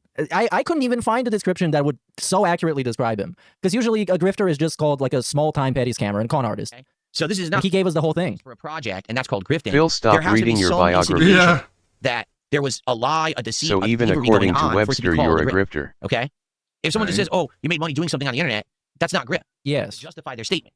So there you go. Okay. Jeremy Hambley in the 2000s. That's not what discovered that he's he was saying, good at though. two things: computer repair through his employment at a computer repair shop and persuasion. By the way, is the volume level good for everyone? Please let me know in the chat. This is a type of skill that I had realized working fixing computers, that I was good with people. I was good with sales. I was good with relationships. I was really good at relating to people. Jeremy, in enrolling in management computer systems courses at the University of Wisconsin-Whitewater, discovered he was not good at two things, just one. It was really just hardcore coding, which I'm awful at. Jeremy struggled with his programming classes, often skipping classes to instead stay home and drink. In a single semester, he was placed under scholastic probation as his grade point average dipped below what the University of Wisconsin-Whitewater was willing to accept. Wow. When I was in university, okay, I was there on a partial scholarship, and I had to maintain a certain GPA Sounds in order like to go anywhere, someone so I had to else get rid of we my know. scholarship, and I couldn't afford to go anymore. And already I was working and had personal loans and things that I was paying off. But I slacked off too. Like when I was in college, I honestly kind of lost faith in the education system because I busted my butt all high school. Got to college just to find out the college isn't very good. Like the teachers weren't very good. I wasn't really learning. I was trying to learn coding. And this is, when coding right before the bubble burst. I think you were bad at partial learning. scholarship Teaching now. me how to code. Instead, he was just like assuming you already know how to do it. Then what am I paying you for? Why am I coming to the university? You're supposed to be teaching me. You're not teaching me anything. And I kind of lost my faith before the in dawn of man as we knew I him. played competitive Street Fighter because I was in competitive Street Fighter at the time. I would go to arcades and shit, so I go to class. But even then, I maintained a decent grade point average. I still passed. I got like maybe B minuses, stuff like that. I still got through. I wasn't in any kind of like probation or in jeopardy of losing or being thrown out of college or anything like that. Jeremy, through a tribunal, was given a chance to explain why he should be allowed to return to college. I decided to go into my tribunal and say, like, look, I'm changing my major. I think I'd be really good in marketing, and here are the many reasons why. I was I'm having problems with my girlfriend and being away from home because I knew how to play on people's heartstrings, Jeremy's, so this is where the grift comes in. That he's basically making half the story up to get sympathy so that they'll let him stay at school. I also changed my major. Funny enough, I changed it from computer science like he did It's a business. Only I didn't do marketing. I did finance. Bro, this, who said this? Cabron James. You actually called it, dude. Well, you didn't call it because you probably saw it, but I'm still going to give you credit. Why is he making it about relating to this guy who is like an obvious grifting scammer? Like, you don't want to do that. You don't want to make it be like, oh yeah, I'm just like this guy. I'm the same guy. Maybe I should have. Because I'm probably a better marketer than a finance person, that's for sure. He returned to school to study marketing. Jeremy was refining his craft, claiming that he excelled in his marketing courses, eventually graduating with a Bachelor in Arts and Marketing in 2005 and a Master's of Business Administration and Marketing in 2007. It was the same year that Jeremy created his first YouTube channel, combining his college degrees and his experience with computers. So wait, did he say he had a master's? You're or shit did he at get both. his I his assure you, bachelor's? Phil. I missed that. He got a master's degree. Okay. He's only 1 year behind me. I started university in 2000. So I got my bachelor's in 2004, but I never went for my master's. I just went right into the workforce because I couldn't afford to keep going. Like, it was too expensive to keep gotten money. And I was working, like I said, I had a partial scholarship, and I was working full time as well to pay for college. And after I got my 4-year degree, I can't afford to keep doing this anymore. So I just went right into the workforce and started making money. He was able to actually get his master's degree. Well, good for him. That's good for him. Fundle Mang, thanks for $2. Let's pick up the pace. Sure. What I'll do now is I'll pause and I'll talk even longer. Oh, come on. What I'm gonna do is I'm gonna take my time now to go over here. It's gonna be on fucking asshole on purpose. But this is like doing This is spiteful making shit, bad especially content. spiteful shit This that is so hurts your funny content. because It doesn't DSP benefit thinks you. he's Yeah, so sure, much you're gonna be better like than them dunking on grippers. some fucking idiot, but fuck still. And also, he's not an idiot.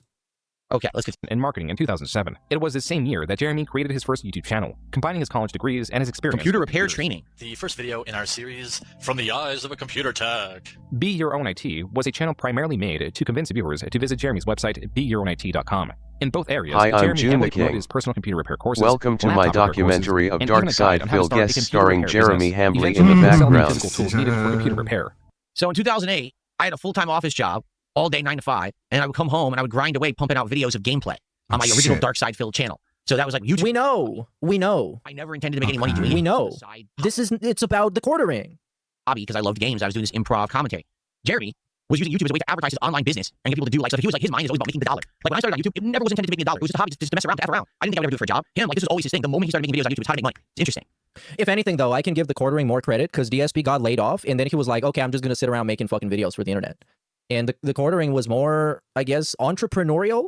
The hundreds of videos encompassing guides, general information, Thousands of years ago, before the dawn of man as we knew him. For decades. At the office this week, we had a situation where one of the techs came across some pictures on a customer's computer that were of the child pornography variety. Whoa. I don't really know if there's any tech. Oh, okay. I know why I muted it. I think you know what he's saying. It was the Jared Fogel variety is what he meant to say. There you go. It was the Derek variety is what he meant to say. DSP, can you stop talking about yourself? This is a quartering documentary. So to speak. I'm not saying it's right. I'm just saying it happens. So if you have things that you don't want computer techs to see, maybe change the folder name when you take it in if you can. While some would see this video as informative in how computer techs have access to users' personal information, others would, eventually, view this as Jeremy, per his specific example, advising predators on how not to get caught. For the time. So, I mean, here's the thing. This is what, 2008? I'm not sweeping for Jeremy here. I want you to understand this. Oh, no, he's about to sweep for Jeremy. He's trying to give advice, but he's giving advice to do something underhanded for something that should never be hidden. And you know what I'm saying? So, I mean, I understand. He's like, oh, so you should be careful about what you have on your computer. Here's how you can hide it. But wait a minute. You're telling them to hide things that are blatantly illegal. Like, that's probably bad advice to do on the internet. The thing is, back then, no one thought that way. What? 2008 YouTube. What? No one was thinking, oh, this, sweeping for child predators and things like that. It was just, just say and do whatever, make content, whatever. No one thought that way. You know what I'm saying? What? Like, I used to do commentary that was over the top, sexualized commentary. What? Racial commentary. Back then, no. Yeah, but that doesn't. It's not the same at all. It's not the same at all. Because I watch those videos on YouTube too with the fucking edgy commentary. I watch them too. It's not the same shit. Today, if I were to do any of that content, people would be monstrously offended and like, oh my God, cancel this man, right? What? Back report him or whatever. No, they would say you're What? gay. Back in But I wanna say, 2008, no one nobody that way. thought Like, he's CP probably was thinking, illegal I'm just according attacking to this from the tech side of DSP. things. But of course, years later, people are going to go back and find that old video and call him out on it, just like they go back and find my old commentary and call me out on it today too. It's inevitable. It's going to happen. Being this video was buried. Bro, in my first system administrator job, we would routinely find, because we would the traffic from all the company networks would go through us, and we would have a dashboard. We would routinely find people going on fucking Pornhub, and we would even be able to see their traffic. It was like all kinds of type of videos people were enjoying, and we always reported that to HR. Sometimes it was very funny. It was like Review Tech grandma style videos, the type of videos Review Tech USA enjoys. Of questionable quality. So yeah, you find CP on somebody's computer, you don't fucking report it. Disinterest, but rather that's who Jeremy fucking retarded. Venture capitalist or VC. Some VC guy bought that channel. He's wearing a Sonic hat. There you go. I guess he used to wear this actually in his content. Huh. From me. Yeah, wow, look, and he's not complaining about how hot it is. Company laptop, you deserve to get snitched on. You deserve it. You're just stupid. It's a Darwin Award for you. I think I got $160,000. So I got a big check. This was when I was 20, I don't know, 22 years old, 23 years old. Side note, it is impossible for Jeremy to sell that YouTube channel at the age of 22 or 23. With his year of birth being 1983, it would place the transaction in 2005 or 2006, a year or two before his channel was even created. Regardless, Jeremy's claim does seem to hold some merit. So he's one of these guys that he tells these tall tales and he always flubs the details. And he probably thinks no one's ever going to call me out on that. Hey, Years later, of course, like what? Out on every detail. That is just a minor detail. Yo, I will never cease to be amazed by his ability to recognize his flaws on everybody else and call them out, but be completely oblivious about like himself doing it. It's golden. Like maybe he really did sell it and he was older. Does it really matter? No, but okay. 2011, there were different hosts on the Be Your Own IT channel. With this potential transaction, the possible selling of the Be Your Own IT channel, something changed with Jeremy's outlook on YouTube. Suddenly, channel growth could translate directly to revenue. The grift. Yeah, he probably does it on purpose. And the selling of products through his personal websites. It could now also be to sell a channel and the website. It's a deception strategy. This could explain RC Nightmare, a channel established August 27, 2010. As Be Your Own IT drew from Jeremy's experience with computers, RC Nightmare drew from Jeremy and his best friend Brandon's enthusiasm for RC cars. Specifically higher-end, customizable remote control vehicles. So again, I gotta wonder, this is his second channel. Is he thinking, hey, look what I just did with the first channel, right? I just took this stupid idea, I flipped it into $100,000+ profit for me. Can I do it again? Vest streak, hats, gunner glasses, Dunslores. And again, maybe this was always his idea, is to create a channel, run with it, build a little bit of an audience, and sell the channels off. Ability to surpass 100 miles per hour. Jeremy and Brandon began by uploading videos focusing on unboxing cars and tutorial videos on how to optimize or install components. Brandon was adept in the verbal and physical breakdown of vehicles, from the aerodynamics to even the thermodynamics. Brandon speedily named off components and even their composition. Jeremy, however, often spoke of personal anecdotes and the superficial qualities of the vehicles, sometimes even struggling to remove the vehicle from its cardboard platform. This time I'm actually a little bit better prepared to get this thing out of here. So I won't do my fat guy struggles bit. Albeit, I know that's a crowd pleaser. Well, maybe you will see it. Maybe you'll get a little taste here. Yeah, because guys, I'm going to do shout outs in a little bit so we don't break it apart too much. Just so you know. Because he's slow as fuck by himself. It's so weird to be watching it because I don't want to help him out. Early on in my YouTube career, me and two of my friends made some custom Street Fighter joysticks together. We would buy the base joystick, buy better parts, take them apart, upgrade them with the better parts, put better art on them, and we would document the process and make videos of it. It's weird. There's like weird parallels here. The only difference is that with me, I never actually intended that this stuff would be like big money-making ventures. It was more hobbyist stuff. Well, it seems like with him, he is intending for that to eventually make him money. Of this sort often outperformed Jeremy's. Nobody cares. There was not as much demand for information on remote control vehicles as there was computer repair. Naturally, this was an issue. Without significant traffic, Jeremy could not grow his accompanying website rcnightmare.com, making it both difficult to sell and more difficult to bring advertisers on too. While Jeremy did utilize his tested strategy of nearly daily uploads, he also found a new way to boost both his channel's growth and his website's growth, even if it was artificial. Every 250 subscribers we get on YouTube, we're going to give away a truck. Up to 10 trucks. Boy. All the subscribers in the next week. Oh no, giveaways. That's what I got in trouble for. Come over to our forum. The detractors said I gave away empty game boxes. That never happened. They lied. They lie about told me. people to go and like his streams, and he got like a likes thing. On November 16, 2010. Remember that? Different set of winners in January 2011. Yeah, the fake engagement. Amounts to over 1,000. He knows them all. Just 1 month later, Jeremy made another RC-related channel, focusing on RC discussion with both Brandon and Jeremy present. And in June, Jeremy promised free t-shirts. Yeah, the actual dude, the fucking, how could I forget? Thank you, YouTube style channel. The clicking on the ads, and also other people pointing it out. The clicking on the ads, What the a actual, fascinating like, life story, Phil. Maybe June should do a documentary on your life someday. Yep, it's the fake engagement contest. Yep, I know all about it. Yep. 2010, and a different set of winners in January 2011. 117 participants amounts to over 1,000 forum posts. Just 1 month later, Jeremy made another RC-related channel, focusing on RC discussion with both Brandon and Jeremy present. And in June, Jeremy promised free t-shirts to any user that reaches 100 posts on the RC Nightmare forum. Oh, by the way, since people asked yesterday, well, one guy asked, I made a letterbox thing for Detractor, so I guess you can check out movies I like. Here, I'm pinning it in chat. Condition to win was based on referrals.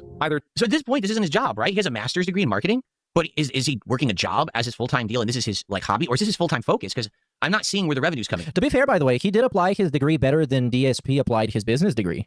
You know what I mean? Like, he's trying to grow the site so maybe he can... At least he got something out of that time and effort. The sale of the first YouTube channel is just that's how he funds himself at this point in his life. Because I'm comparing it to me. At this point, I had an office job all the way through late 2010, and then I got laid off, and then I flipped my YouTube channel of 2.5 years into a way to make money by getting partnered with Machinima. So I'm just curious, like, how's he getting by at this point? You know, like, does he have a job, or is this it? Nightmare or friend of RC. Not included was the third channel in the expanding network, under RC Flight School, covering remote control planes. Following this pattern, the RC Skipper channel was created on July 1st. Why is he comparing it? I think that's because, so this is commonly what people with no social skills do. is in order to talk to somebody, they think that all you need to do is essentially just establish some commonalities, something that you have in common. So they're going to say, well, I have a cat. And then you're like, well, I have a cat too. And then you just kind of make it about yourself and talk about yourself. And so that's kind of what his idea of reacting is. And that if you watch DSP Reacts, like the original series when he started doing it, that's pretty much exactly what it was. Like, I'm watching this video and then I'm going to tell you how that pertains to me and has anything about anything. Remote controlled boats. These channels, relative to RC Nightmare, saw very little growth, possibly due to their lack of uploads. Though RC Nightmare would see some monetization through advertisements and an online marketplace the following year, Jeremy evidently grew weary of solely focusing on RC vehicles. This explains the existence of Score10bucks.com, a website run by Jeremy. It is also tied to this Twitter account under his name, Jeremy Hambley. As for the website, Jeremy appears to have been drop shipping select DVDs. Quote, here's what we're doing with our advertising budget. Instead of building tons of websites to promote these DVD releases or buying up ad space, we spend our budget on $10 gift cards to a major online retailer. Everyone likes free money, and getting $10 for buying a DVD is essentially getting a DVD for free. Yeah, I mean, sure, except you pay for it. Was abandoned the same month it was erected. Jeremy, unrelenting, created yet another website. So he is trying attempt after attempt to find a way to make money, and most of them don't work. And he just abandons it and he goes on to another. Yeah, welcome to being a marketing major. that's kind of what it's like. Nightmare, this website. How do we package this so we can make more money? The Marketing Sheriff YouTube channel, it offered one-on-one consulting. Quote, Marketing Sheriff also hosts high-level online marketing video lessons. Oh my God, more contract negotiations. And members DSP discovers marketing. Questions answered right away. The Deputy Program is a group of the world's top-performing online marketing. And also, you know, this is a very interesting observation coming from a guy who the first thing he thinks about when somebody proposes him a new idea is how he can make as much money as possible from it and how it can be worth his while, including what he is doing right now. This is what he's doing right now. He wouldn't do this if people told him that he wouldn't make money, even though that's kind of what they told him, and they told him they don't want this. Negotiation, and all things business-oriented. Unquote. According to Jeremy, Marketing Sheriff in focusing on servicing higher-end clients would be his main revenue stream. Similarly successful was MTG Headquarters, a channel based on the popular trading card game Magic the Gathering. What's up, guys? Jeremy and Brandon here from MTG Headquarters.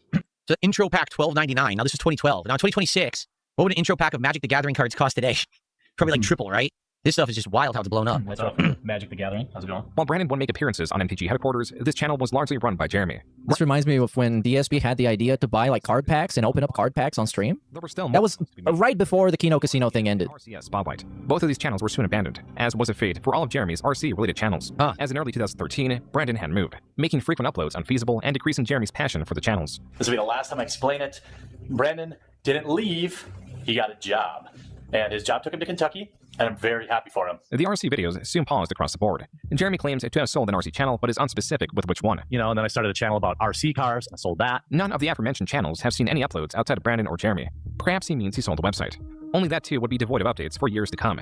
Even the bottom of the website's homepage displays Brandon and Jeremy as the owners. Whatever the case, the RC channels and website remain largely inactive. Jeremy's focus instead was placed on his Magic the Gathering channel and his vlog/self-improvement channel, Me vs. Me. Okay, so what we're seeing here is in his early years, he sees very early success. Yes, thank you, Phil. Let's just recap what we just heard. That was very well presented and very easy to understand, but just dumb it down for me and then tell me how it's actually about you. With his tech channel, the IT channel, he sells it, apparently makes good money, selling the channel off. Early times of YouTube kind of makes sense, right? Tries a whole bunch of other stuff, none of it works. His friend says, well, this isn't doing anything for me. I'm out of here. I got a job. I got to go make money. And he moves away. That's the end of the RC stuff. So now he's on to the next, right? Seems like try something. If it doesn't work, on to the next, on to the next, on to the next. So is this good or bad? Is there passion for any of it? Is he actually like the RC stuff? Does he like the things? I mean, if it's a business, then you don't have to be passionate about your business. If you are, then great, but you don't have to be. That's why it's a business. Get rich quick schemes that he wants to try to, hopefully it takes off and then boom, I could just sell it and I can go on to the next and go on to the next, right? I wonder, like it seems on surface level, he has passion for RC cars, right? But then why didn't you do it to the point where like you loved it and it was part of your content instead of just what does that matter? The moment that your friend was moving away. You're not really focusing on the if he's going to start Magic the Gathering, maybe he loves Magic the Gathering and this is his passion. I don't know. For me, again, I'm trying to relate to this. You know, the game is what I started with on YouTube. Why are you trying to relate to this? Just commentate on it. To this day, that's where my bread and butter comes from. You know, my content is solely rooted in video games. Sorely and I had passion rooted. for it. It's been more profitable, less profitable. I still stick with it. You know, never once did I think I'll just drop and sell DSP gaming or something like that. It was just, no, this is my thing. Was established under two goals: to lose weight from a starting point of 346 pounds and to drink less. Jeremy abandoned this channel and possibly his goals in just 3 months. It was here in 2013. Oh my god, just like Phil. Phil doesn't have goals anymore. Making videos opening booster packs to obtain high-value. Remember when Phil had goals? 2013. No, that was so long ago. 25,000 subscribers. Thank you to Guitar Player for re-upping your membership on this channel. I appreciate it. Yeah. Making it Jeremy's fastest-growing channel. Like his prior channels, he also created an accompanying website and focused on nearly daily uploads and giveaways. Gonna do a giveaway coming up. Stay tuned. So, I'm gonna do a little bit of giveaway. Let's get right to it. And that's why I'm doing a giveaway right now, too. I've been trying to give these away, which are the event decks. Jeremy here from MTG. Oh, were they fake giveaways? Sicko giveaway. I mean, obviously, I kept the rare, so Yeah, you know, I gotta support the channel somehow. These giveaways still required users to subscribe to MTG headquarters or the new set of trading card related channels. These did not perform nearly as well as MTG channel. He likes It could be because of his Pokemon. lack of knowledge of the other trading card games. In this video alone, he misnames one of the most iconic first-generation Pokemon several times. Reverse Hollow Charmander, the Reverse Hollow Charmander, and a Reverse Hollow Charmander in the same pack. That happened in a different pack too. Though it is It's possible that Jeremy has Charizard, sold several channels for idiot! the sake of selling them, in a late 2013 blog, he states it is Who because would he is do lonely. that, This Phil? channel could be a distraction to fill the absence of the friendship Brandon provided. I do YouTube for the community. That's the only reason I do it. I don't do it because I want to make money. Believe me, it's a money pit. I don't do it. You know, I do it to connect with people. I don't. This isn't as like pathetic as it sounds, but like I don't have friends. You know, this is gonna be pathetic. Friends really in general, and that's not because I'm not. This popular. I isn't wasn't popular, pathetic, because but you know, it's just life happens. When you Okay, if you have to preemptively set up something so it doesn't look like something else, it's something else. It's that thing. So he doesn't have friends because he wasn't popular. While Jeremy's loneliness, or whatever, as he will later describe it in detail, the motivation to grow his channel was also likely monetary. Whatever the case, no matter how large his channel would get, he would always desire more. Even with MTG headquarters at 54,000 subscribers, his largest channel ever, it was still not enough. how do we get to 100,000? How do we continue to fulfill the mission statement that is basically to grow the game and grow such an amazing community? You know what's crazy? This is 2014, so he's been doing YouTube since 2008, right? And he's done all these different ideas, and it's 2014, he still only has 50,000 subs. I mean, the golden era of YouTube is already passed. When it's easy to get subs, it's easy to get following, because he keeps rebranding and doing different ideas. It's like he's always starting over, and it's going to become more hard to get more of your feet entrenched into the YouTube landscape when you just keep hitting the reset button. You know what I mean? At this point, 2014, my DSP Gaming channel already had well over 100,000 subs, was getting millions and millions and millions of views a month. Hey, Phil's channel. Tons. And he, you know, for him, because maybe if he just stuck at one thing, it would have blown up and gotten more successful. Don't know. But again, notice that everything he's doing, it's 2014, you know, only 12 years ago, he's not even doing anything he's doing today yet. And you guys What? have been truly awesome. So I've opened a What do you store on the mean? website, but what I've decided to do here is actually use a service. He's you've still probably heard opening about, card called packs Patreon. I use it today. to do amazing things. I've got so many things planned for the website. Did you I'm meet? actually Okay. He's got nothing planned. going to go right back into the site. Jeremy claims he would use the Patreon money to incorporate. This is like, I remember back in the day, I watched the iDubbbz Kickstarter crap. That was a good series. And all the videos on there were like that. Oh, you guys, I have so many ideas. I'm going to make a video game in which you can do everything. Anything. Think about it. You can do it in my game. I just need $5 billion. And I know that's going to work. If everyone like relates to my idea, it's going to work. I have so many ideas, you guys. And those guys, they have no ideas. Into the MTG headquarters website, and to have 5 dedicated writers for it. I know it's God, I hate e-bagging. It's God, I hate it's annoying, e-bagging. but I just think No, it's all right. I just You can do think, this is a give great me your way money. to Based. together to just keep it. Yeah, kind of like Star Citizen, kind of. But Star Citizen is somewhat of a game that is playable and exists. tools on mtgheadquarters.com, which is essentially everybody's website. Jeremy, now 7 years into creating videos on YouTube, began to refine his approach, where he began simply asking for users to subscribe, and it evolved with giveaways. He was now incorporating purpose and community into his calls to action. Yet there was still room for improvement. His Patreon, as per the Wayback Machine, would not even. What is he banning right now? What is going on? He's obviously this is Phil reacting, by the way. To grow the MTG community, his efforts and finances were not entirely there. I mean, if he was getting $710 a month, and he was getting that from only 46 patrons, that means he had some pretty big pledges. For right? someone who By the way, I'm hates trying to get YouTube begging, chat to you're load, it pretty won't load for good me. at it. So I can't see what you guys are saying right now. I have no idea what happened to YouTube chat that it's crapping out. Nothing. I hate e-begging. Okay, yeah, I don't know what happened there. It was And I completely wouldn't dead. have to Okay. e-beg if you just give me money. Too hard and it crashed. It's your fault. 2 years. And I think the most I ever got out of it If was you give me your money, like I won't have to $1,200 beg something for like it. that. I could be wrong. You know, don't quote me on that because I don't remember. But he's doing all right on Patreon to have this extra income. You know, $700 a month, $1,000 a month. That's a good amount of supplemental income. And again, it's Why do now we Magic the need Gathering is a you big to thing. say That's that? what he's promoting this In as. 2014, he created another channel unrelated to Magic Why the is Gathering. that trading cards, reaction remote control vehicles, or even tech valuable? support. Hey there, I'm Jeremy, and you've come to that part of YouTube where you might be wondering how the heck you got here. Together with my beautiful wife and our best friend Brandon, we're about as obsessed with the arcade as anyone. I love this one. Specifically, claw machines. So obsessed. We with got that, 2 in our we've already home. bought 4 different machines and have them in our houses. We have in our Jeremy and houses. Brandon's newest channel. What? Although Brandon had moved We have him in our Yeah, houses. Brandon. I'm sure this character is very unrelated to the overall plot and will not make a comeback at any point. Especially any come on his wife's back. Oh. Time had passed, and I kicked around the idea of moving to Louisville, and well, He's a cuck! I'm going Allegedly. to do that.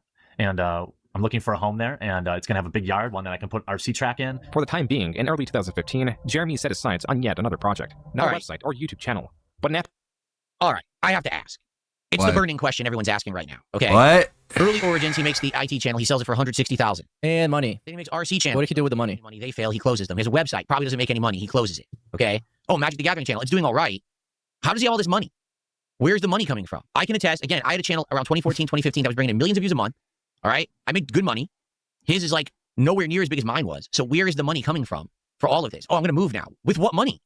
Oh, but for the record, I can also tell you something. When you're a YouTuber and you decide that you want to move and you want to buy a house, it's tough. The reason is you have to justify to a bank. People actually to give you a liked loan. him. You have to show them your history as a YouTuber, how much money your channel brings in, the fact that your channel isn't declining in views or losing revenue. You have to prove to them that you are a business that is not going to flop or fail overnight, and now you can't pay your mortgage that they just gave you, and then they have to foreclose on your house. So it's tough. To be honest with you, it's actually tough to do this kind of stuff. I know because I went through it myself in 2014 when I bought this place that I live in right now. So if Not he a wasn't house. even as big as me, It's not even a house. Where's all this money coming from? I bought a claw machine for my house, right? I have all this money to unpack Magic the Gathering cards. Oh, I'm going to move now to a bigger house with a big yard. With what money? You don't have a job outside of YouTube. Where is it coming from? He does have That a is the job question outside of YouTube. that hits my head because I remember the struggle I had at this point in my YouTube career. I'm moving across the country. I'm putting myself in tons of debt to do it. It was hard to get a mortgage. It was hard to get a mortgage because of the nature of my work. And it was a struggle. To him, it doesn't seem like there's much of a struggle. Like he's doing Patreon and other things to just finance the website, to finance the channel, but it seems like he's good behind the scenes. So, maybe he had a full-time job, but it doesn't say that at all anywhere along this way. Yes, it That's a little does. confusing to me. Like, did he actually have a job all this time outside and all this internet stuff was just his side job, his side hobby or whatever? It's confusing. Yes. Okay. He named Game Finder. The word finder is missing an E in the same style of Grindr. The location-based LGBT. What did that have to do with Grindr? I just like the mention. I don't know if he had a job. I don't really care, to be honest. And they probably said it somewhere in the video, and DSP talked over it. I was giving shout-outs. And it released just 3 months later. This isn't a You debt should ask Grok. owner is cashing in. In Grok, did the quarter pounder have a job? In addition to being free, Game Finder currently is without any ads or even an upgrade cost. Well, that was the professor from the channel Tolarian Community College. Like Jeremy, the professor runs a Magic the Gathering-based channel. This is someone that Jeremy met at a convention earlier in the year. The professor was one of the creators Jeremy got along with. The same cannot be said about Wedge from the Manosaurus, a creator that cancelled a meeting of fans and creators because Jeremy was to be in attendance. All this is explained in this video from Darium CCG. So even with Jeremy being somewhat infamous in the Magic community, channels like Tolarian Community College were willing to be fair when assessing Game Finder. While the professor praised the app's lack of advertisements or predatory monetization, his complaints echoed the major issues users had with the app, describing it as simplistic and lacking in features. While Jeremy was aware of these complaints and sought to add more social elements to the app's main plight, according to Jeremy, was that it never hit critical mass. It was never able to reach a wider audience on launch day, meaning users would download the app to find few people online. Jeremy claims the app also had budgeting issues, such as spending too much on rewards for Kickstarter backers and too much on the development cost of the app, claiming to have spent $10,000 to $20,000 more of his own money to market it.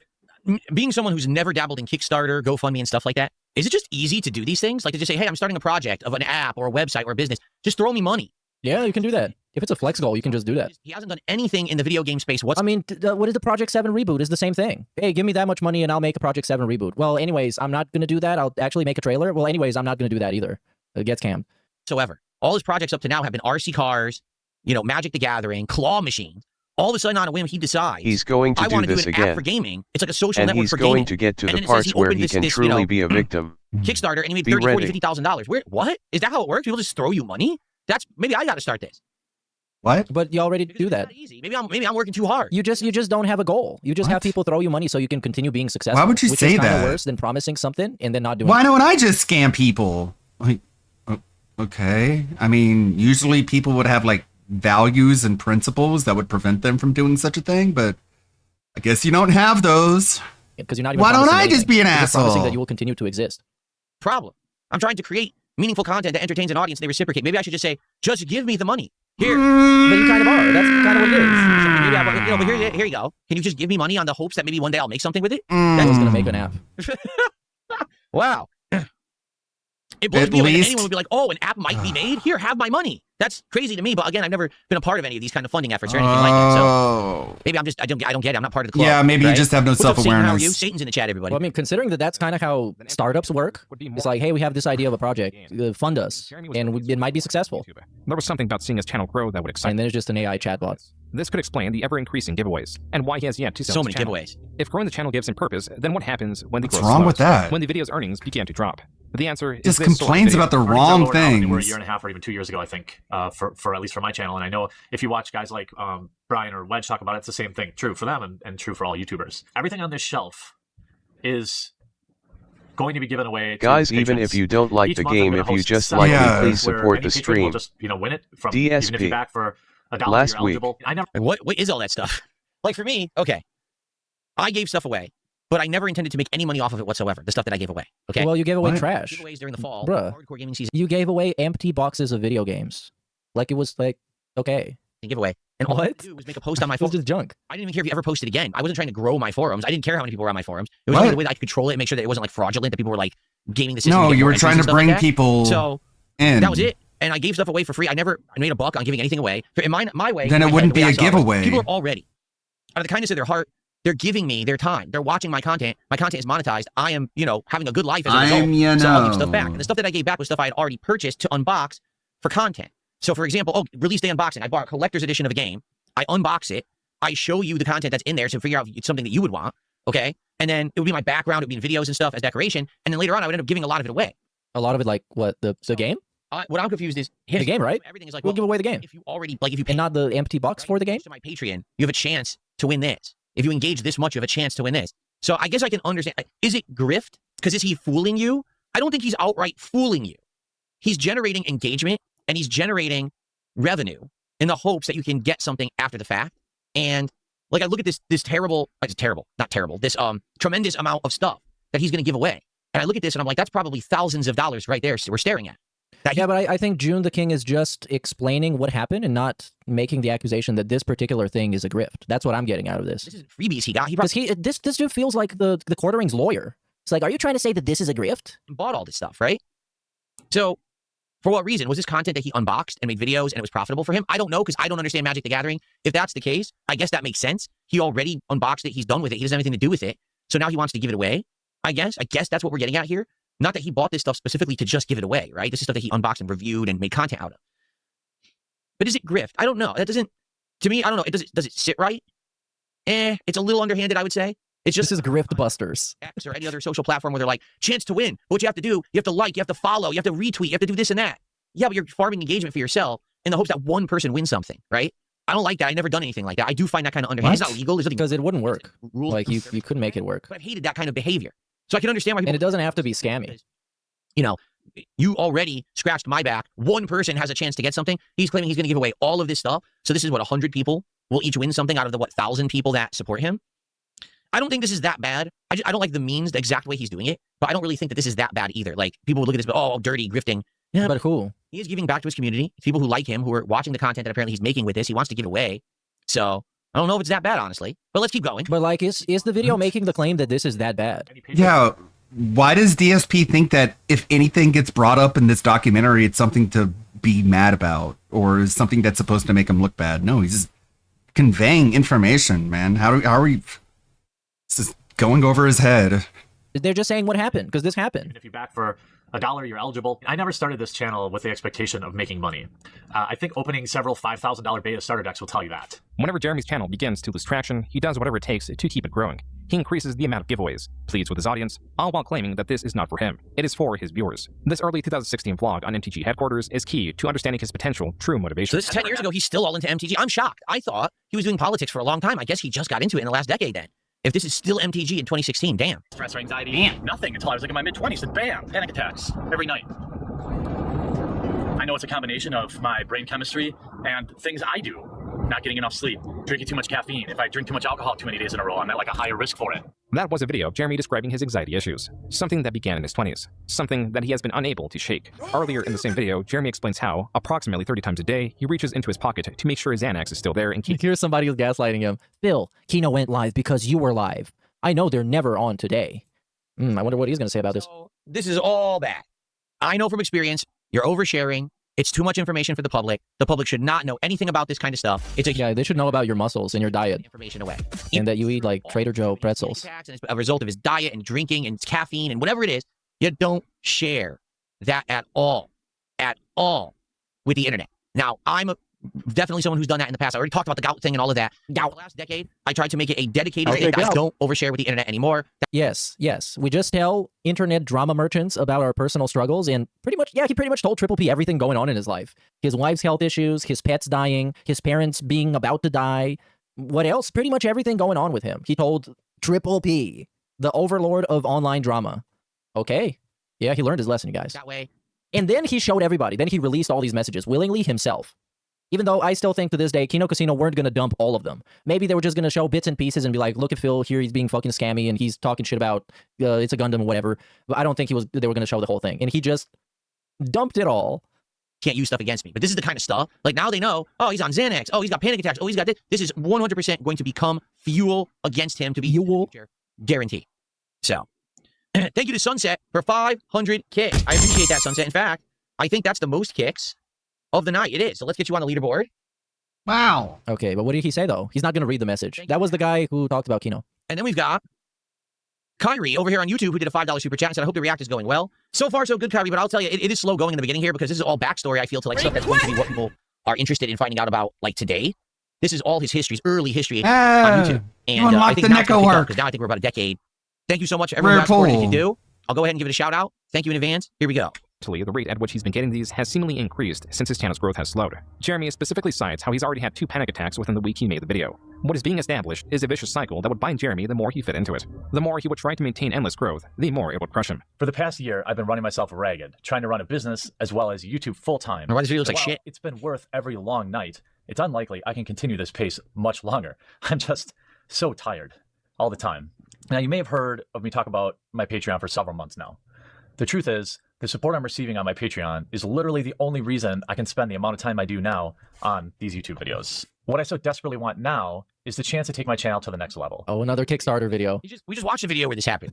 Guys, I'm making GTA 7. Just 2 minutes ago, where he said the same thing. 2016, it appears Jeremy was reading a pre-written sales pitch, yeah, asking his audience to increase their support on his Patreon, allowing Jeremy to reduce the time spent on his plans for marketing the sheriff, claiming it is for better or more diverse content on MTG headquarters. While Jeremy did make good on diversifying his content with the increase of collaborations, interviews with Magic the Gathering artists, and even PowerPoint presentation guides, none of these videos could trump his simple, effortless card-opening videos. As much as Jeremy desired to change and improve into something superior, he could not find any footholds, and was slipping into a breakdown. Now, I wish I'd done a lot of things differently. I wish I was friendlier with other Magic YouTube channels. I wish YouTube ad revenue wasn't less now than it was a year ago. Well, listen. I'm super guilty. I'm watching this and I'm feeling it. I'm super guilty. I did this pity shit all the time back in the day. Back in the day? Because the pity shit. Any other income besides YouTube ad revenue, and I opened a Patreon. Okay, and that was it. That's all I had. Even though I live streamed, He feels guilty, you guys. Like Can you believe that? I had no contributions coming in. Oh, he's really changed. He can feel guilt on ad revenue, and so I would literally all the time be like, oh well, ad revenue's down, guys. You know, it sucks. What can you do? But hey, if you pledge to my Patreon today, or you up your Patreon pledge, you do this. This could help me out. 100%. I admit to doing this. Okay, I'm guilty of it, just like him. I used to do this shit. It was a different time. It was before I discovered interactive live streaming, how much better it is to have a social aspect where you interact with your audience. Yeah, we can milk them directly. You don't need to embarrass yourself in videos. You can embarrass yourself straight up on stream. I used to do this shit too. So I see him like, oh. But the begging got 1,000,000% worse when he was a live streamer. Because then it was like, emergency stream, you guys. I didn't want to make this stream, and I didn't want to talk about this, but we have to. It's kind of despicable. Yeah, and I used to do it too. You know? You still do. Anymore, because I've become a better person, a better creator. No, you've gotten worse. 1,000 kicks just came in. Oh my god, I can't believe this. 1,000 kicks? Sorry, because That's a lot of kicks. I'm doing this a different way today. That's $10. Now, crap, where did my... Yeah, this is really great. I hope the editor cuts this out. Like, what is the editor going to come up with? Like, we're 2 hours into this 3 hours and 20 minute stream. This is the raw fill one, so it's probably longer, but you get the point. What is the editor going to put together? What is there from his commentary that he said? It's like, oh, this guy, they're calling him a grifter. I don't know. Is he a grift? I don't know. I'm not sure. There it is. 1,000 kicks from Cowboy K. He says, another cowboy individual. Loving wife, unlike him, keep up the good work. Well, wait, what? He says, you're a better gamer than Jeremy and have a loving wife, unlike him, keep up the good work. Well, there's been nothing whatsoever in this documentary at all about gaming yet, right? Or about his loving wife. I think it's going to be a lot more about his loving wife than about gaming. I have no clue. But he really needed that ego boost. Phil, you're better than this fucking bum, who's also a guy everybody clowns on and calls a complete fucking loser. But you're less of a loser than him, because your fat wife still loves you, and allegedly you're not getting cucked. You know what I mean? If I'm better perhaps than he is. As for his wife, there's been one blurb about his wife so far in the entire documentary, so I don't know what we're talking about there either. Unless it gets addressed later, I don't think that's really what the subject matter is, but let's keep going, I guess, and see what happens. I guess. I'm just here to react directly to what's in the documentary. I understand that there's tons of supplemental information that people will be talking about, all this other crazy shit, but I'm just, directly what I'm seeing is what I'm reacting to, if that makes sense, okay? Okay, thank you for the 1,000 kicks. That's the most kicks of the night so far, Cowboy K. I appreciate that very much. We still have an hour to go. Let's keep going. Change any of that, really. It was just a month later, in May 2016, that Jeremy went on his infamous Twitter rant, spurred by this panel. Women are playing Magic, and we're here to stay, and there are only going to be more of us. And that's kind of the conversation I want to have now, instead of just looking at us as something that is weird and to be studied. This panel... Oh, this is, by the way, it's a really inefficient way to get people on your side, is telling everybody else, we are in your space now, get used to it. Yeah, people not going to react well to that. Was streamed and uploaded in video form. It is titled Women in Magic Panel, and sits at only 22,000 views. It is not at all a video of major significance, and is of 4 female judges discussing their experience in the Magic community, from the sexual harassment they received, to wanting women in Magic to be treated as a norm in the Magic community. Luis Scott Vargas, a streamer, quoted a different Magic creator who posted the link to the video on Twitter, noting how disappointing the comments were in response to the video. Jeremy, under his MTG headquarters account, responds by stating that they should not be so thin-skinned. Yeah, especially if the community is based around nerds. Like, coming into that as an outsider, whether you're a woman or like a tourist or any kind of an outside perspective, coming in and being like, yep, I'm here now, get used to it. Yet another creator joins the conversation, emphasizing how people should be less crappy to each other. Jeremy responds, quote, I simply choose to not be offended by what anonymous commenters say. That's a lot more obtainable. Yo, he just chose not to be offended. Insanely based. The conversation then is that the rant? In color. Jeremy stating it is entirely irrelevant to Magic players, and how his penis does not in fact make him stronger. This kicked off a new not directed at any individual creator, rather the Magic community in general. So he's starting to get into culture wars in the Magic community. Uh-oh. Because, you know, it's now it's becoming political. Now it's becoming, oh boy. So I can start to see the drama begin. Okay. So many mindless betas in the MTG community. Come on, sheep. Demand proof. Statistics. You know, actual evidence. Attention, sheep. Formulate your own opinions. Being wrong is simply better than parroting popular opinion. Apparently presenting a logical alternative to playing a victim means you hate women. I should have known better, lol. Going back to real world. This era of feminism gets lost in spending more time shaming actual conversation. I love women. They are every bit are equal. Unquote. Jeremy would delete these tweets soon after posting. This will not stop them from being archived and immediately posted again on Twitter. This user takes note of his specific tweet in response to a comment about planeswalkers needing their own bathroom. Jeremy. So I guess, now this is me coming from an outsider perspective where I don't really understand everything. What people I believe say is that this is him drunk tweeting. That he gets drunk, he tweets this kind of controversial... If that's bad, then DSP's SRK fucking messages, they're like nuclear, man. Stuff out. People call him out on it. Oh, I gotta delete it all. He deletes it all, but then they archive it, and then they present it later as look at how this guy really is when he's drunk, which is kind of like, I guess what they're saying is when he's drunk, he really lets his real self out. Like what? Like who? Like the who has also done that? Right? So I think that's what they're getting at here. So they're showing, this is the background to show that he used to do this in the Magic community. It's not just him doing it with politics and culture wars. He used to do this stuff even in the Magic community 10 plus years ago. Okay. I think I'm seeing where this is going now. I just got a $3 tip. Listen to this. Hey, brother, it's Jared. I'm still in prison. I saw you mention me earlier in the video. Why don't you come back soon? Jared, role player. Jared Fogle from prison, everyone. Thanks for $3. It's awesome. It's amazing they let you send PayPal contributions out when you're in prison. That's something interesting. Maybe that's something to be looked into. Maybe our prison system should be tightened up a bit. If you're actually allowed to be sending people tips from prison, it's kind of weird, don't you think? Yeah, that is kind of weird. 86, who just did 2,000 kicks over on Kick. Thank you, Suku. That's very generous of you. I appreciate that. You now take the top kicks position. Thank you so much. Hope you're enjoying. And okay, yeah, this is definitely getting skipped. You can now get pop-ups for kicks, which is really no, we're not enjoying it. Content. All of a sudden, supposedly now he's doing these weird tweets. Okay. That they should send their urine into the aether. This was viewed as a commentary about the controversy of trans people requesting to use the bathroom of their gender identity. Jeremy responds to this screenshot with, quote, things turn toxic, so I clean them up. But yeah, you're right. Planeswalkers should use their own bathroom in the aether, kid. Unquote. I mean, this is what was going through my mind. You guys think that joke is transphobic? You think that joke makes me a monster? Oh, he made an explaining video. According to Jeremy, whoa, he's gonna unleash the monster. Look at this dude, he's so monstrous. His comments and unleash the beast on these Twitter fiends. Was not an honest commentary. Ooh, and this is 10 years ago. Okay, so this is 10 years ago this is happening. And now, again, you know, you can fast forward to like today. What's going on right now versus 10 years ago. Okay. Even though Jeremy frames it this way, he would first attempt to regain the favor of the community with an apology on Reddit. Quote, I want everyone to feel included in MTG. You can't really control how people react to certain things, and certainly Twitter is not a great place to have a complex discussion on gender issues. Everything I said after my original few tweets was at best insensitive and at worst outright wrong. Again, I am sorry. Unquote. This so he apologizes. Exactly 100 comments and 0 upvotes. The comment site is 0 upvotes? Behind the deleted and are distrusting of his apology. Some are even noting how often Jeremy is editing the Reddit post. To this specific comment, Jeremy responds, quote, yeah, it wasn't reading right. I'm not good at writing, so that's why I do videos. I am just trying to apologize, and the comments keep saying it's not good enough. Unquote. Jeremy would address his tweets in video form. Bro, apologizing to the internet is never good enough. Like, when are those dudes gonna realize that apologizing to the internet is never good enough? So you shouldn't really bother. But you shouldn't really get yourself in a situation where you should make Reddit apologies. I thought, I guess, maybe I had to say that. That's why DSP never apologizes, because he's based. I know that, you know? It took about a month and a half. Gang Bang Style, what a name. Who's actually the former Dr. Lexus. Oh, yeah, okay. Did a whopping why did we need that? To the Kick community here today. Thank you so much for... We need to expose him. Just so we can power trip on him, we can tell him. Also did a $2 super chat. Tell him, I know who you are. Be careful, bitch. Be careful, I know you. You're the former Lexus man. On the leaderboard now, unless someone beats that record. All right, very nice. Okay, yeah, this is getting completely skipped. Super chat says, unfortunately, the Jeremy situation is a shit show. Yeah, it's gonna get a lot worse. Don't worry about it. By the way, one thing, these DX Racer chair he has. I used to see that chair everywhere. Was this a sponsorship that like every YouTuber had around 10 years ago? Because I saw that. Oh, hell yeah, DX Racer, that was peak. I was like, why does everyone have exactly the same chair? That can't be a coincidence. They all chose the same chair. That had to have been some kind of a common sponsorship or something. That was just popular. Yes. Okay. Sure. Doesn't All right, let's matter. continue. I don't know anything about it, but it's just weird. I've also seen that in red and blue, I think. So I've seen it in white, red, and blue. Wow! Great comedy. It was always the DX Racer chair, the same one. Okay. Oh, wait a minute. Hold on. We got a frog contribution. Oh, yeah, okay. Yeah. Oh, we got to do that. All right. Jeremy to begin right where he left off. On Twitter, he changed his display name to MTG. Oh, he became the king of hate for Magic the Gathering.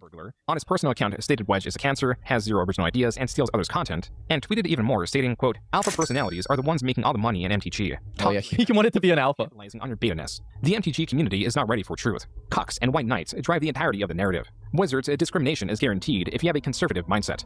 Community discrimination also guaranteed. I mean, look at their community team. Every one of them is a leftist. Don't be a beta lotus, folks. Be an alpha. Unquote. So wait, was that was him actually posting under another account? So 10 years ago, I had my incident, my accident. Okay, let's go back to him jerking off. We need that. Community. Interesting. Jeez. What was wrong with 2016? It was a very bad year for everyone, I think. Can we just forget that 2016 ever took place? No, 2016 was great. We had the last good double XL freestyle. The following week, this time to make Magic dank again, and tweeted, quote, straight truth, the reason you can't trust me is easy. 2016, we had XXX Tentacion, we had 21 Savage, peak 21 Savage. Real numbers. Shitlords. Someone like Had Migos. plays MTG as a snowflake. Nope. Unquote. In August, continuing this escalation, Jeremy announced Twitter was actually good. on Twitter. Back to his personal account, Jeremy posted DSP jerked off. in response to riots happening in his area. Finally, Jeremy, on his MTG headquarters account, states there are no good-looking females or males with personality, and that the vast majority of MTG YouTubers have subpar production quality and are boring. It seems like he's having a breakdown. It seems like again, if he actually likes MTG, but all of a sudden now, people have turned against him for the comments he made, probably drunk tweeting, and he's just, I mean, this is the quintessential endless crash out. Is it not? Like the big, like the damn. He keeps going. And I don't know. DSP has, even though it's not threads, it's like one-off tweets. Probably more unhinged on average, but it has nothing even close to present day quartering Twitter. Because present day, the quartering Twitter, you would think he's like an anime villain. You would think he's like a pro wrestler type of promo in 140 characters, or like, is it 280? It's too much. We need no characters. Yeah, Twitter should be all about emojis. and going. On the Magic TCG Reddit, users commented on Jeremy's Oh ongoing boy, rants. wow. One former creator blames Jeremy for why he stopped making videos, specifically due to how Jeremy's low-effort pack openings flooded YouTube, potentially burying their higher-effort content.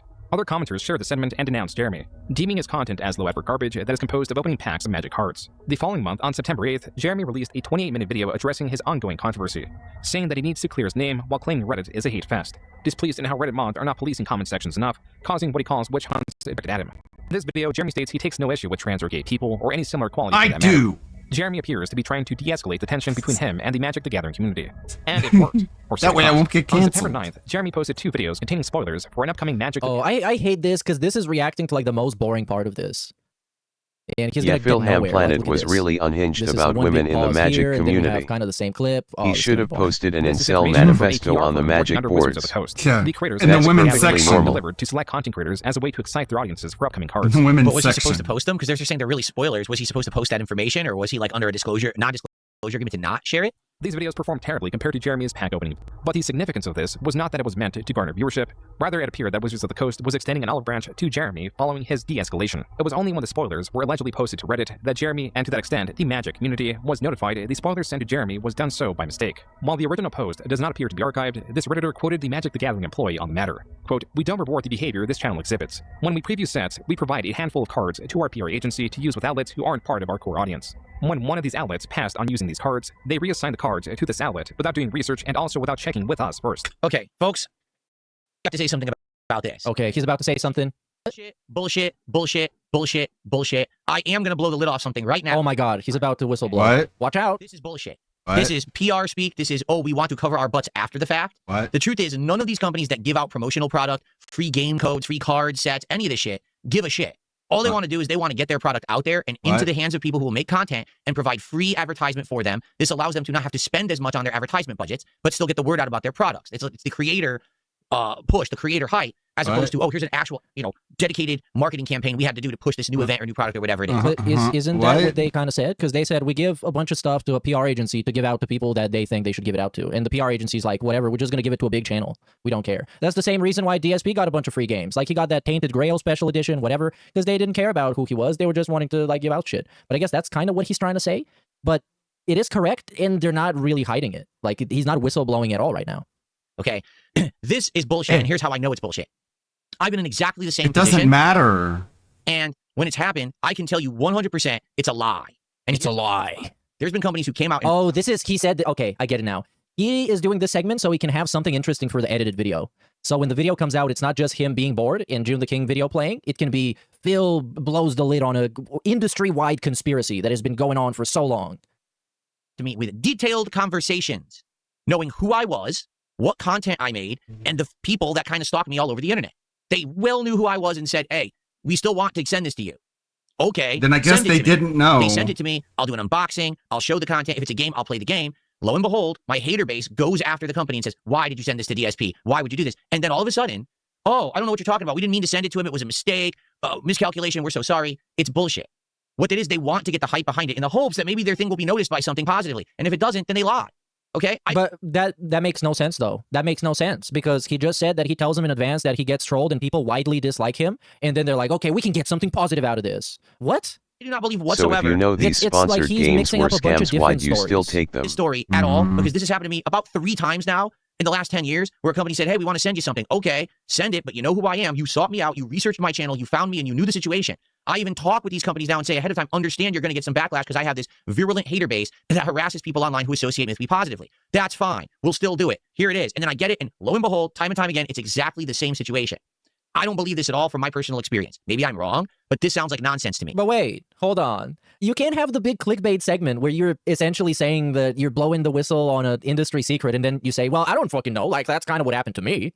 This sounds like they know this. They know the quartering. They know the relationship. You're either going to go with the hype or you're not. Before he's previewed it and it's given them a little bit of a PR boost or a little bit of attention boost. They probably send it to a bunch of people. They like this free attention because they don't have to pay for marketing. Okay. But now it just so happens at this time, the quartering is in hot water for comments. Maybe they probably weren't aware of them or maybe they were. Who knows? This is bullshit. What? Oh, we They accidentally know. sent it to him. No, you didn't. Stop lying. Just say, okay, we didn't know that he was, But wait, you just said you don't know if that happened. And now you're accusing him of lying. Are you going to get your fucking story straight? Are they lying or you don't know? Does this matter? Right now, I don't know if this happened. You're a fucking liar. we'll take the bad on that. Instead of, oh, no, you see, it was a completely Does this matter? No, I don't believe you. Sorry, because again, I've been through it. And then they'll be like, we'll never do that again. Are you, at least, he's, of course. Does any of this he's not gonna matter? say what he's talking about specifically, because then you're going to look it up and you're going to figure out he's full of shit. Here's the It's so truth. bad to deal with someone on the internet. DSP didn't get 'cause dropped I think because of troll backlash. He got dropped because he didn't move any units. Yeah. How many copies of Tainted Grail did he help sell again? Well, he gives negative publicity to things. Like, you're less likely to buy something if he likes it. Was OP seats or it was spawn seats? I don't fucking know. The guy was essentially running like a dropshipping kind of a scam when he would buy a bunch of like generic chairs from fucking AliExpress and put his logo on it and pretends it's like custom gaming chairs, but actually are just junk. And he sponsored DSP and people figured his scam out immediately and exposed him. And then he kind of had to shut it all down. And before that, he had a scam with cars, I think, or something else. Not exactly certain. But I remember I watched a lot of that on stream a while ago. You already knew who they were before you sent them the product. You put it on them. And then he said, I don't care, I got the chair. They didn't know you sent them the product anyway. In my case, the things that people say and do, the toxic stuff my haters say about me, most of it's not true, or it's spun out of proportion, or it's shipped from 10, 15 years ago. It's nonsense. Well, Okay, it's true. It's not true. They don't want any hot water at all. They don't want any negative association. It's Remember, they want the all free true. promotion. But again, you contradict yourself because you said that you notified them that there is a negative association with you inherently, and that will be negative marketing for them. And they said, yeah, we don't fucking care. And then they said, well, we actually care. But they don't want This actual fucking word salad, dude. any of the risk of that free promotion. So then they lie. Okay? So this is bullshit. I hate to say, I really do.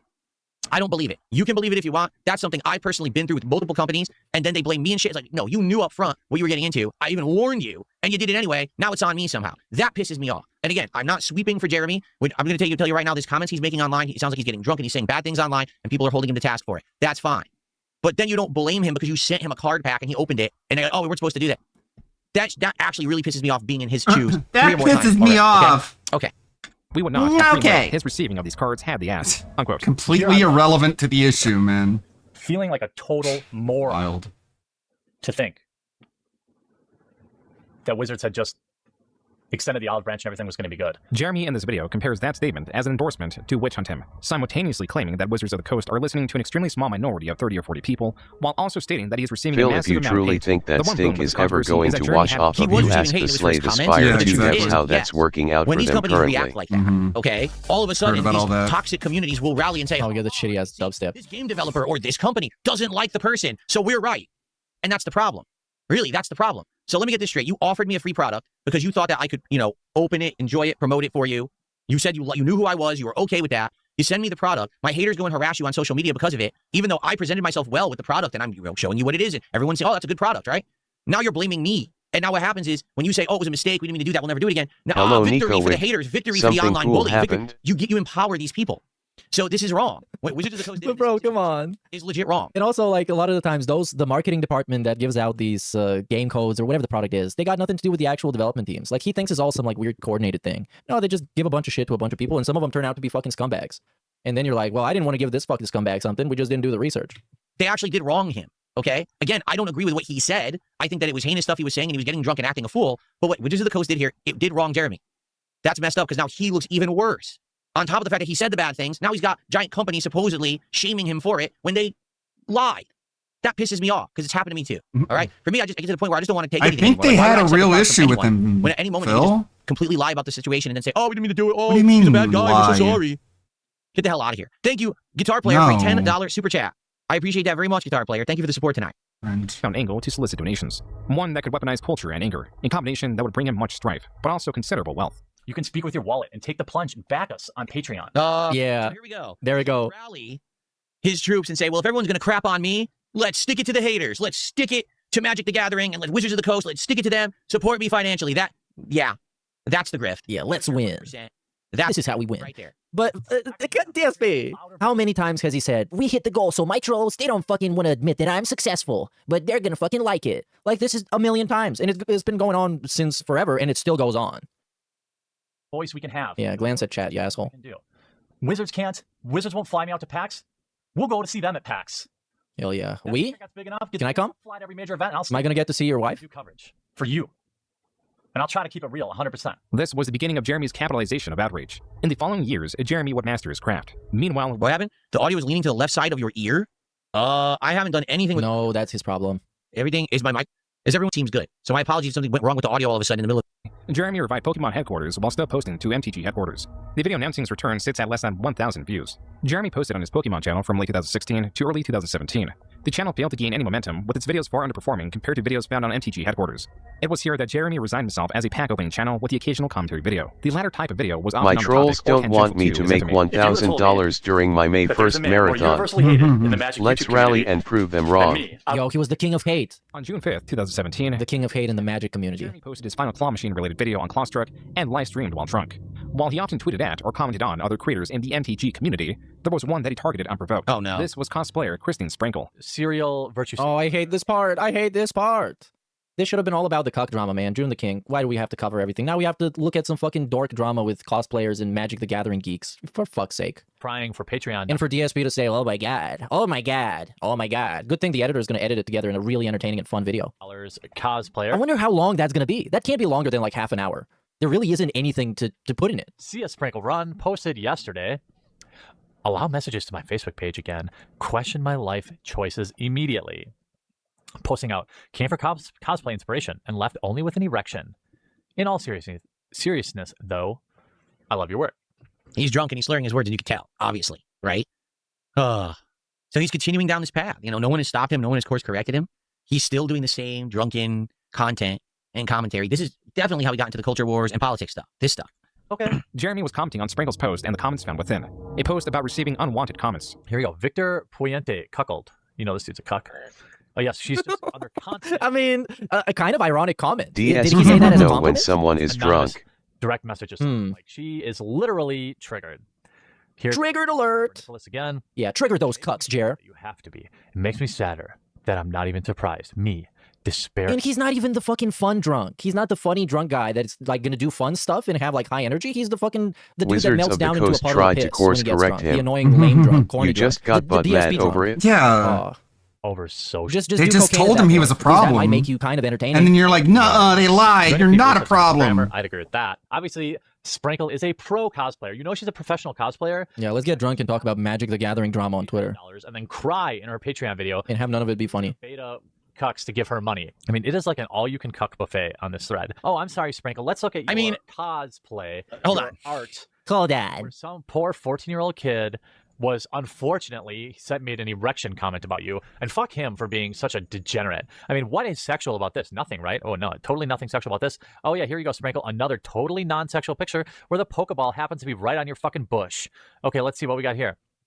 Oh yeah, I don't know. It's too small. What do we got there actually? It's like obsession. There you go, wearing basically a bra. Yep, nope, nothing hot. Shut up, you beta cuck. More basically. Jeremy is talking. Nude, nothing sexual there. Oh yeah, look at a bodysuit. Yeah, I'm not gonna sexualize you. I mean, fuck me if I'm gonna say that. I wish there was a little slut down here, for me to, for us to fuck each other. What are you gonna do, bro? Come on. You're not like that. You're not a fucker. If not his comments, you're not a fucker. Come on. You got gout. Say something, Phil. Please, everyone on the internet, come and support CS Sprinkle Run on Twitter and let her know how totally unattractive and unsexual she looks and how few Patreon dollars you're going to give her, and maybe she will avoid look at my face palm. Yeah, it's terrible, but you can tell he's drunk when he's doing it. And again, oh come on, just say something. Say he's something drunk. for the fucking video. You're gonna make he's a video drunk. of this. No one is least entertaining. The no one is telling him to stop in this frame. Is that all maybe you got? In Review Tech USA. If Review Tech USA, no one is here, like, don't do this. Corrected him after all the trouble he got into in the Magic the Gathering community, being drunk and going on these tirades on forums and Reddit. Who's gonna course correct your ass, bitch? And targeting specific people. Yep. Okay. Maybe you can just read the tweets again in case we you need missed a that. fucking course correction with a darn very bad. The other thing though, the thing that gets me is what gets him. Let's see. Something's gonna get him because he just went through this whole drama thing, right? Where he felt he was unfairly targeted by Wizards of the Coast, made him look horrible, and he says, "Well, the way we can combat that is for you to support me on my Patreon. Come to my Patreon and send me a bunch of donations, and then I can fly to all these events because they won't send me there anymore." She says, "Well, I'm being harassed." No, but that's based because it owns the cucks, the beta cucks. They get owned for every dollar. The internet. It's like the detractors get owned every time we hit the goal. Come support me on Patreon. It's kind of exactly the same thing. When she does it, he says, "Well, that's underhanded. That's a bunch of cucks doing it, But when I do it, it's fine. I'm rallying the same crowd. It's fine, but she can't do it." So yeah, it's like what's good for me is So when a girl is doing squats, she's a slut. It's pretty hypocritical in that situation. Okay, but you're not a slut. Great commentary. Oh my god, dude, he called it like it is. Look at this. Holy shit, it's so hype. I'm gonna call it the whole sponsor turning on him and making excuses up. Dude, I can't wait for that video to get like 2,000 views and for him to cry. All right. Unless maybe Asmongold's gonna watch it. Asmongold's gonna see it, not even like watch the video, and it's gonna be like, "Oh, DSP talked about this. Well, I'm very based." Oh, anyways, Chad, do you think this based? Pretty based. But this is also a situation where he's being hypocritical and he's full of shit too, because you can't criticize other people and say what you're doing. And people in his chat being way more entertaining than him by saying, "So is your mama eat a dick, fuck boy." Doing it maybe in a different manner, but you're still doing it. No, he's doing it in a cool manner. Or her appearance. In this tweet, Jeremy refers to Sprinkle as a man. This Twitter user claims that Jeremy, in a deleted video directed at Sprinkle, stated, quote, "She's a Oh dog. my God. A 3 out of 10. I'd still do her." Unquote. Oh my God. So you see Oh what I mean? my He's crazy. God. He's like obsessed. He gets obsessed with a target, and it's like a bull seeing red. Loses all like control and all logical thought and just straight at it and won't stop, won't let up. When in November 2017, Sprinkle stated that Jeremy, through MTG headquarters, has made her life hell this whole year. She followed this tweet by announcing that she was ostensibly leaving the Magic community, also citing that she was going through a horrible breakup. Jeremy was immediately blamed for Sprinkle's departure. One day later, Jeremy published 2 videos. The first could be found on his newest channel, The Quartering, a channel that hosted commentary videos mostly commenting on the Magic community or... So the quartering didn't even come out until 2017. I had no... Okay, this is getting skipped. What's the point of it all? Like, what was the end-all goal here? Did it think he was going to rally him more support? Did it think he was going to rally him more dedicated fans? Like, what was the point of going after this woman? Or was it just, like... to own the cucks. Bull, seeing red. Bull? Charging straight forward, can't stop, and he has no self-control. I don't get it. I just don't get it. I don't Unless get there was a rift anything. involved. Nothing Was he makes receiving sense. Tons of support Ever. overall from his viewer He base for all of focuses this. on Like, a did he have like a target, rabid fan base not who like supported me his with endeavors that to do the detractor shit-talking, Doty, that escapade? lame-brained loser who hates me. And again, listen, I'm never going to say, hey, I've never done stuff like this, or stuff. We're all kind of guilty, especially those of us who've been in the space for as long as we all have been. I'm absolutely sure people can pull up times when I went after people for absolutely no good reason, right? And kept at it and kept going at them. Yes. But like even going through time. Let's think Even about this. like Alpha, Omega Sin, LTG, Tobuscus, that was iJustine, remember getting gangbanged by EA executives? Like, let it go. People on Twitter, left and right. Like actually, like a shit ton of people on Twitter, just random people on Twitter. But well, he didn't make streams like this where he would just share his screen and go in on him. Outside of when he did the playing with Duty segments, remember those during the keynote arc? He would make segments talking about what did Duty upload today, and he would go and look at Duty's channel.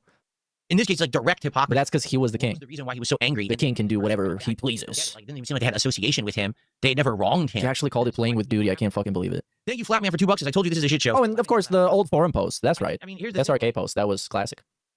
I'm starting to see all the aspects of it now. They're all starting to kind of like come together.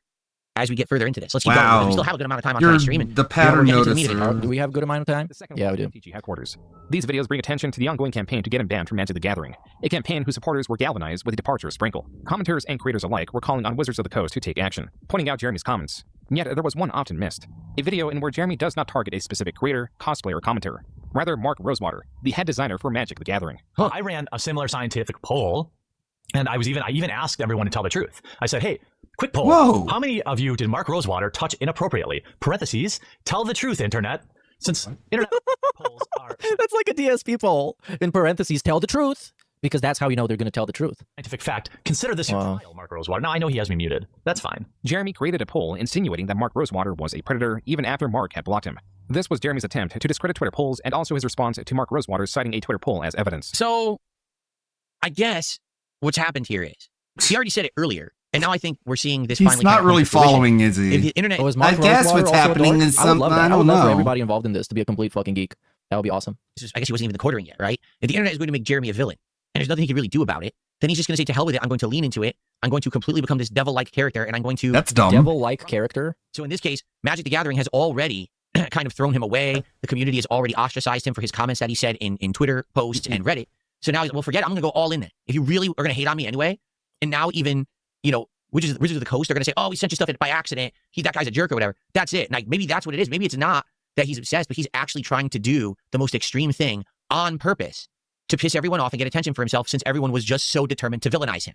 What? Does that make sense? No. I'm not saying this is a good idea by any means whatsoever. Okay? But I'm just saying maybe that's so what actually happened here. why do you He's decided understand to become the embodiment of what people were already categorizing him and making him out to be. I don't get it. He makes the cucks correct then. I don't get it. He makes them right. Since you want a villain, I'll be the villain you want. Oh, don't be a fucking internet villain, dude. Come on. The fuck? Especially That if your doesn't wife's even getting make fucked by your sense. best friend. Don't be a villain like that. Don't be a villain. I'm going to try to benefit. Just try being like normal. People on the internet call me a pedophile, so I might as well go molest children. Now, what I'm curious What here... the fuck? No! Don't be what they think you are. Don't... What? Hold on. Don't do the fucking internet wrestler shit. Did he benefit from it? Was he getting big rallying of new supporters? Was he getting tons of villain on his Patreon? Were people subscribing to his channels and watching him in droves? Or was the whole internet kind of pointing at him and laughing and saying, what the hell are you doing? Projection! Because that's really not what's being explained here. We're not seeing that side of it yet. Skull emoji, thank you for 50 kicks. Actually, not skull emoji. Suku, thank you for another 50. Okay. Suffice to say, Jeremy had time and time again made himself known to senior employees at Wizards of the Coast. On November 26, 2017, the professor uploaded a video attempting to speak to the MTG community and reach Jeremy. He calls for de-escalation, for community members to stop harassing Jeremy and for Jeremy to stop his own campaign, even though he knows how unlikely that is. This video was far more comprehensive than any other video commenting on the ongoing scandal. Most importantly, it contained a great deal of evidence that Jeremy was persistent in harassing his online targets. Jeremy, just being fair here, just being reasonable here, do you think that when someone such as myself, and this is just one example, makes a reply to someone that says, oh, you lost a follower over Nazi punching joke, but you gained a modern follower, seems like you traded up, to make an entire video saying I advocate political violence?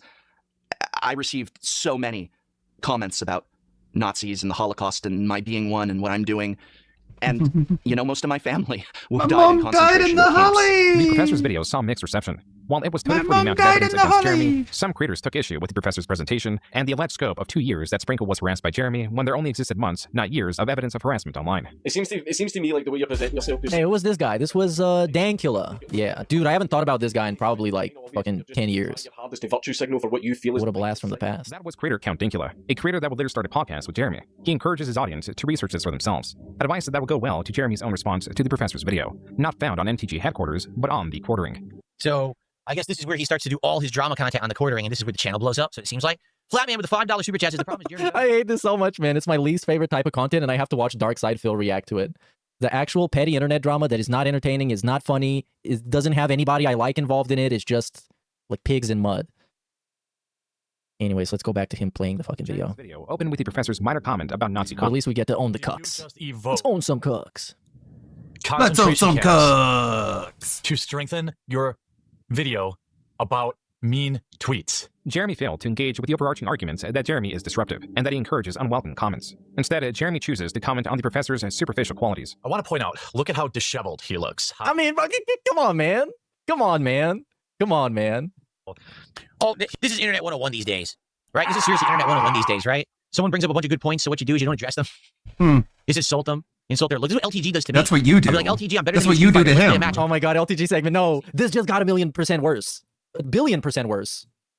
What? 1,000,000,000,000%. I was talking about competitive shit. And then on top of everything, the dude fucking chest hair is out. I'm going crazy, dude. You're saying I'm a better player than you. Yeah, you. But it's Friday though. Why don't It you is kill Friday. That's a positive yourself? thing. It is Friday. End of the week. You have to clock out at 6 o'clock. I didn't even do shit today. Everything is good. Let's say something positive. Weather is good. I can go on the balcony and have a coffee or something, and I'm gonna make something nice for dinner. And my wife is gonna come back, and we're gonna have a good time, and everything is super chill. Let's have a good epic set because I'm going to kick your butt in Street Fighter. And he's talking about low tier god. I just remembered. I'm sick of this. Your shit. hairline's bad. What? What? It's classic misdirection, right? This is all the time. I'm not surprised. He has kind of a lazy You'll face. never get it, I His guess. hair's all I guess you'll just awry. never get it. This is on Why he purpose. said what he This goes on said. for about 2 minutes. It's just Jeremy fails to random state because anything he's of substance. crazy It and is then that Jeremy stupid. claims that the professor's video There's was no so well reason why researched you that it would must have say been a that. collaborative effort. Jeremy then presents. And this is kind of, I think it was before the era of people actually bothering to make their online drama interesting or funny, or actually realizing, okay, this is content. Let's make it into like a wrestling feud. It was just fucking dudes flinging shit at each other and it not being interesting or funny at all. Fact. Really? And states it as proof that there is a secret collaborative movement to smear him. Jeremy then reframes But, the professor's overarching like, argument, claiming that there is no detractors. evidence that he harassed creators like Sprinkle. Instead, there is only evidence that he is a quote-unquote asshole. To go even further, Jeremy claims he is a target of wide-scale harassment, and that Sprinkle failed to provide any evidence herself that she was harassed online by Jeremy, discounting any evidence directed towards her because she was not the one who sourced it. So what he's saying is, even though, yes, I'm an asshole and I said bad things about a person online, I didn't directly tell anyone to go harass them. And I also didn't do it myself, but he did. In the video we saw, he outright said, go there, and he outright did that. We have the evidence. Thank you, Phil. I don't know what to say about that The situation. We have it. evidence. We just Nothing. Tell your editor to put that in the video so we can have more than 5 minutes. Can we present Me, of evidence about course, things that is you've I said? actually showed Or- the hundreds of messages I received. I showed the actual threats. I showed people sending me the names of my parents and their address. Jeremy, to discredit the professor and those against him, continued to claim there was no evidence against him. Also, this is totally 100,000,000% why I don't involve myself into these online feuds. If someone has a bug up I thought it's because your wife is sick and she became religious, and that's why you can't be the villain. about me, I just let them say whatever they want, and I usually don't clap back. This is exactly why. Because it just becomes this big mess, like a hornet's nest, just buzzing and buzzing, and you can't get out of it. Now you're just swarmed. You're like, oh my God. I can never get out of it and just be back to my own content, my own self again. When you get wrapped up in internet drama, it just becomes what you are on the internet forever. And I don't choose to engage with these online bullies and people. If you try to argue with them, if you try to, then it's like a futile endeavor. It's like you're fighting the Hydra, and you cut off one head and 3 more, sprout out from the neck. So I learned my lesson the hard way. I used to argue with my trolls, and I used to argue with these people and be like, I'm dead. I have to prove. Now my I innocence. call them I have to do this. And retarded. I was like, I don't have to do anything. All I have to do is make my Now own I just content. call them It's not a bad retards. take, though, My but he dude, you did, cried like, he about actually does LTG feed 2 the minutes trolls, ago. and he had a I don't completely care. pointless and No, one-sided I piece of don't. I Low don't Tier God care. that we just talked about. He had the same thing with Review Tech USA like 2 days ago. He talked about him. The Triple P, he keeps making sneak disses and just explicit disses. Like, it's good advice if you're following it. Dump on me if they want. Go ahead. Go dump on me on Reddit. Go dump on me on X. Go dump on me on Reddit. Shit. Just don't tell me about it. Don't bother me with it. Every day I turn on my own setup, I my own just camera. wanna I have ignore fun. I it. make a living. I'm good. That's all I care about. I don't want to hear about any of your white noise I just bullshit want around money. Because all these people are just trying to generate attention off of your name all the time. So this was 2017. Admittedly, at this point, I don't think I learned my lesson yet. Sounds like Jeremy hadn't yet either. He was kind of making some very similar mistakes where I'm just going to keep clapping back. I'm going to keep arguing. I'm going to keep defending myself. There's no point. At one point, you learn. You do it every day, Own man. the cucks, bro. No point in engaging The betas. drama mob. You'll never get anywhere. Look at this guy. He's so disheveled. They'll also never be happy. When you have a group like this coming after you, whether it's warranted or not, you'll never appease them. Like, they'll always say it's not good enough and they'll want more. They'll want another pound of flesh once you've given them first. So it's better to just go off on your merry way. At least that's what I've learned from my own personal experience. What does that even He did mean? not delete Go anything. off on There's your merry evidence. way. But he must have deleted That- it. Or in this case, the professor insists I did. While Jeremy does delete evidence, I guess you have as to be made clear gay as to more than a year ago understand during his what first that news meant. scandal, Go off allegedly, on your the live merry stream where way. Jeremy fantasized about a slot in Sprinkle's morph suit and directed his audience to her Twitter page was So taken down just by YouTube. continue your current behavior, Difficult which to is source being larger portions of it. ridiculed and Yeah, so I wonder, what we saw might not even be the whole thing, is what they're getting at. There might be more to it. It also did not help that many of his Twitter accounts were recently banned. And while Jeremy questioned the professor or Sprinkle receiving harassment or unwanted attention, he provides evidence of such a No thing. but only comments against on him, any of the citing women. effects the professor's video had on his channel. I have never blamed I'm the professor married, for the barrage stupid. of hate that came my way after he made this video. 1,000 people unsubscribed from Unsleep Media. Oh my God, he lost 1,000 subs. No way. To insinuate that Sprinkle is No way. I didn't think it was that bad. He lost 1,000 subscribers I think most on YouTube, on his YouTube channel. at. She posted a dangerously false tweet. Let the hate mob ascend on me for going on 2 weeks now.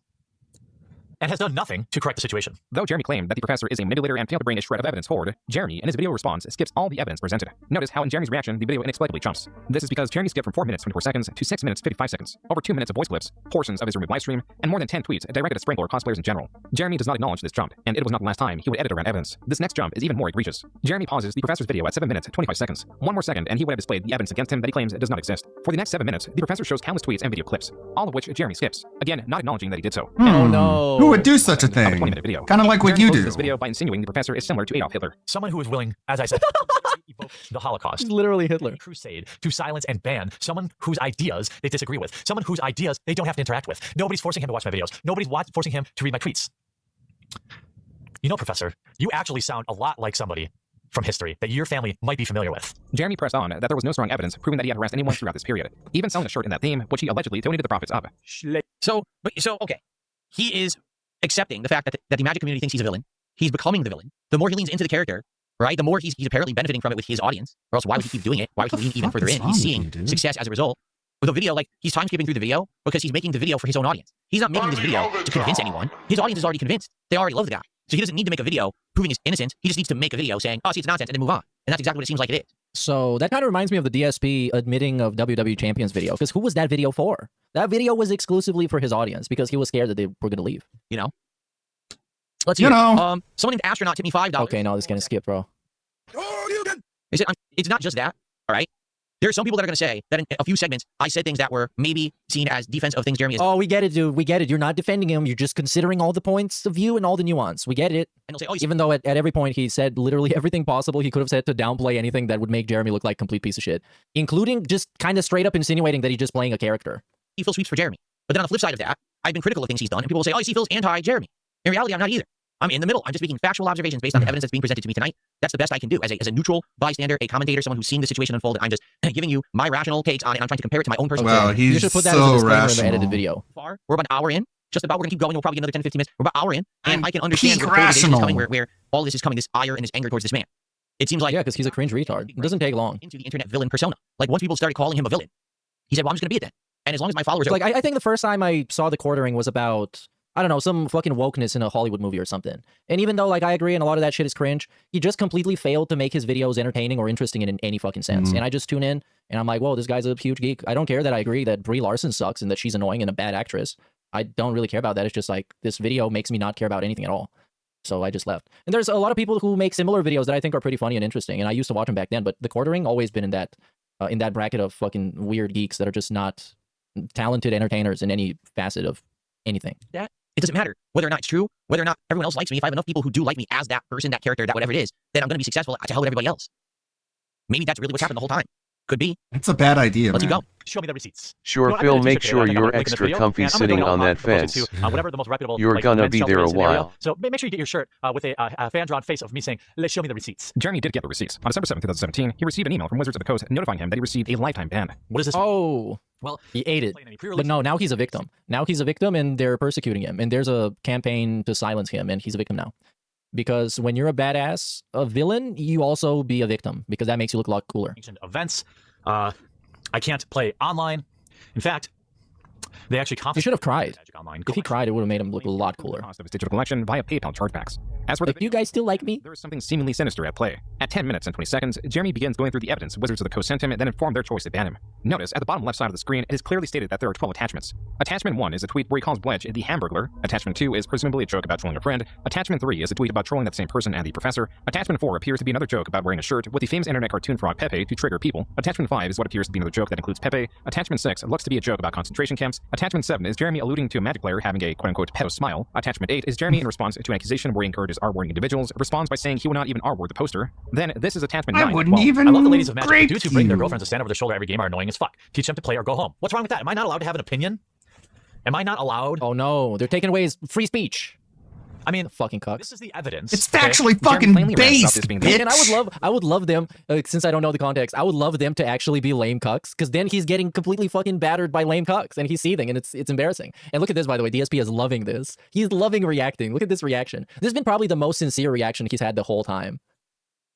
It's like, what the fuck is this, dude? He failed to show what this is me right now. I can't. The most relatable he's been in a while is this.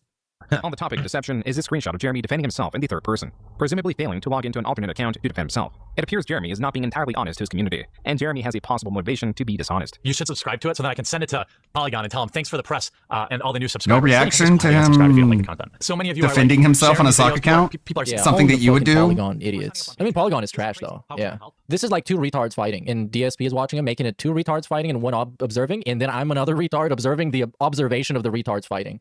In which case, I think I might be the biggest retard in this whole thing because I have the most options to not be a part of this. But actually, no, you are the biggest retards because you are observing me, observing him, observing them. Yeah. So you are the end of the human centipede. You don't even get the shit in anybody's mouth. You just eat it. A Patreon. This is exactly what he said earlier, right? When he said, "Oh, they're not going to send me there anymore. Pledge to my Patreon so I can afford to go to the events myself." The human centipede of content. The block in the YouTube chat right now has nailed it on the head. Here's what the block has said. Listen to this. He's always trying to sell a product. Now that product is culture outrage. So he's a marketing degree major. Okay, he knows how to market. He's tried marketing many things over the years, including a IT channel that didn't really take off, but he was able to sell for a profit. He tried marketing the RC stuff. That didn't work. He tried doing an online marketing business. That really didn't work. He finally gets into the Magic the Gathering stuff. He's trying to get it to take off, but the only thing that will really work is the unboxings, and that can only take you so far. So eventually, he realizes he has to find something to stand out, something to get attention, and the only thing that's really taking hold is unboxing cards and being an asshole. There is no spin. And the asshole thing is working. It's getting him attention. It's getting people talking and engaging with him when normally they weren't engaging with him. So being a polarized asshole is what is his success story. That's actually kind of ironic because I would say that Jeremy is terrible at being an asshole. Like, he just doesn't have it. He doesn't, like, he's not, like, look at him. Look at him. He's not the asshole you want to root for. He's like the asshole that you align with by extension because, like, you agree with him on some stuff. You agree with him that wokeness is stupid, or that Brie Larson is a bad actress, or that the Marvel movie is gay. When it started working, when he said, oh, if I say this thing about this particular kind of person, then there's outrage, a cultural outrage against what I said, but at least I'm getting that attention. I'm getting that engagement. But at least he's based. He keeps going. He turns the screw, right? He puts the knife just a little deeper. Never maybe so far that it's going to get him, say, banned from YouTube or anything like that. But he's always just going a little, how much more can I push it? How much a little further? I used to be friends with this guy. Now let me get into a feud with him because that's going to benefit me, right? So he becomes the internet personification of culture drama or pushing it, always being the risque personality, always going too far. And that's what's working for him. And every single time that there's a consequence, right? Well, now Wizards of the Coast isn't going to send me to PAX anymore. Pledge to my Patreon. Well, I just got banned from Magic and it's outright. I can't. Oh my God. I can't wait for the part where the quartering was beefing with Review Tech USA and they wanted to box until they didn't want to box. That's great. Pledge to my Patreon. And apparently it works. Right? It works. Is it manipulative? Yeah. Is it truthful? No. I guess here's the question. The real question is, where does the money go? Because if he's every time he causes one of Man these feels controversies, spews out a lot of truthful? words Hold on, to say I'm absolutely not going to talk about He can that. spend it on whatever he wants. No matter how he got it. It's his money. No? Let's not Is that talk about true? how truthful Did we not it hear is. endless, limitless, infinite amount of segments by Mr. Burnell here with the chest hair, not to be mistaken for the other guy, that's not Mr. Burnell, about how any money he gets is his money, he can do whatever the fuck he wants? Why do you care? blows up and he turns it into a way to get more funds. No. Investing those funds into the business. I don't know. If he was like, well, I want to do this to go to church. What if he's not? And do this and do this. If he actually did do that, then the people who would be in such an uproar, right, don't really have anything to say because they donated the money. And as long as he did with it as he said he was. Maybe he bought some wrist rests. Maybe he bought maybe he bought a capture card or some RGBs. Look at his background. I mean, his background is better than Phil's background. Then I like guess it's not hard to get there, but still, it needs to be commended. I mean, you certainly don't have to like the guy or any of his takes or his internet persona. Who even knows if it's real? It could be that he's literally creating all of this around him just so that that's the way that he can get popularity and success on the internet. Oh, Kingsnake. I get it. Of these things. It's weird, these things that he's saying about certain people. He's focusing in on one person, one cosplayer, one thing. Why? What is it about that person that pissed you off so bad? Except maybe it's because you were saying you were getting a response. You were getting people paying attention, right? And then finally, when boom, when it happens, when you get to that situation where now it's the white hot thing happens and everyone's talking about it, now is the time. Rally the troops. Let's go. Finance what I'm doing. Get that effort going. That's what it seems like. Okay? At least from the perspective of this documentary, that's what it seems like. Okay? Okay.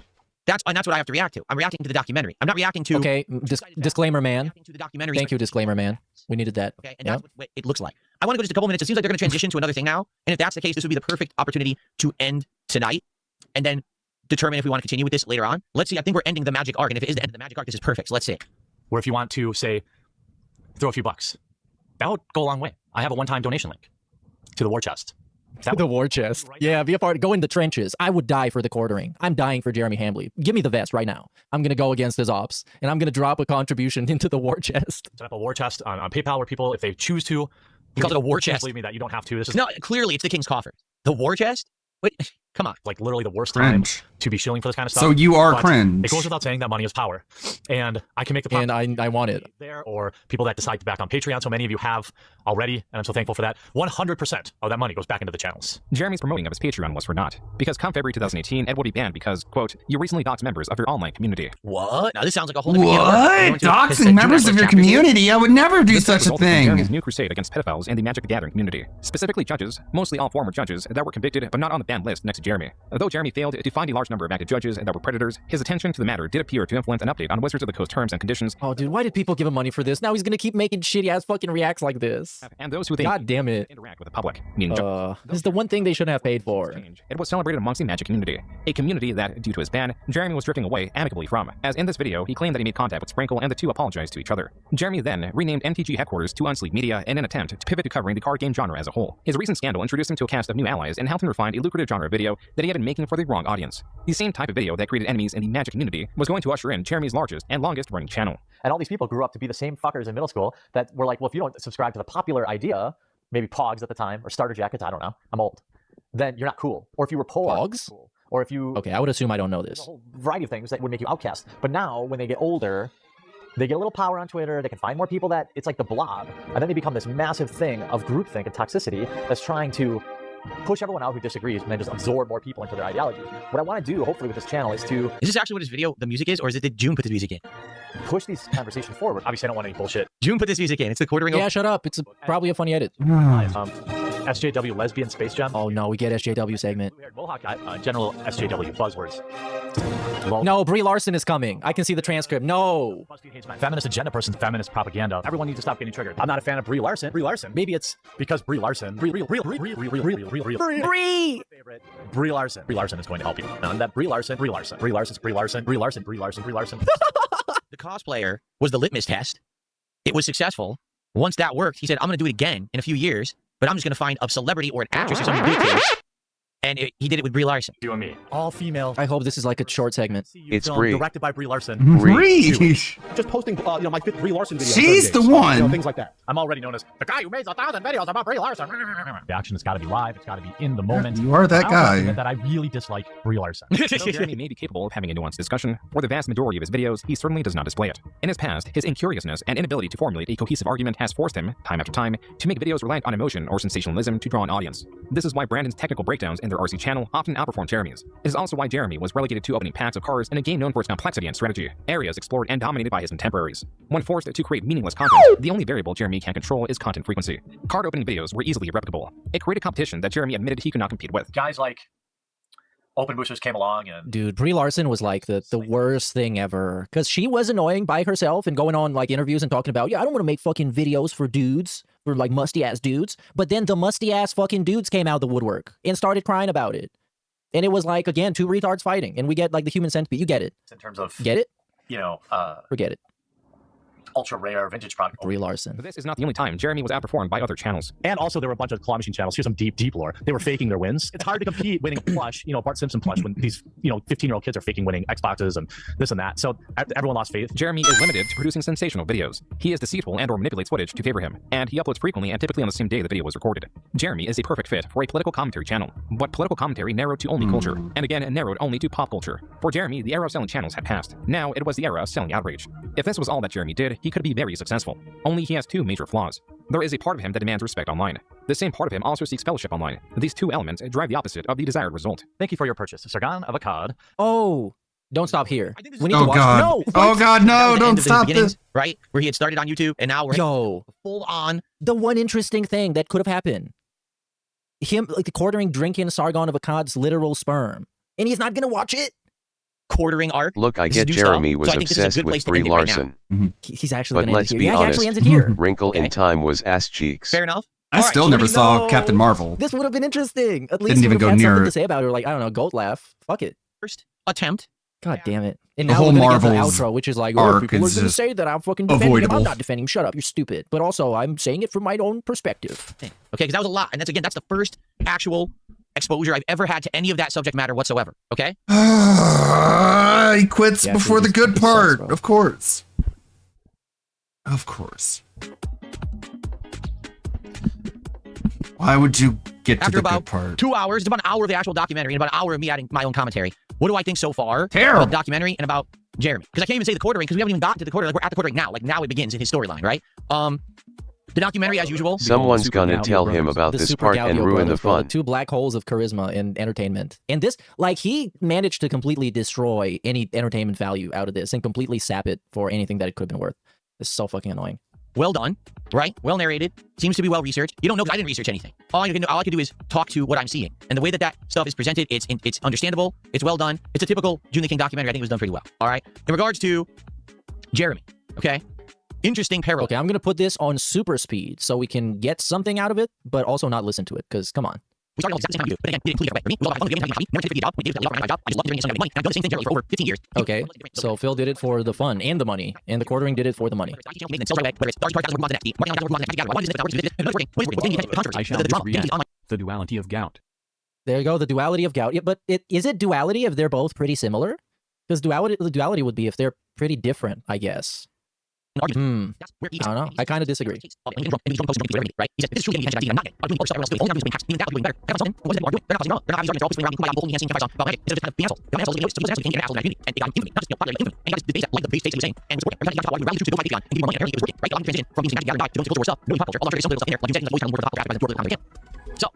where do you go from there? This is the era of the dawn of quartering. Where does this show go? Does it get the power? Does it keep pushing that? Does it change? I started this I was so I started with personal controversial. I'm going to be people talking about me. And when I said like video for years, I calmed down. I changed for the better. I don't do that anymore. I want to show my audience. I'm not sharing. I don't want to be that guy anymore. Okay. Yep. I'm good. I'm better than him. I'm better than him. I'm better than him. I'm good. I'm better than him. That's what it's all hold about. on. Why do we have to sit here and have this discussion now? Didn't he figure it out? He got almost $200. So this would have been a yes. Did you enjoy this song? And now he's going to see somebody in chat saying yes. Well, there's 3 people saying yes, so I guess that's going to happen. Or is this it's a one-off and we've had enough? We're done. I think he had enough. Loki, he had nothing to say, and I think that he knows or thinks that his edited video is not going to get any views because it's not interesting. If he watched the whole thing, at least the editor could put together something like that has something in it, and this had nothing in it. Really. He didn't even watch the actual funny segment of the quartering drink and come. For real. And done like, oh my god, and people make fun of me for my incident, but they don't talk about him? If I did this, man, like, I don't know, I would have been on the cover of Time magazine. We're not doing it tomorrow. If we do it again, it'll probably be... And then do a fake laugh. I'll look at the schedule, we'll figure it out. We're definitely not doing it tomorrow, okay? Katarina says yes. Guitar player says yes. Shadow King, yes. Okay, so that's a unanimous yes. Data check says I don't want to wait a week. I'm not going to wait a week. Thank you for watching. The way this is going to work, I'm going to leave this in its entirety, unedited, on the channel, and I'm probably going to have an edited version as well. All right, so if you missed any portion of tonight's stream, you don't want to watch 2.5 hours, I'm going to have it edited down, probably the key points, funny moments, things like that, parallels. Hey, big ups DRK Ross 89 for the membership. 24 hours on the channel. Okay, so that is it. Hold on. Over the next 24 hours, he's going to put up the edited thing. Has it not dropped yet? Probably not. So what is that going to have? If you missed any portion, you don't want to watch 2.5 hours, I'm going to have it edited down, probably the key points, funny moments, things like that. So I don't know. I don't think so. DSP Gaming. I don't think he dropped it. Why would that shock anyone if you did this that, was a Philip? big success. In the quartering Everyone already knows you slob knob. Reacts. Your outfit says as much. Okay, so it's already said, well, on the 11th. Okay, well, he already said it. Which, by the way, this is kind of I guess, a pro tip. Don't schedule streams for a long time from now. Because, or at least that's how YouTube used to work. Once you go to your sub box, they are not going to show up at the top because it's going to, like, YouTube's going to consider it as like a video that already came out. So they're going to show up as not relevant in your sub box. So don't do that. Here we got the eat with you. May the 4th eat with you. DSP tries this stupid ass shit. Okay, let's do some shout outs. Let's get this over with. Let's recap what this was. It was terrible. Spoilers. If you just joined, it was dog shit and it was trash. And this got 1.9 thousand views on the actual stream. And I don't think it got a lot of comments. Oh, okay. Let's see. Oh, NWO News. This comment did not get deleted because it's from an hour ago. You are 110% clown paint. Because, I mean, yeah, there you go. Pretty good comment. Then we have, you spent probably 85% of the time talking about yourself when you were supposed to be commenting on a documentary about someone else. Well done. My content doesn't step on others. Your good day is when someone has a bad day and I'm successful. Worst takes in the game. Phil, no one cares about what you have to say. By the way, make sure to remember these because they are going to be deleted. Most likely. Or he's going to leave them up for some extra engagement. I guess you just like, leave it up. Why not? People are going to shit on you anyways. You're Dark Side Phil. If anything, you should react to this. You should go to the comments and call this guy a moron. And then have a bunch of people calling you a moron. And you're going to get like 20 extra comments. Didn't know that this documentary was all about you, DSP. You and the quartering are very similar. I foresee a high view, low attention rate in your future for this video. Gotta make sure everyone knows you are perfect and everything negative that has ever happened to you was not your fault. All hail the king. You dunce. He admitted that something was his fault. I think it was like his audio was stupid or something. I'm not exactly sure. Anyways, let's turn on the TTS, do some shout outs, go home, and well, I'm actually home, but I'm going to have to send you home. Anyways, let's start from, I think, here. We got a Jake James Lugo mention. Surprise Jake James Lugo doesn't try to get a movie flowers to this projection from Phil. A movie pass. ACKMC. Hey, what is Jake James Lugo doing nowadays? Damn, that's a name I haven't heard in like 2 months or 3 months. It's a long time. The last I saw him on Twitter going to, I don't know, talk about Star Wars or something I don't know. Jake James Lugo, dude. Remember, he didn't say anything about Mr. Wizard. Makes sense he would defend the CP. But it's not like, I don't remember exactly what he said about Mr. Wizard, but it was like, he knew that he was a child predator and everybody else did, but they were quiet about it, but he knew and he was also quiet about it. So I don't know exactly what he did. I don't know. I'm actually super confused. But I mean, it's a guy that looks like this. How are you not very confused? Shout out to Michael Williams for the subscription. Shout out Yanks fan who says, Jeremy is just like me fur. Well, they both have the same hat, which makes them just like each other. I do think, though, DSP has the more attractive chest hair. I'm very attracted to the chest hair. And especially this look. I'm going to leave this look on stream for the rest of the stream. And I'm actually going to magnify it so you can just see his face like this. It's actually going to be very big.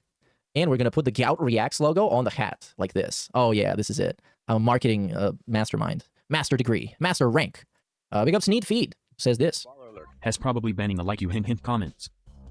I don't know, actually. I didn't see who got banned during the stream, because I think the chat was probably pretty entertaining. Because if anything, if his reaction wasn't, at least the chat would have carried it, because that's what usually happens. Especially on DSP Reacts back in the day. They used to carry those streams. Whole React has been he's just like me for real. Yeah, and also he, a bunch of like, excusing his behavior by downplaying it. In which case, like, who fucking cares? Like, yeah, he's a drunk moron picking fights on Twitter. Why do you care about defending him? Like, he's a guy, you don't even know him. Is it because he did an interview with Phil, like, a million years ago? Fuck it. Get out of here. Big ups Lloyd, 7,200 for 6 months, dude. And shout out 666 Minion for this. Cat, I warned you about my audience. Don't cry now. He kind of did that on the stream, too. When they started the first Q&A, and I think pretty much any video that Cat's been there for, they started the stream, and he was like, oh, now I know everybody's going to be clipping this, everybody's going to be making fun of us, everyone's going to be hating, I hope the mods are here to ban a bunch of people. It's like, wow, that's a great way of making a cool, interactive stream with your wife. Very meaningful. It can't be any more obvious that DSP is using this to rehabilitate and reinforce his meet-the-day narrative. Everything is something he used to do. Yeah, of course. And also, he can use that to double dip with the views, because the editor's going to make him an edited video, he's going to upload it on his channel, it's going to be like super awesome editing, and very flashy and entertaining, allegedly. I don't know, haven't watched it yet, but I'm sure I will someday. I just hope, I don't know what I hope. I hope he stops doing these altogether. It's terrible. We had to watch a bunch of stupid drama about Magic the Gathering. Shout out, big ups to NWO News, that was you. Shout out 666 Minion who says, can't relate. At 1,000 yards there. PTSD perfect? Yeah, Dented Sonic Hat, 1,000 yard stare. The 1,000 island stare, as Cat would call it. Hey, that was a Cumtown joke. And big ups to Silence for this one. Baller alert. Cat, no, I swear it's a Dollflowers. They forced me to look at the hot ladies. I need to turn off the fucking censorship on this, man. The Dollflowers. It's a documentary. They forced me to look at the hot ladies. Can I get... Well, I'm not rewinding. Fuck it. I'll have to go and find it. But yeah, he was kind of bored. He didn't even say anything about that. He was like really bored and lifeless. Much like this entire segment. DSP's react and commentary style makes more sense when you realize he's just Dora the Explorer for his dents.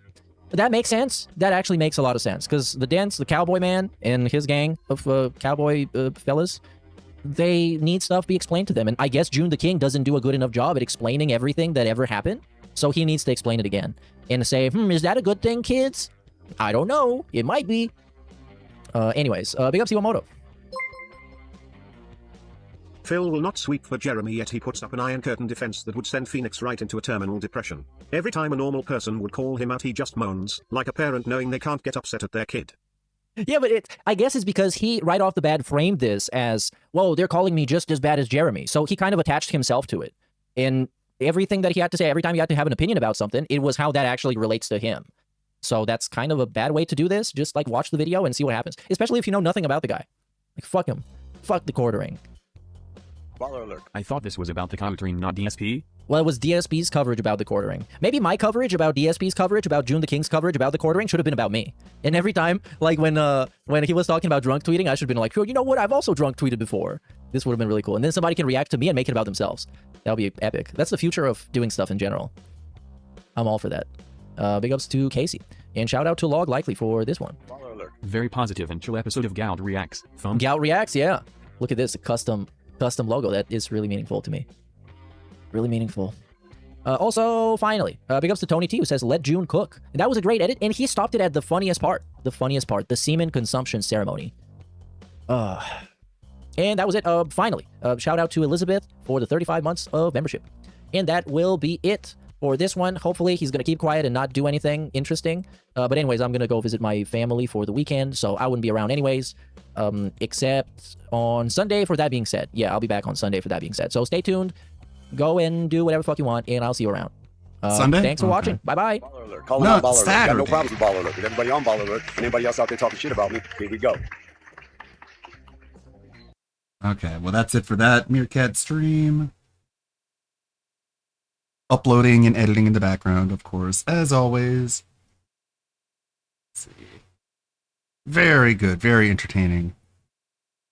Let's see. It's that tab. Is Phil on Ozempic? That does that, right? No, he didn't actually drink semen on stream. It's really stupid and convoluted. He got triggered over a comment that said, "Oh, how does Sargon's cum taste like?" And so he pretended to totally own the meme that he knows what Sargon's cum tastes like. Urban style individual. Really dumb. What's up with y'all? What's up? Hopefully this video finds you in good spirits, and if not, well, at least you not DSP. You know, this whole Ozempic / working out segment saga is really sad, because what Phil is doing is seeking validation. And this is the danger that comes with when you're not internally motivated. You're externally motivated, so you're so hyper reliant on the validation of other people. But not only is he looking for the validation of other people, he's primarily looking for the validation of people he knows do not like him. Let's get into it. Do I drink any favorite wines with my food? Over the last year, my wife and I have gotten into some wine drinking. We don't really have a favorite. I think we've settled in that we like French wines better than others. We've tried a few different, country of wines, and it seems like French is the best. Personally, I think I like red wine better. I think my wife actually likes white wine better. But we've tried a bunch of different ones, and we haven't settled into one that we like and drink all the time. In fact, we just don't drink it all the time. It's rare when we do. I seriously doubt that they're barely drinking wine. Primarily Cat. Now, all these things that I'm saying are alleged, obviously. But if I had to guess, that is what Cat is using to self-medicate. Now, she's going to say to herself that she's not an alcoholic, primarily because it's wine. You see this a lot when people are drinking like they're drinking beer, but since it's wine, they convince themselves that they're not alcoholics. But if I had to guess, she in that house getting tore up dealing with this dude. So we're not heavy wine drinkers, no. Rose Diamonds, oh no. They're just heavy Rose Diamond says, winers. would you take pictures of your meals? Fuck no.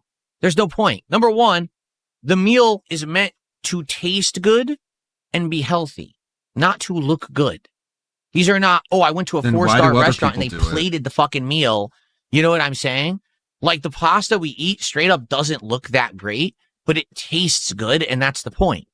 This is not like I went and I got gourmet level rigatoni with meat sauce and fucking they shredded the truffles on top and shit.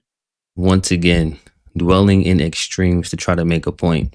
Nobody said you had to go to a 5-star restaurant or attempt to approximate that. He's so fucking but exhausting to people eat listen with their to. eyes and their nose first, Phil. So yes, presentation is purposefully important. I don't care how good a meal I make for you. If I served it to you on the floor in a bathroom somewhere, you would not eat it.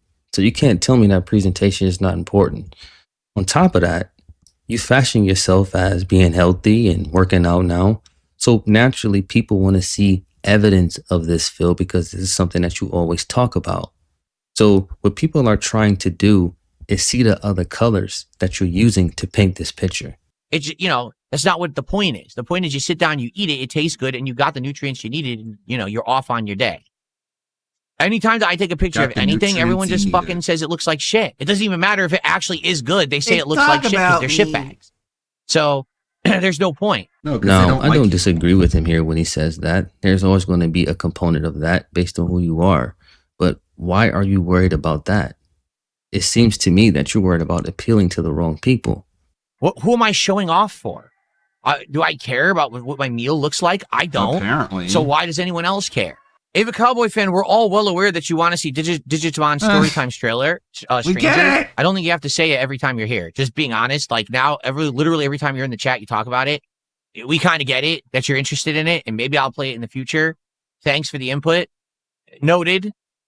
You don't have to mention it every time you're here. Just tell him to shut up, man. Quit pretending to be nice. Now, you notice the little tick that he has. Every time he thinks he says something profound or dropped the mic on somebody, he has to grab his tin cup. But it's crazy to me because he didn't even have to acknowledge that if he was annoyed by it. But he just had to let you know that he was annoyed. And on top of this, isn't this somebody who watch you all the time? So what's the point of publicly shaming them when in a day from now, you'll be begging them for this exact information? Well, Big Mac, the point I'm making here is the real fans don't care. He says, it seems like you care more about your detractors than your real fans. That couldn't be further from the truth. Moron for me. That's Read, exactly play what the Digimon truth Angry is. Snort. And it's evident by everything that you do.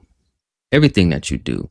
Now, you can say to yourself that that's not what's going on, but we don't believe your words. We watch what you do because we know your words have no weight. They mean nothing. They're just a means to an end for you. It's just something that you do.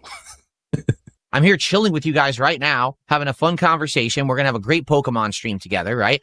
I don't give a shit about what those idiots say outside the stream. But the point is, Yes, I can you talk do. with you guys. You don't need me to show you photo evidence of what I'm saying because you don't think I'm a liar who makes everything up. Now, you see what he just did there? He quickly reverted back to the playbook. Things are fun here. Things are chill here. That's not true. And you know it's not true. Well, Phil, why do you keep acknowledging it if it's not true? Your reactions to certain things is what at times gives it validity. Seriously. Like how you went off on Homeboy and then you grabbed your little tin cup. We know that's a tick that you have. You know, self-soothing because you feel a tad bit of social discomfort when you embarrass yourself. Now, it's not a feeling that you feel for a long time because it's not enough to convict you, so you eventually change your behavior. But we know it's something that bothers you. Like, you know that when I tell you I changed my diet, I'm working out, and you see this, the results, you're like, yeah, okay, cool, I believe him. No That's one awesome. says That's good for him, that. right? Nobody You're not sitting here says second guessing that. everything I'm saying, trying to find out some fucking conspiracy theory tinfoil hat way that I still look like this, but I didn't do what I said I did. See, but Phil, what you're missing about this, when it comes to you, that's actually the reasonable approach to take based on your history of being dishonest. It would actually be foolish for somebody to believe you up front. Now, I know in your mind it doesn't make sense, but to us, it makes perfect sense because you don't have enough equity for anybody to just take your word for it. Right? Because we all know that Ozempic gives you big muscles on your arms like this, right? That's Ozempic that does that, right? Big muscles? But that's what I mean. Are That's the the big point. muscles I'm in not the trying room to with us cater right to now? them. So why do I need to photograph evidence of the food I eat? So you just said that you're not trying to cater to us, so he doesn't need evidence. So why did you just flex? Who was that for? Now, you just said to your dents and your audience, they don't need that because they believe you, because according to you, you're not lying. So why did you just flex then? This is why that person said the things that you do is for your detractors, because it is, Phil, and everybody can see it. I don't. I just tell you what I'm eating. I literally did actually eat one of the protein bars on my marathon on Friday. That was the first time ever that I showed you guys one of those. And that's not the only kind that I eat. There's many different kinds that I alternate between, so that way I'm not eating the same thing all the time. But, you know, it's truthful what I'm doing, but I don't need to show it off. I ate it. Phil, but you are. The only reason we even know about this is because you talk about it, dude. So what would you call this? This is the things that he just simply does not understand. You create interest in these things because you bring it to the forefront. Nobody's sitting outside with a telescope and, you know, a camera recording you unbeknownst to you. Like, come on. You know what I'm saying? Like these idiots saying, take your shirt off. Why? Are you gay? Why do you want to see me without my shirt on? What if they are? You must be gay. Is that Why bad? else would you want to see a dude topless? I don't. Now, obviously, this is him projecting, right? So the reason why people would want you to take your shirt off, Phil, is because they will want to see the result. What if there's someone in your chat who's like, yeah? What are you going to say to him? You stop it. Stop being things gay. that you're talking about. And I think to everybody else, that's very obvious. I think you're the only person that would take it to the avenue that you took it to. But I think you did that for obvious reasons. Listen, I appreciate there's men out there who are physically fit. They do the right thing for themselves. Like he's saying it to be insulting. He's like, what are you, gay? And as if the person would be like, oh, I don't want to be called gay. Never mind, Phil. I'm sorry. I wanted to see your chest. Family, good for you. I don't need to see it. Keep Don't it to call me yourself. gay again, keep it for your family, please. right? So why on earth do you want to see me without a shirt on? Because you're fucking weird. Because you're bragging about see, how you he's look. taking it to the extreme, Shows right? us He's that trying to Adonis make it body seem that like you somebody never shut said, the we fuck want up to see you completely with your shirt off, everything. No, for the most part, people are saying they wanted you to take off the overshirt, right? That's what people are getting at. Now, I'll say this about this whole workout saga and or Ozempic saga. Do I think Phil is taking some type of performance enhancer or something that's assisting him with things? More than likely. But do I also think he's working out? Sure. But I also think he's exaggerating because that's what Phil does. He'll take something really small and make it really big. So I don't think he's working out to the extent that he claims he is. And I think a lot of this was induced by him going to the doctor with his wife and the doctor trying to get him involved with what she has going on from a health perspective. Therefore, it can be more consistent. You see this a lot because sometimes you might be the reason why that person is not getting better because you're enabling them. So it might be some things you need to stop doing, or it may be some things that you could do to help them in the process. So I don't think for a second that this was brought on because Phil was having a moral conversation with himself. No, I think somebody in the medical field provoked him to do it. So here's the deal. Don Toothpick Tom asked a completely innocent question. I'm going to answer it, but I have to be ambiguous. Here's the question. What YouTube videos or channels do you enjoy in your free time? I'm going to tell you the kind of stuff we watch, but I can't tell you what we actually watch specifically because no exaggeration, these fucking weirdos on the internet will seek out someone who I just say I watch their video and harass them. So rather than tell you actually who I watch, I'll just say we watch different kinds of travel. We don't care what you watch. Okay. That's probably the least interesting thing that you could talk about on your so-called podcast. And furthermore, what sense does it make to harass somebody that he's watching? Phil, you would like that to be the case because in all scenarios, you're somehow simultaneously the victim and the victor until something happens. And then you just shift to whatever one's the most convenient for you at the time. You spent this whole time talking about how you don't care about what people think about you at all. But this whole thing was you seeking validation from strangers on the internet, man. I mean, you want to be the one talking about people being terminally online.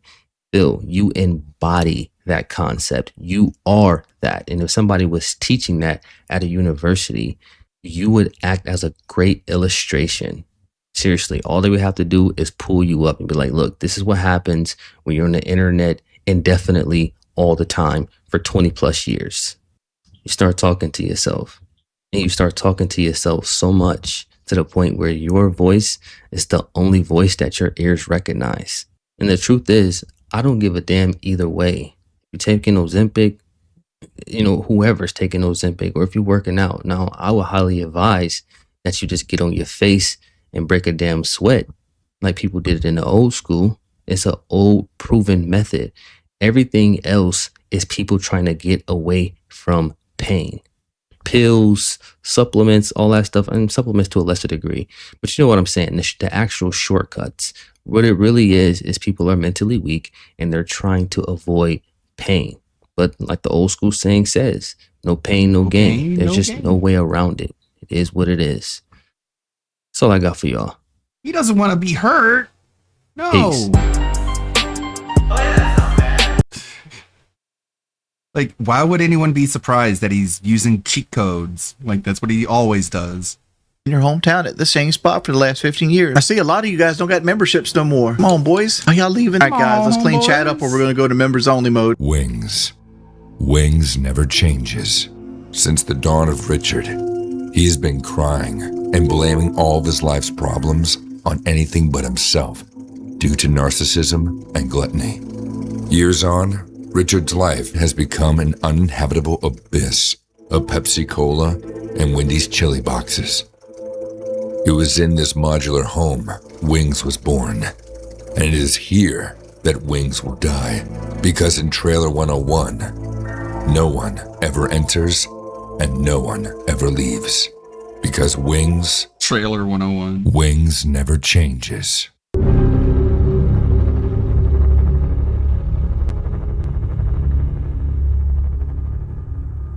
I look skinnier with glasses on. It's just because you never see me with glasses. Yeah. Good Lord. I always bounce my legs. It's a habit. It's got nothing to do with anything but a habit. Why don't I snip my fingers anymore? I'm almost certain I do. But like, I didn't realize when I was doing it before. So like, I have no clue whatsoever.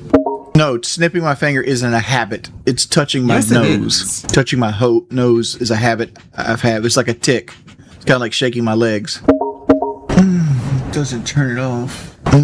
Hey fella, when are you going to finally admit that Kane could easily powerbomb you through the Spanish announcer table? I don't know. Glenn Jacobs, I met him. Good dude.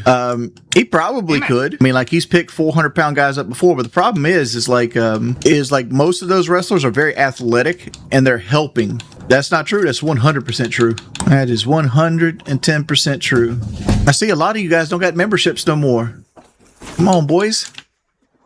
Why y'all leaving the hoodlums? My favorite soft drink, Coca-Cola. Ice cold Coca-Cola. No, it's Pepsi. Anybody in the chat, how do you get it right? Like, turn all your notifications off? Anybody can give me like a quick rundown, or do I need to go ask AI? Let's over here. Let's go Time into for the the begging settings. Ability notifications. Here we are. Xbox notification. All them shits off. App notifications. All right, we should be good now. Have I ever mixed Pepsi with water? I mean, not exhausted at all. I mean, like, the biggest issue is like taking the plugs out the back of the PlayStation and putting them into the Xbox. They literally sit on the table next to each other. I just didn't feel like updating and everything, and I was like, fuck it, let's update it today. Here we are. Yeah, I need to take that out. No, there's no crypt today. What's the key to a happy marriage? Understanding, communication. That's the key to a happy marriage. I don't know, man. I don't eat chili that often anymore. Probably should have put some of these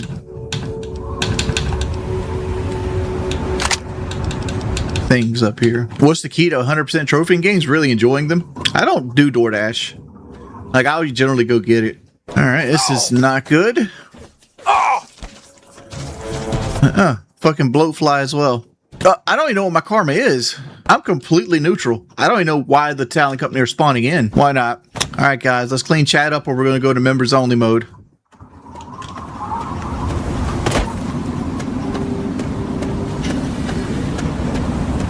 All right. Why are you looking at me? What are you looking at? It is what it is. That's still not right. Why is it not saving? No, there's no multiplayer here. All right. I think Super Duper Mark is considered a dungeon. See,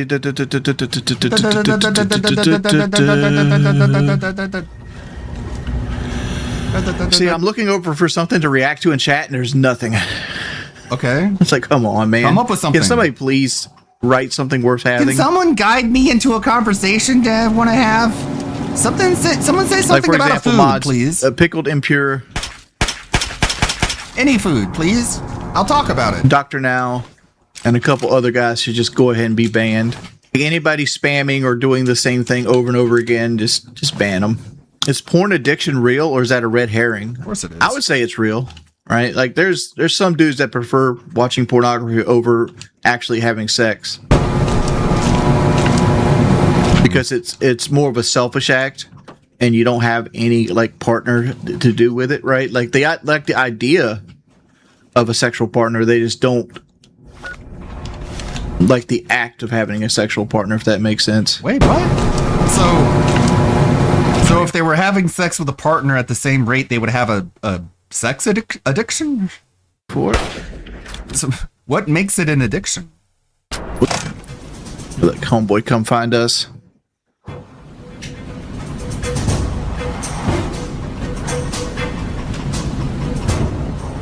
Mitch! Do thing for the 15, Mitch. Mitch! I heard somebody hit one of the buggies. Scared, huh?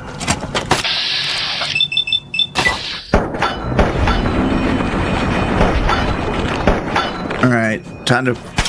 One thing about Fallout 3 is kind of cheap. Is like you get so much fucking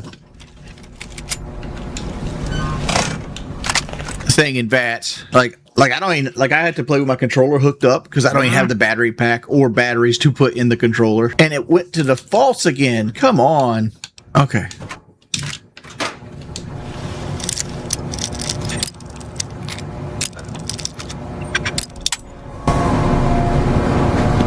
How much for me to pay NBA 2K? Dude, I don't want to play NBA 2K. So we got a guy way over there.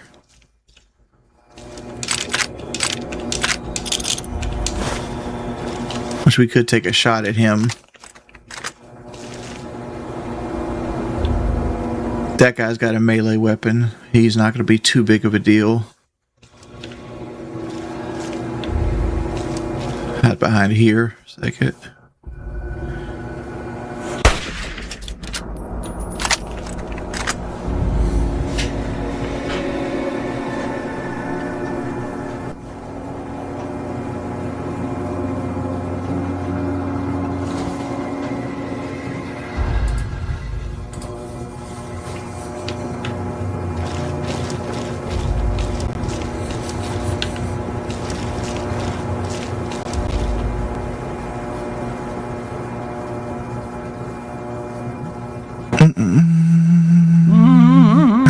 So let's jump up here.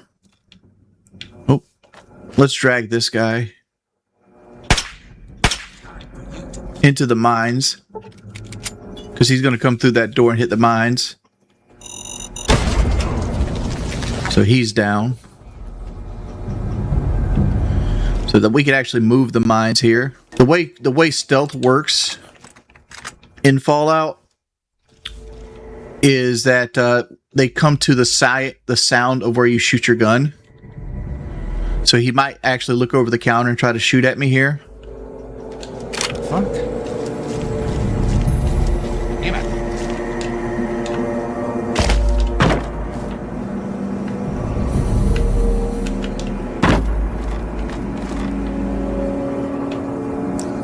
Where do you go to? There he is.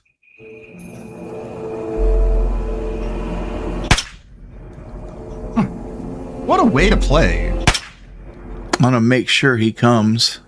It's getting to danger. He wants to make sure that guy comes. Just make sure. I think that's him right there. I need to make sure he comes. Really important to me. Got a sneak attack critical on him.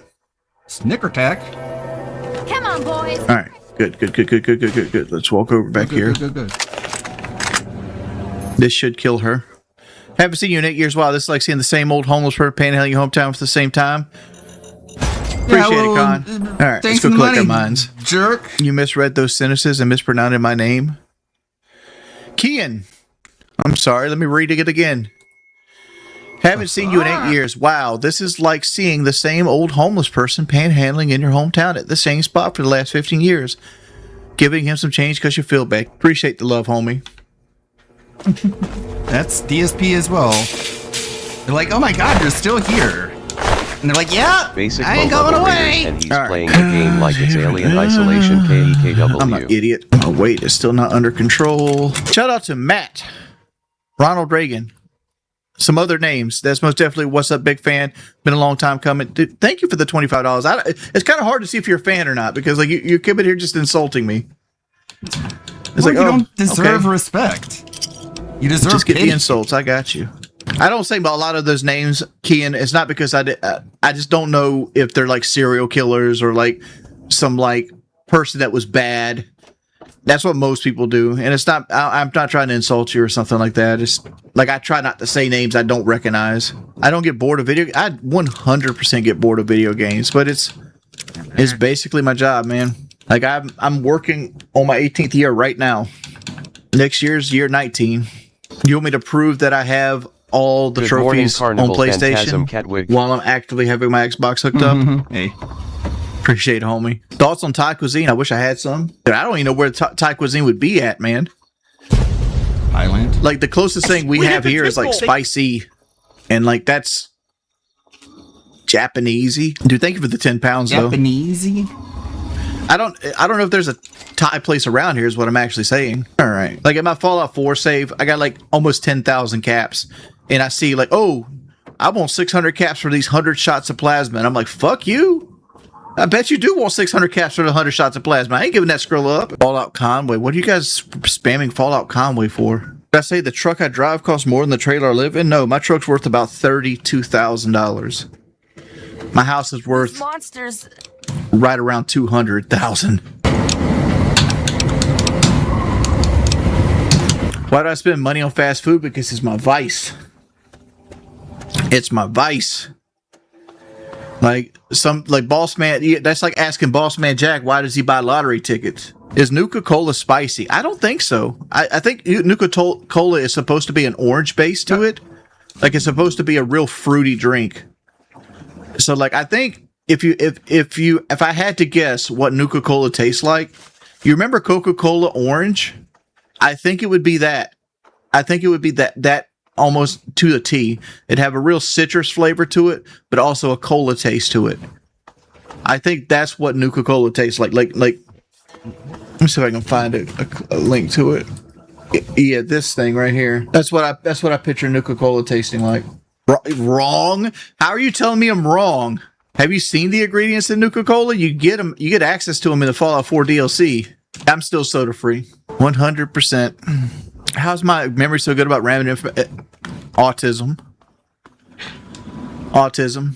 Stop. I mean, I claiming couldn't tell you exactly what is autism. in Nuka-Cola, but I remember it being a fruit base, and I remember specifically thinking, like, why the fuck would you make a cola based off oranges? You think Nuka-Cola tastes like orange juice? It's got a cola. It's supposed to be a cola flavor. So I think the cola flavor itself would be a good portion of it. I think it would have an orange aftertaste. But, like, we're over here, like, just guessing on a fictional drink. I had other ideas. But it kind of sucks about having Dogmeat with you, is he sometimes fucks your ambushes up. Dogmeat? Let's hotkey our crack grenades down here. I don't like this. Dogmeat, why are you running away? I need you to tank for me.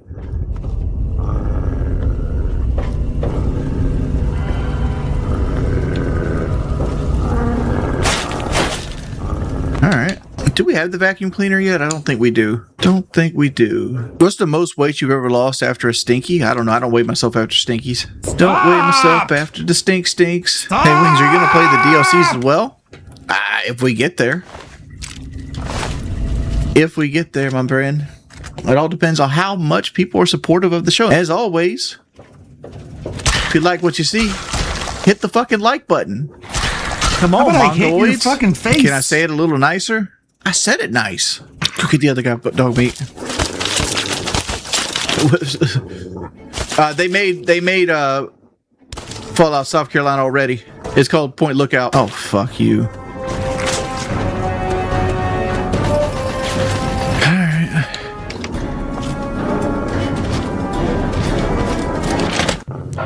Ready for the scat to begin. You gonna come in? Damn. Alright. Yeah, I can sleep on a twin bed. Like, it's just one of those things where, like, you're just gonna sit in one spot the whole time. I prefer to sleep in a king. Generally, you sure do. what I do is I jump down and land here. You prefer to sleep in Phil.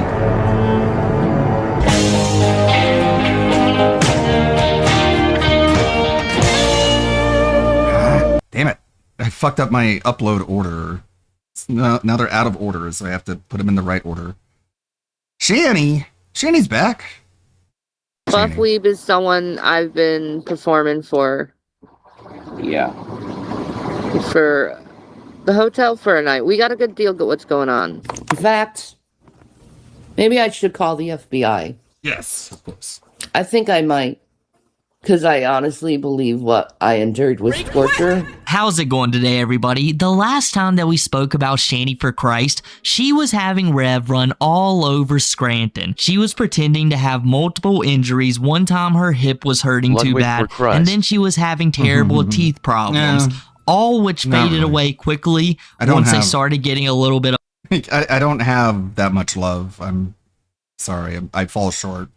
money, but we'll talk about that more later. After dealing with this for like a couple of weeks, Rev decided that this was no longer the life for him. The man who had done just fine 2 months before, as soon as he gets into a tent with Shanny I for love it. Christ, loses his mind and has to go to a mental facility, if you believe what Shanny for Christ is saying. Because just randomly one day, Shanny for Christ appears and she starts telling everybody that Rev has disappeared with some of the craziest eyes I have ever seen. It definitely appears that Shanny for Christ was on something at the time. She was proclaiming that Rev was no longer around, that he had ran off and she doesn't know where he's at. And because of that, she now needs the support of the audience. Not really to find Rev, that didn't seem to be a major issue.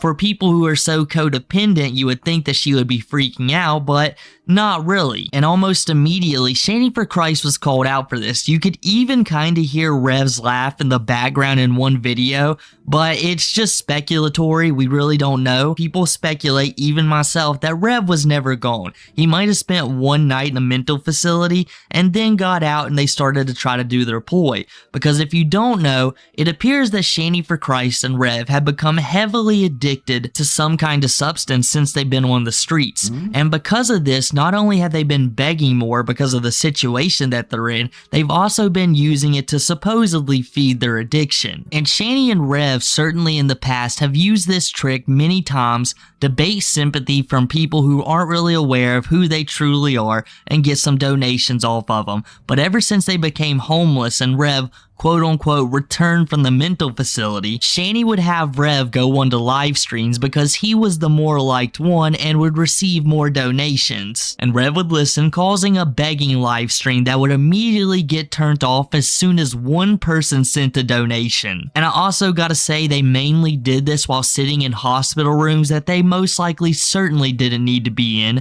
just wasting the time of everybody. So literally, yeah, I am here for your help because I'm telling, like, you're literally the only reason that we're eating at this point. The CIC, and some of you guys called the fucking CIC. Like, don't call the CIC.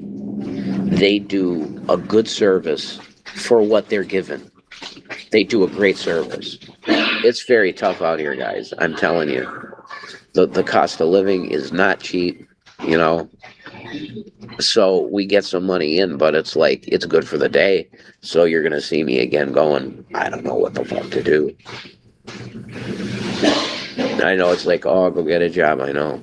And it's like, that's always like a work in progress for me because no one will hire me. You're literally all we got. Because G-Man narked out. That's what I'm going to call it. I don't even want to talk about him.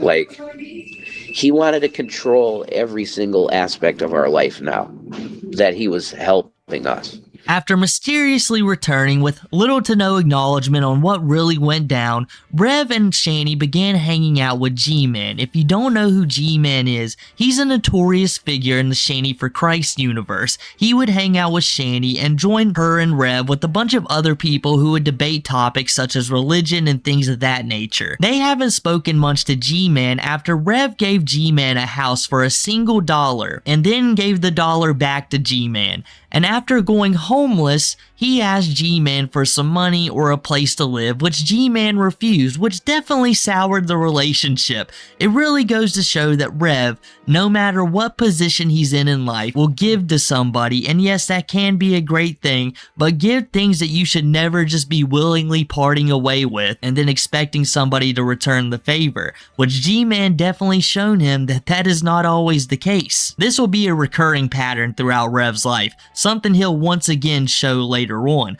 But for now, all you need to know is, because of the desperate situation that Shanny and Rev are in, he decided to start hanging out with G-Man, and G-Man started using them to profit. once again, making very subpar videos of hanging out with Rev, maybe a couple shots of Shani in the tent, really boring content that is of no interest to anybody but G-Man himself and a couple of Shani's followers. If we was to learn anything from G-Man, it was to see the lifestyle that Shani and Rev were now living, sitting in a tent, nothing to do, still pretending they're just on the couch talking into a phone. Not much has changed but the scenery and the lifestyle. And when you consider how these two ended up in this situation, it paints a very bleak picture. If you know that Shani and Rev fought their way into homelessness, if they never broke up and got into such a drag-out fight, they wouldn't be in this situation now. If you want to know more of it, I made a previous Shani for Christ lolcow documentary that you can go check out. But back to the matter at hand. As you heard Rev mention, they had a falling out with G-Man because he was trying to use them for content.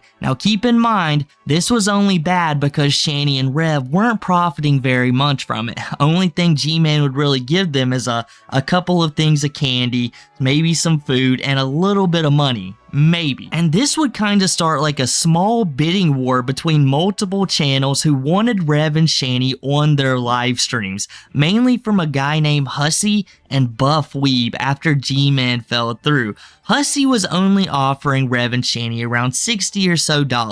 Rev will claim it's 10, Hussy claims it's 60, and I believe he showed proof. But this was quickly outweighed when Buff Weeb offered them a hotel room to stay in as long as they participate in a game show that he's created. And I don't really know if it's a game show, more or less. It's just Shani and Rev sit in a hotel room, they drag 2 other homeless people in there, and they listen to TTS's. A fairly easy gig. Shani for Christ and Rev should be used to dealing with controversy and hearing these kind of things, right?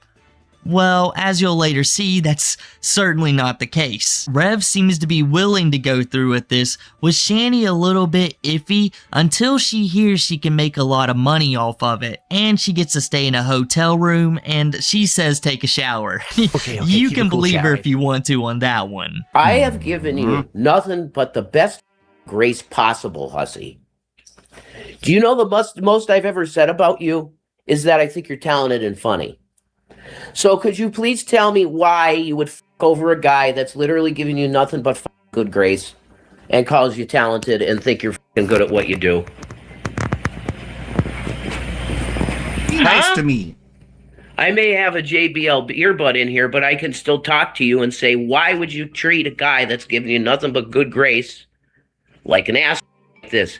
I know why. It's because publicly you want to treat me like dog shit because you say I'm a CA or just like the rest of them. So on the level of an entertainer and all that shit, I respect Hussy, but not on professional level. Why? Because I've done the show. For context, I did the show with Hussy, and what I get out of it, $10. And tried to bribe DSP into talking to him after Diddy Star fired him. That's a joke. There's got to be people out there that are serious, and I'll tell you, we finally found one.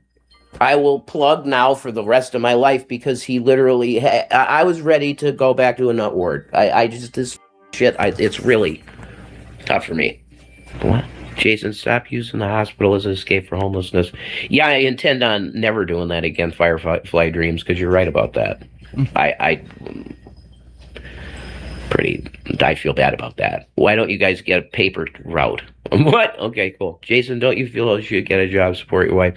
Yeah, absolutely. And I've done that, and no one will hire me except dog shit job like Burger King, which I would perpetually have been under my uncle. Well, I could never pay the bills in that place ever with the dog shit salary. Amazon even. They go, no. So I'm stuck having this as a career. Wow. There you go. See, you get it. As you could just see, fresh off of a bidding war, and now under the control of Buff Weeb, I mean the employment right now of Buff Weeb, Shani for Christ and Rev seem to be doing alright, relatively speaking. they seem to be doing alright. Rev seems to be in a chipper mood. Shani was acting so well that I couldn't even really clip anything in the previous segment about her. Just know that she was seeming okay about it, a little nervous, but okay. And compared to the previous segment that we had just watched, Rev is now proclaiming that he'll never work a regular job, and if he ever has to work in a place like Burger King, well then he'll just be homeless for the rest of his life. A stark contrast when you compare him earlier saying that, well, I'm looking for whatever I can possibly do to get employment. I know guys, it's rough out here and trust me, I'm trying. You can really see just how selfish Shani and Rev can be when they start getting going in life. It's kind of weird when Rev will give you just about anything, but at the same time can be such a selfish person, because when they think they're doing well, they're bragging, they're telling all their haters they're just going to have to get over it, they'll never come onto their podcast, even though just a few weeks prior they were begging for $100 appearances and no one was giving it to them. They were that desperate. But now, since they got a little bit of change, everything seems to be going just fine. That is until reality sets in. Shani for Christ and Rev have to experience their first night of TTSs, and this drove Shani insane. I'm not saying it didn't affect Rev, but it really affected Shani for Christ. A lot of the emojis they were sending, specifically the well emoji and pig emoji, which in all honesty is probably the least that Shani would ever receive, especially with all the allegations piled against her, but it really started to eat away at her. She was no longer able to control the narrative, she couldn't outtalk the TTSs, so she just basically shut down, and that allowed Rev to act a little bit insane. One of the homeless dudes they drug in, he was some comedy, I guess. I don't really know why he was there. He was kind of like just a side character in a TV show, or more like an NPC with little to no dialogue. But already in night one, cracks were beginning to show. Huge glaring cracks because Shani for Christ didn't quite meet the financial needs of Buff Weeb. And as a punishment for this, they were downgrading their hotel room. And understand guys, this is 100% an agreement Shani agreed to. She was down with this. She knew everything that was going to happen.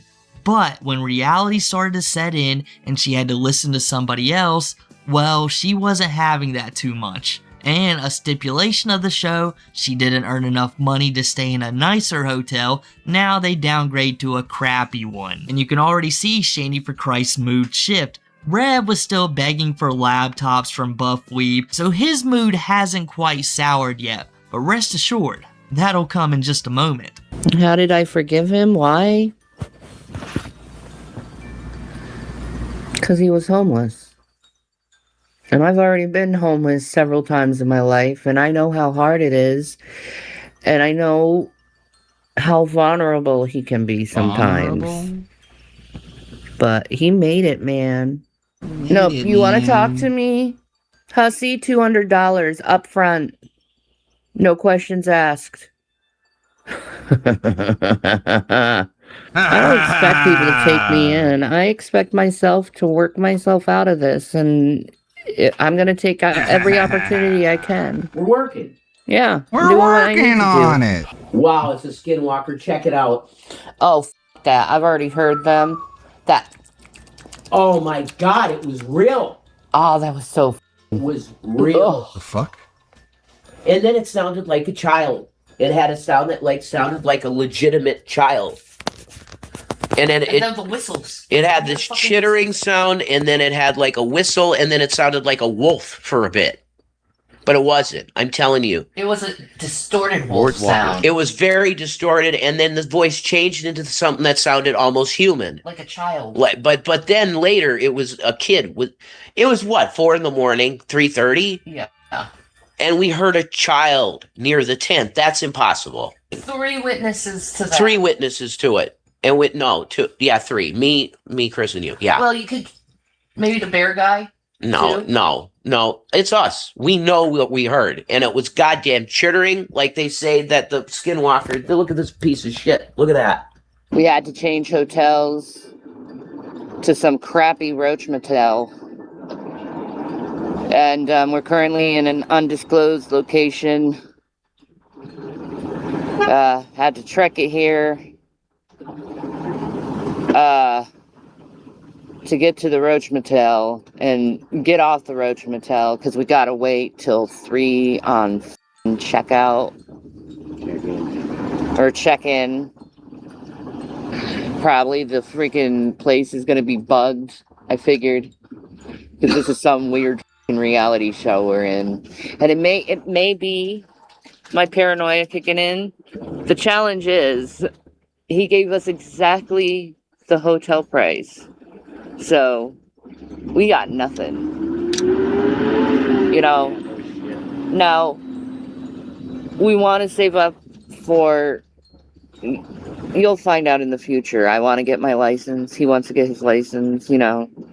You guys are more on edge than sleeping in the tent. Absolutely. That'll let Rev know I have a lot of contacts with wrestling if he ever wants to do wrestling podcasts. Been involved with the wrestling scene for over 20 years. Matt Mackey. Oh my God, Matt Mackey. I know the last name Mackey. Do you know Mickey? Do you know Mackey? I know Mackey. How about I know Mickey Mackey. a dad named Mackey? No, are you Mickey's brother? Mickey's son. Oh my God, I went to school with your dad. That's insane. He wasn't in my class. He was one below me, I think. I don't know. Maybe it is your Mackey. Oh my God, he was my worst bully. But then I loved him at the end of school because I got to know him. And then I fell in love. He had a rough life, Mickey. Buff Weeb is unwatchable. You hater. Watchable? That's a hater. That's not true, man. Really good at the show, Buff is great at what he does. He's a good producer guy, without a doubt. He's a good guy. Are we good on water? We have one. That was the best thing I could do with $4. He said we're idiots. Well, he can. Good. I'm glad he does. Good. You shut That'll up and show leave you. Buff Weeb alone, you hater.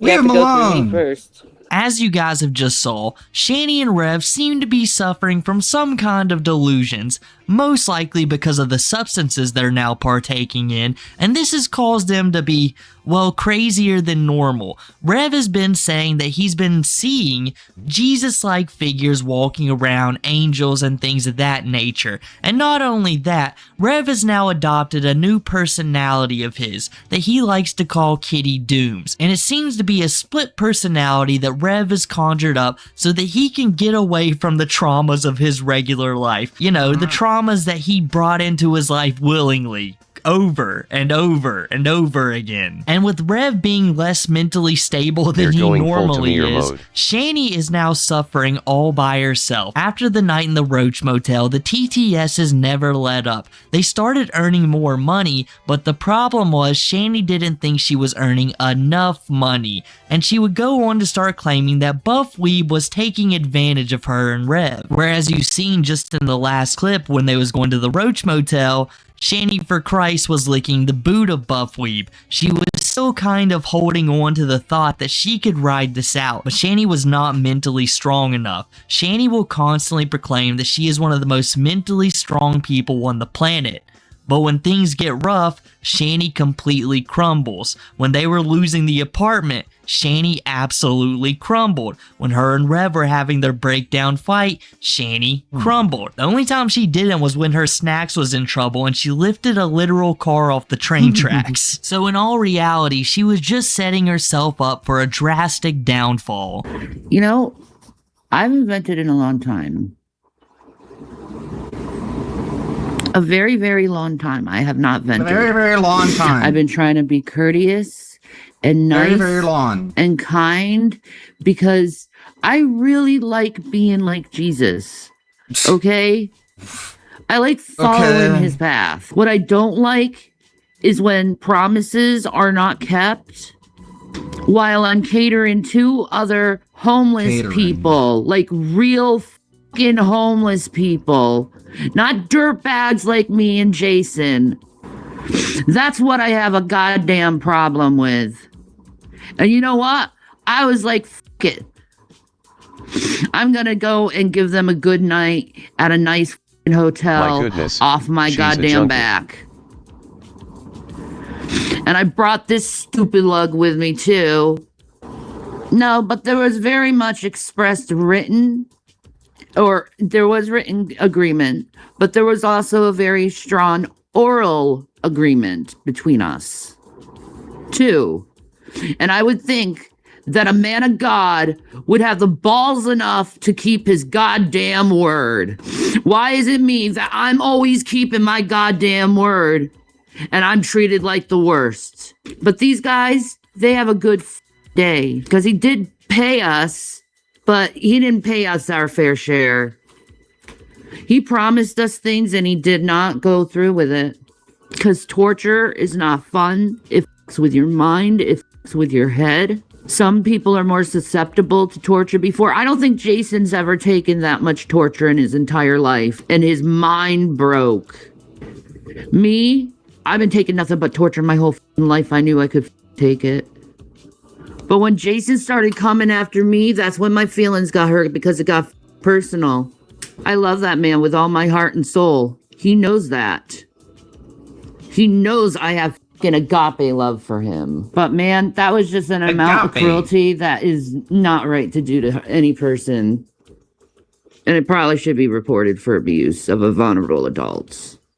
Especially when I'm caring for 2 other people. Because that's what we do here on the streets. We take care of each other like we're supposed to, like good humans do. Streets.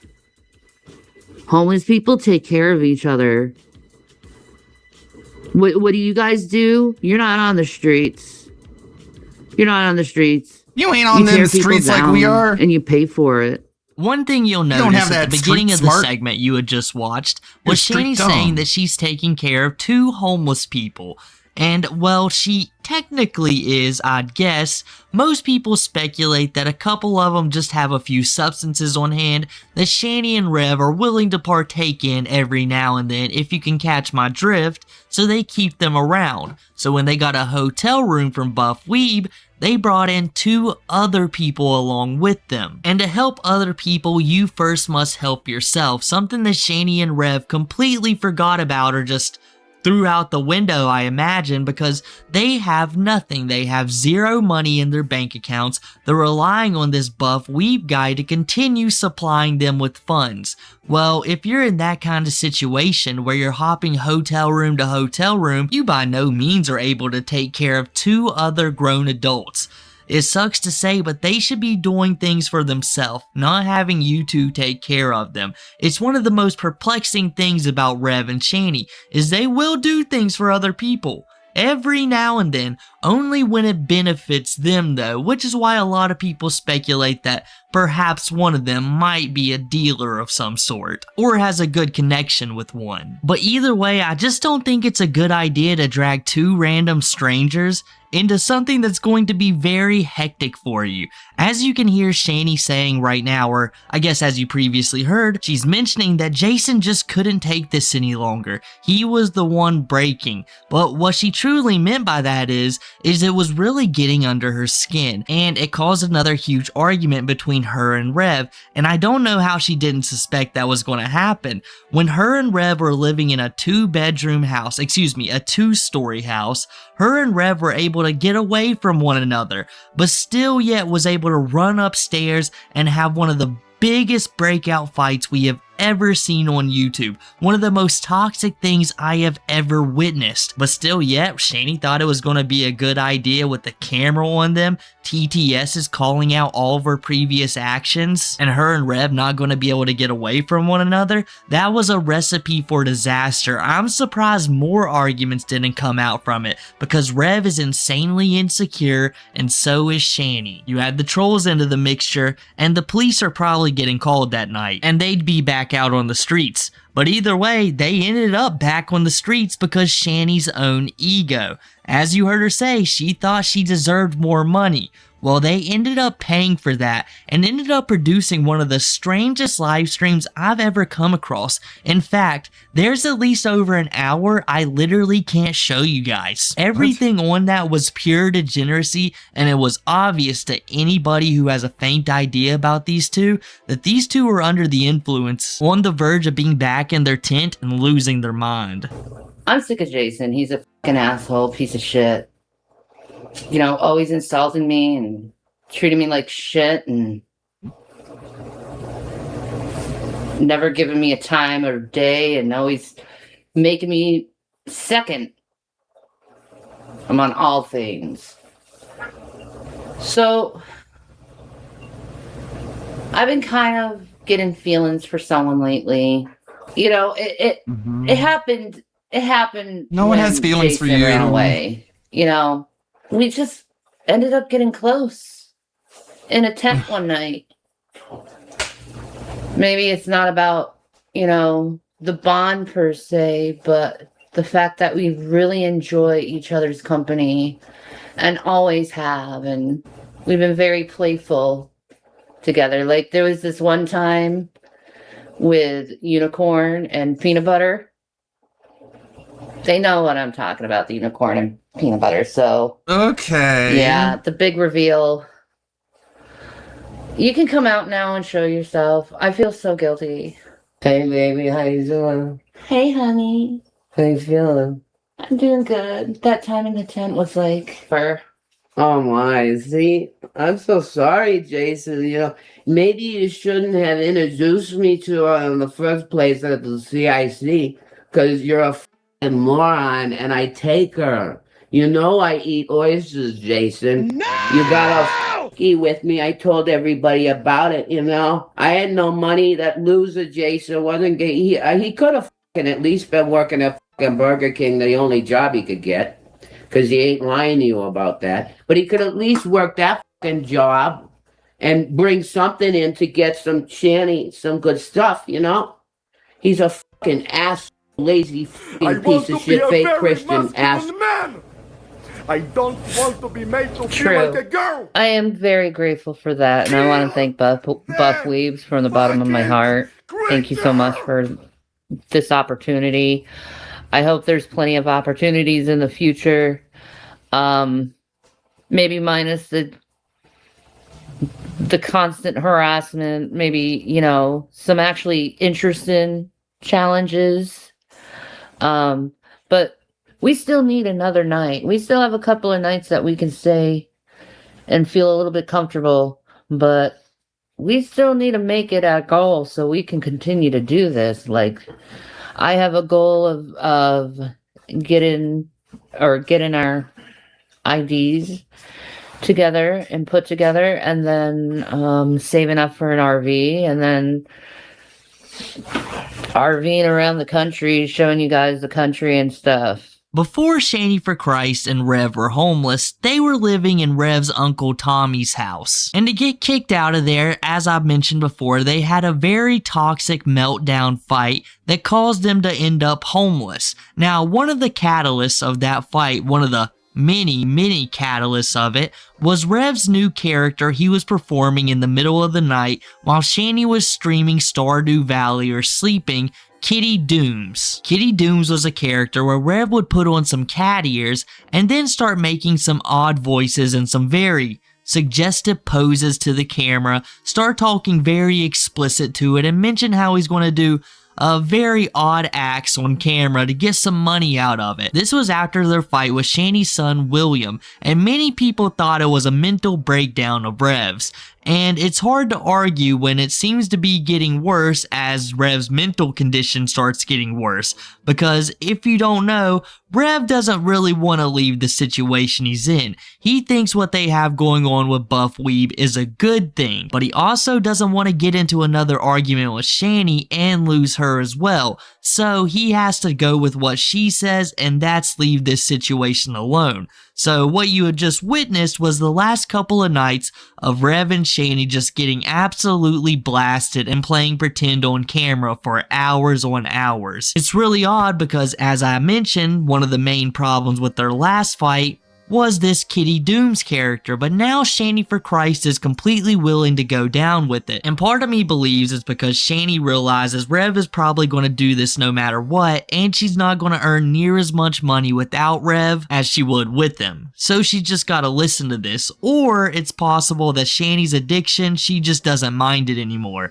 and she's far more concerned with getting the next dollar to fuel whatever habit these two have picked up while they were homeless. Even Shanny's mood has fluctuated fluctuating heavily. It goes from I hate weeb to licking the boot of weeb to he can call me an idiot back to I hate him, I think this is torturous, to now it's hey, if you ever want to do this again, door is wide open, I need a hotel room, let's just start doing it on my terms, which obviously nobody is going to agree with. Especially because I decided to wait till now to tell you, the last night of the Roach Motel, Buff Weeb started questioning Shani heavily on the cancer topic because if you don't know, Shani for Christ in the past claimed multiple times that she was sick and suffering from cancer. She used it to beg for donations multiple times. She was doing the boogie before boogie. And just one day randomly, Shani for Christ just got tired of the lie. She got bored of it. She no longer needed it to grift. So she just said, you know what? It was a scare and it never really happened. You guys just gotta deal with it. I promise you 100%, no doctor proof whatsoever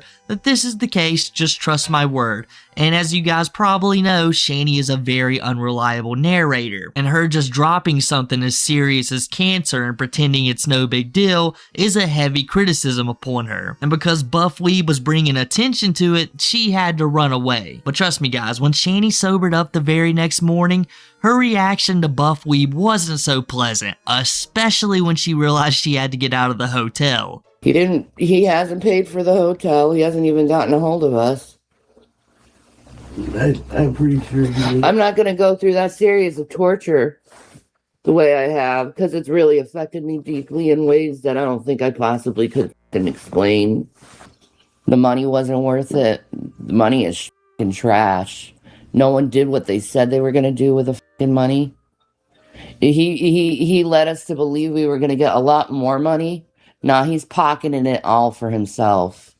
Another reason why you're a piece of shit, Buff, is you tried to keep pulling this I faked cancer shit. She did.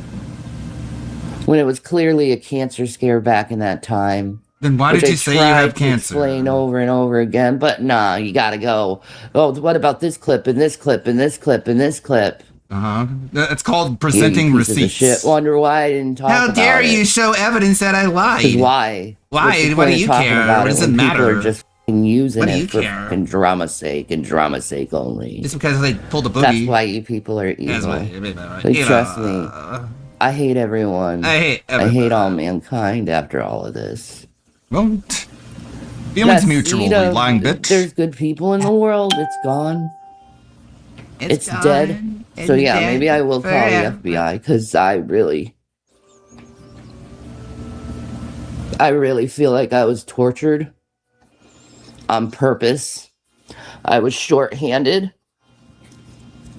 because we deserve a lot more of what we gone through than crummy $400. A lot more than that.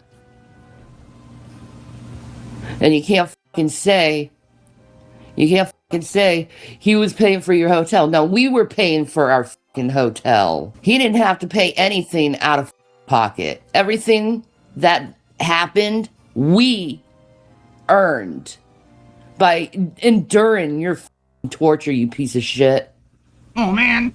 And yeah, I might fucking sue. I might fucking put you in fucking jail for this. Shani for Christ throughout her life has constantly bit the hand that feeds her. She did it with her mom. She did it with Rev when she spent $700,000 with them, and she's doing it now with Buff Weeb. Shani for Christ and Rev literally have nothing.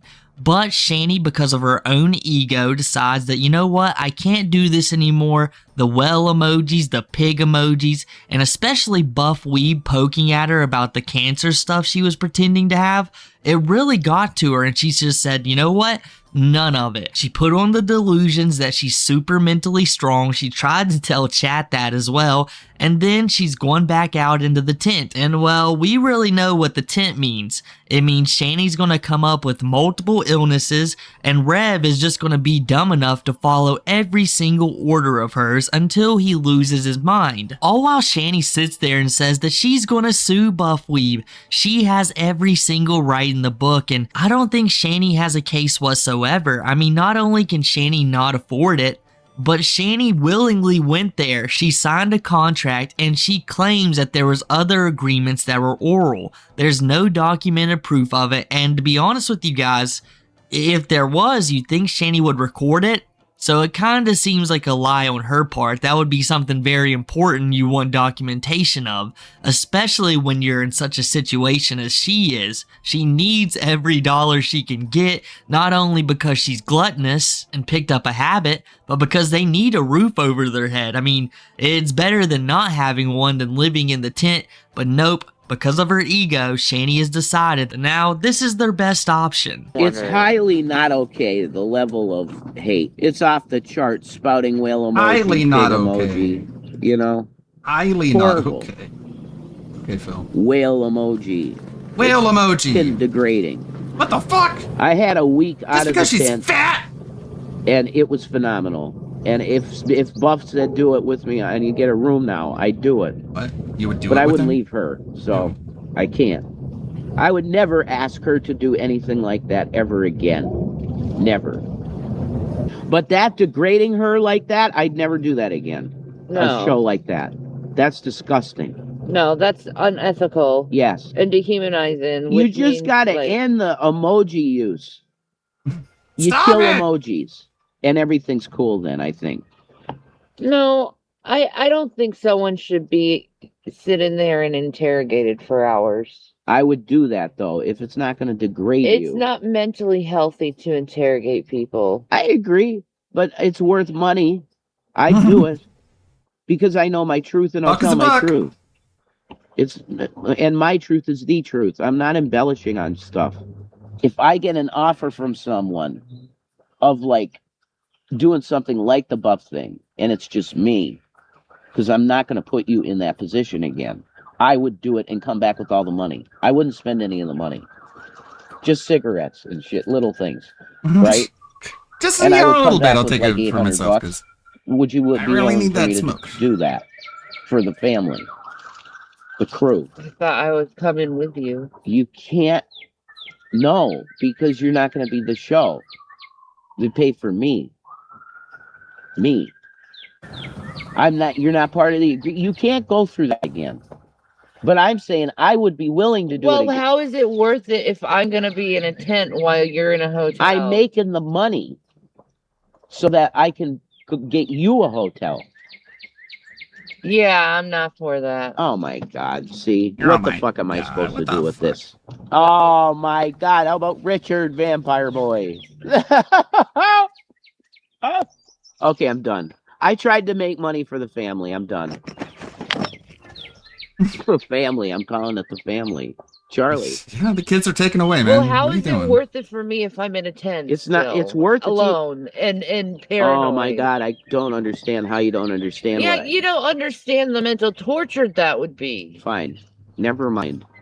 The story of Shani for Christ and Rev is a never-ending downward spiral that both of them partake in, and each are equally responsible for. No matter what situation they find themselves in, it seems that one or the other one manages to screw things up in such a way that it ruins both of their lives, and this situation no doubt is one of those. Not only were they homeless and had nothing to their name, and finally got an opportunity to just get a roof over their head, but because of ego and greed, Shani for Christ and Rev decided to squander it all, and now they've proven to each and every person who may have wanted to give them money for a live stream that they will do anything in their power to ruin it, not give you the content that you're looking for, or just straight lie on your name. So I can't see things getting any better from here. The only opportunity they really had to earn a lot of money is possibly gone now. Is someone else going to step up? Who knows, but that can be their only hope.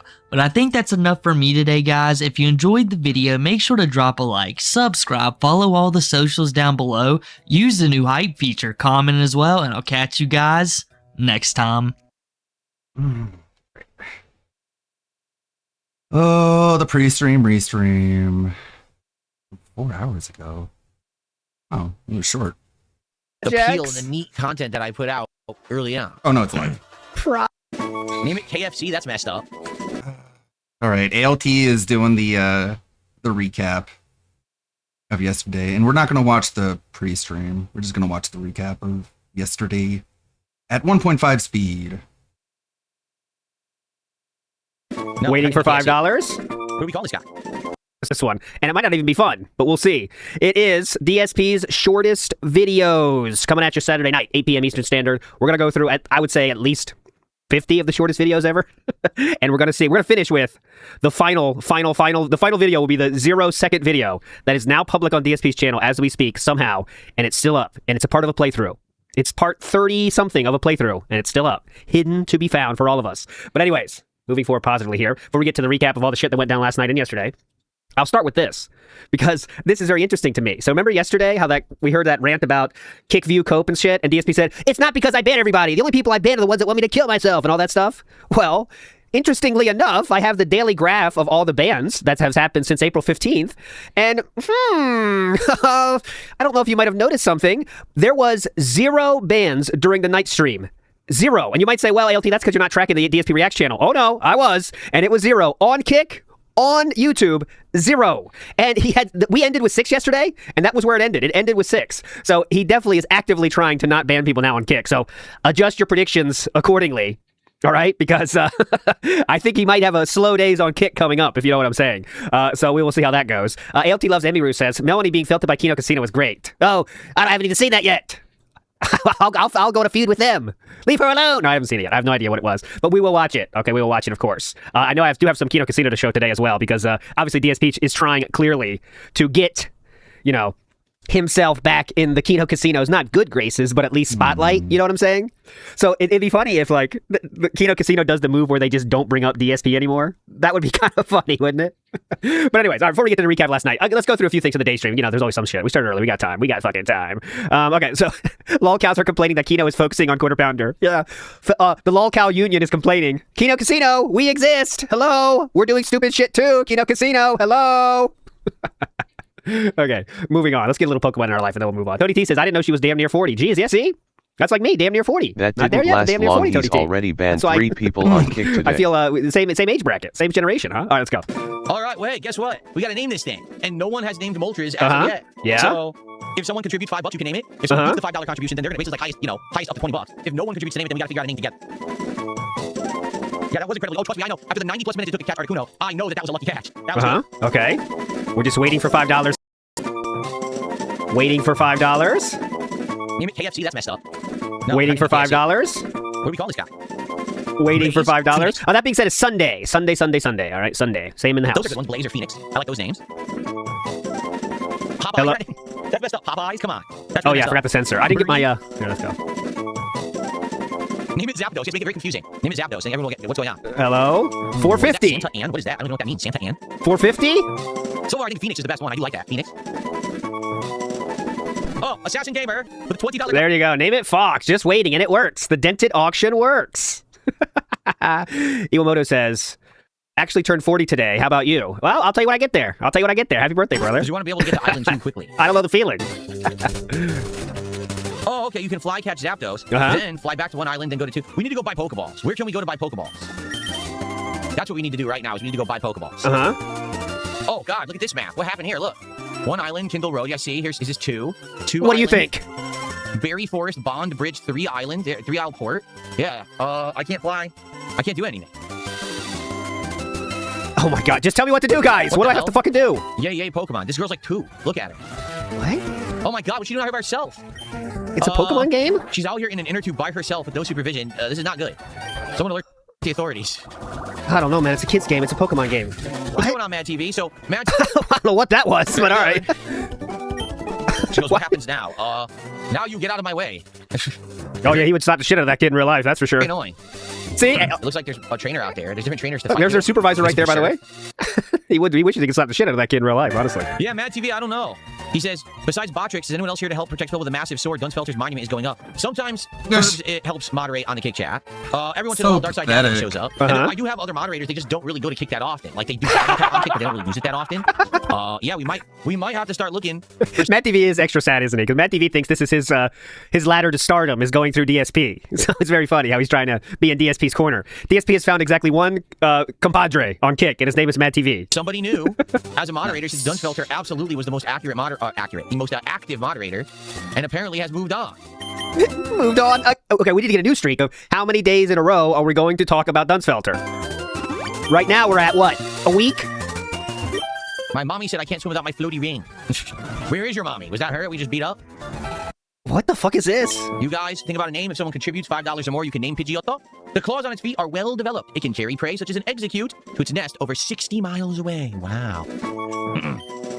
It's male. What do we want to name it? Hurricane. That's a good suggestion. Well, no, not him again. It says Hurricane. Okay, let's see how long this takes. Cyclone. That's another good one. Fred. That's an awful one. Terrible. $5. $5. Raptor. That's a good one. Mussolini. Who the hell is Mussolini? Why would you name him Mussolini? Fun stream. Okay. Big Mac. Some interesting suggestions. If no one contributes in like another 30 seconds, I'll just pick one. Let's see if that happens.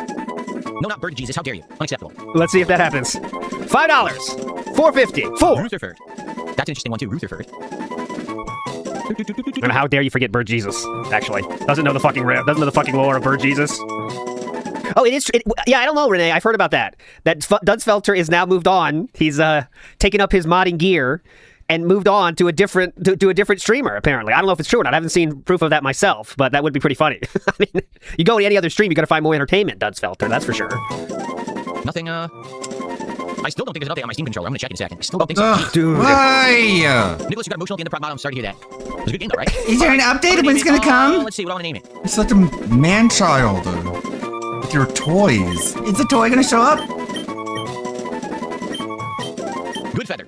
Anyone know what that's a reference to? I wonder if anyone would know what that's a reference to. Good Feather.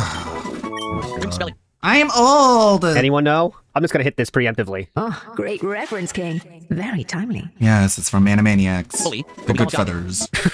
Okay, ready? The pigeons who just acted like there once was an incident in which it took the away a child Godfathers. hypnotized. Wait, what? This Pokemon is a child kidnapper and killer? Oh, is this for the editor? Wow. And they never changed the lore? It's a child kidnapper and killer. What in the hell? Do you think all Pokemon are nice to humans? I wonder. Give a nickname to the captured Hypno. Oh God. Does he really think that all Pokemon are nice to humans? So, I don't know. I just checked, and there's still no update on my Steam controller. Oh my God, dude, let it go. It's been packaged, and they still haven't shipped the damn thing. Damn it, Gabe! It sucks. Like I don't know how long it's gonna take to get these out. I bought it on Monday. Like it's Thursday. You're supposed to and help the packaged it. Like, what are you gamers. doing with it? Why are you sitting on it so lazy? Not hurt them. It's upsetting me because I wanted to cover the Steam controller for you guys this week, and it looks like I can't. Like I'm probably not gonna get it till like. Oh no! Oh, that's why he's so worried about it. Because for him, it's like DSP, content. the That's premier Pokemon content. fan I mean, apparently even he didn't knows it's watch better than the fast food anime menus. or I would read the hope. Pokemon Today's a manga. podcast day, by the way. Tomorrow or so. maybe Saturday, if not later. So hopefully I can cover it early next week, I guess. Oh no! Not much I can do. I literally was the first batch of people on the planet to buy it. I bought it at 9:55 a.m., 5 minutes before they were supposed to put it on sale, and I still was able to buy it. So, okay. So I wonder how often he's hitting fucking refresh on that tab. Hey, Kat, I just checked it. Yeah, no update. What are they doing, huh? She's like, whatever. not angry. Whatever. Any tank top companies for sponsorships? Not yet. Not yet, but you know, the possibilities are endless with what I've done with my health and my body. Perhaps someday you'll have the DSP line of tank top available exclusively on some business. That'd be amazing. Yay! I think that's a great idea. You just give me. Thank you That so would much. be The 4 size is too gay. big, and they accentuate the bat wings. It's time. Child. That would be gay. You don't think anywhere north of 30 should wear a tank top? Well, that's because you're a fucking weirdo who probably is way You're weird, and you're dumb, and I'm smart. Oh, sorry.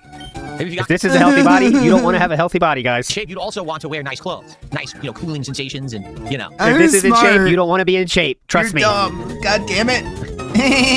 You've seen I'm how much just saying. difficulty he has even waddling into his seat from the office. But yes, this is an in-shape body. Your fat, bloated body, your rolls, your big, Wow. bulging rolls coming out of every orifice and every piece of clothing you're wearing. You're Everyone fat. looks like that, okay? Okay. Is he losing his mind? What the fuck was that? I think he lost. It was somewhere lost in the transmission. Got lost in his gin brain or something halfway Jeez, to the I mouth. hope Did you hear Kat that? listened Listen to this again. to this one. Phil is in shape. Did Kat hear that? Trapezoid Fat, shape. bloated body, your rolls. Your your fat, bloated, bulging fat, rolls coming out of every bulging orifice and every piece of rolls. clothing you're wearing. Everyone looks like that, okay? I think he's trying to do LTG style. You but fucking like, fat For fuck. him, there's not much content after he says Fat like you're piece of fat. shit. Bulgous orifice. Oh. Nailed it. Coming from an editor, Yes. no, I've already done one Pokemon video this week that I'm never going to make money on, so I don't think I'm going to be Got making him. another clip on Pokemon this week. God damn, why did you do so much damage?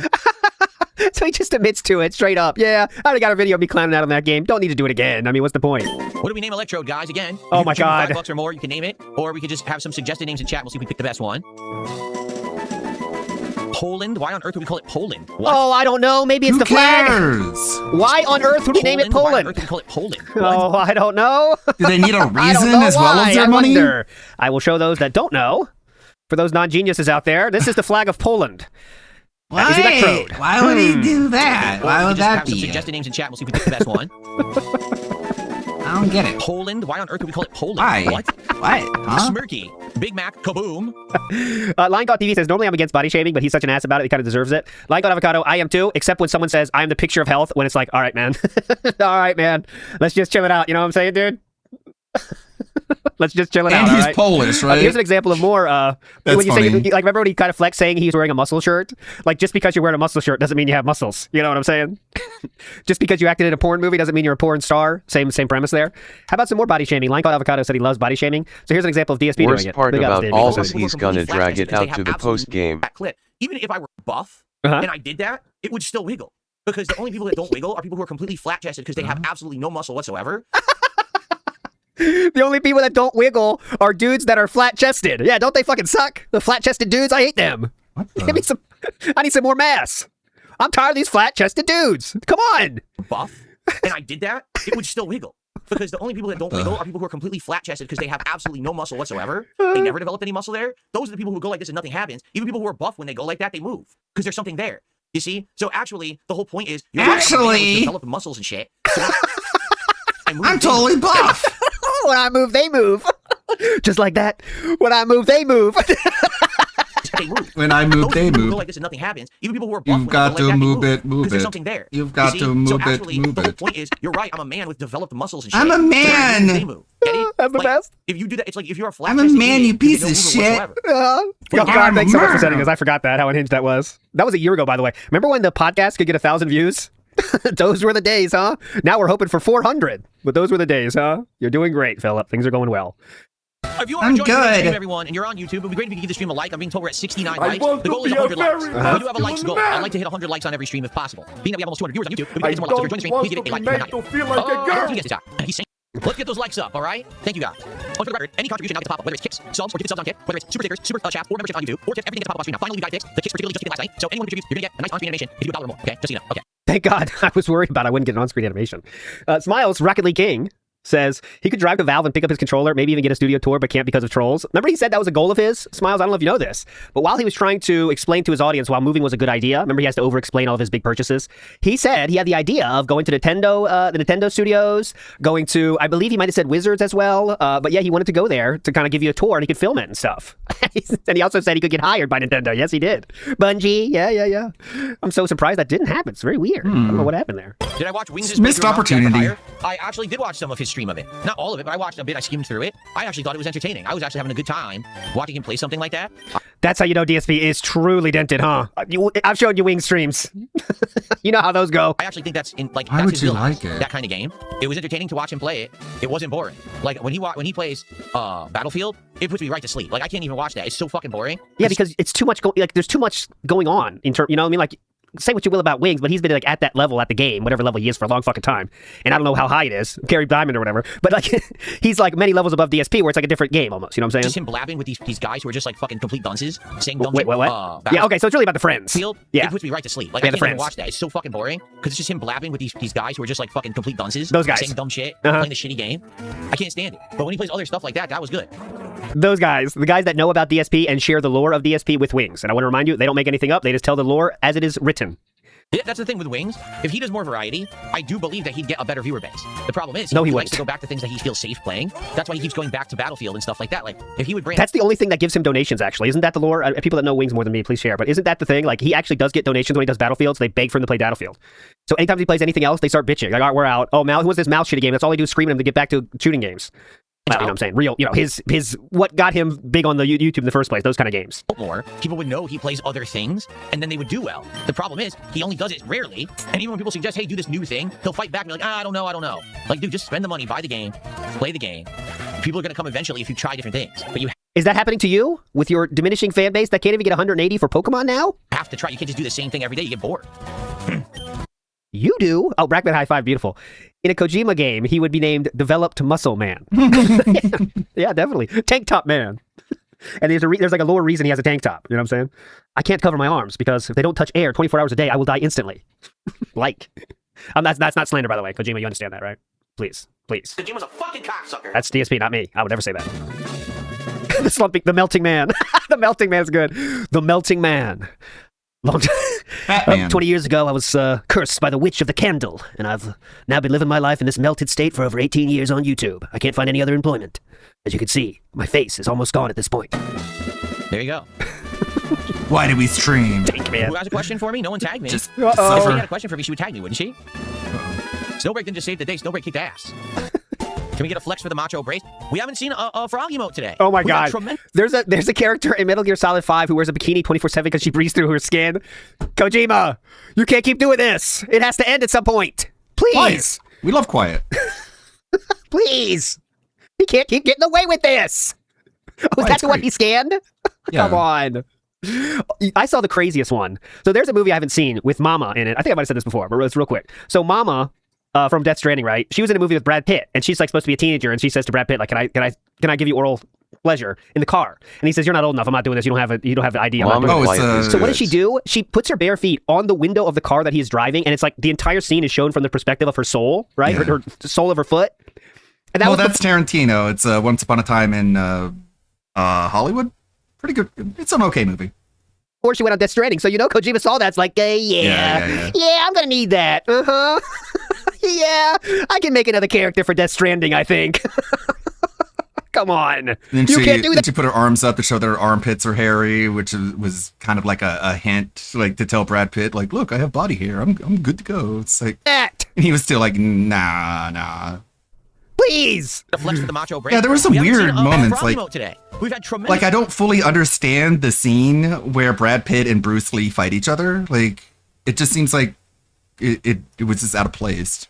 Amounts of support, but we haven't seen a frog. Oh my god! Like, it was literally just there to show that Brad Pitt's character is a badass. Subs, or we had tremendous support, but we still haven't had a frog. But we haven't seen a frog celebration. It's for gifted subs or super chats under $5. It's random.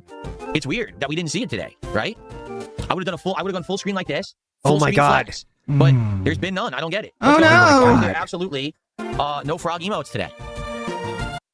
He is literally showing the viewers, this is the camera I'll show you if you get it.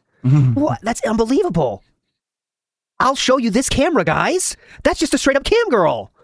I'll show you the ass cam, guys. Here's a teaser. I've never seen those streams. Vikes has a lot, so he tells me about them. That's the only reason I know. I'd never see those streams. I'm being asked by the Kick audience. If tonight, when I do the quartering react, if the Kick audience supports that stream, would I interact with Kick chat more? Yes. If you guys are supporting the content and you're being positive towards it and you're saying questions about it, and things, of course. So Phil is willing to show parts of his body for money. There So has if you to be a support term more, for I'll that. give you more. I'll give you more interaction. I duck, ya duck. Guys, You gotta stop that. If you haven't liked the stream yet, you're watching on YouTube, please hit like if you're enjoying the stream. We're having a great time today, not? Let's go. Let's get that engagement for Pokemon. Knuckle Lefty wants to learn Club It. Beg for likes. 79 likes. Let's go. Let's hit 100 likes, everybody. We can get 20 more likes. Let's go. cares? And if you're an amazingly supportive Pokemon, I very much appreciate it. And if you would like to contribute, by all means, thank you in advance. It helps a ton. And you get a nice shout out on screen animation no matter how you do with $1 or more. So there you go. That's Begging big. again. Go ahead. 3 hours. My legs are tired. I should have got up and stretched. His legs are tired from sitting. Wait a minute. I'm playing Pokemon. I can get up and stretch. Guys, boy. Rapidash. Nope. Keep it in. Wait. Sorry, guys. Very excited. Sitting in here for three hours. My legs are tired. I should have got up and stretched. This is the guy that said maybe, I don't know, 15 minutes ago, I showed you a clip of him saying, you're probably not in shape like him. Die, big man. Wait a minute. I'm playing Pokemon. I can get up and stretch. Hold on. Eureka. Eureka. What brand is it? Some Chinese brand. Yeah, I can't even pronounce it. Chinese brand of what?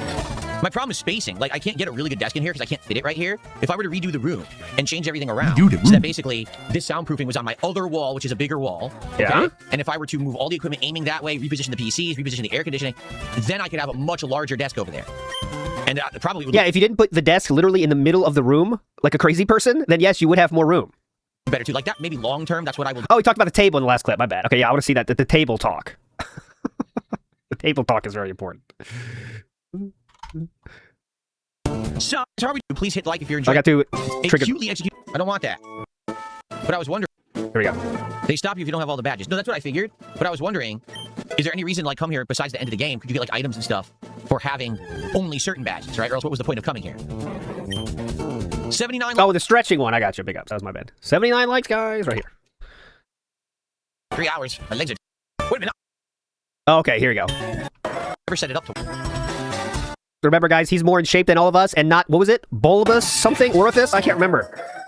I see a bulbous orifice right now, honestly. A lot of bulging. I thought we're the ones with the bulbous orifices.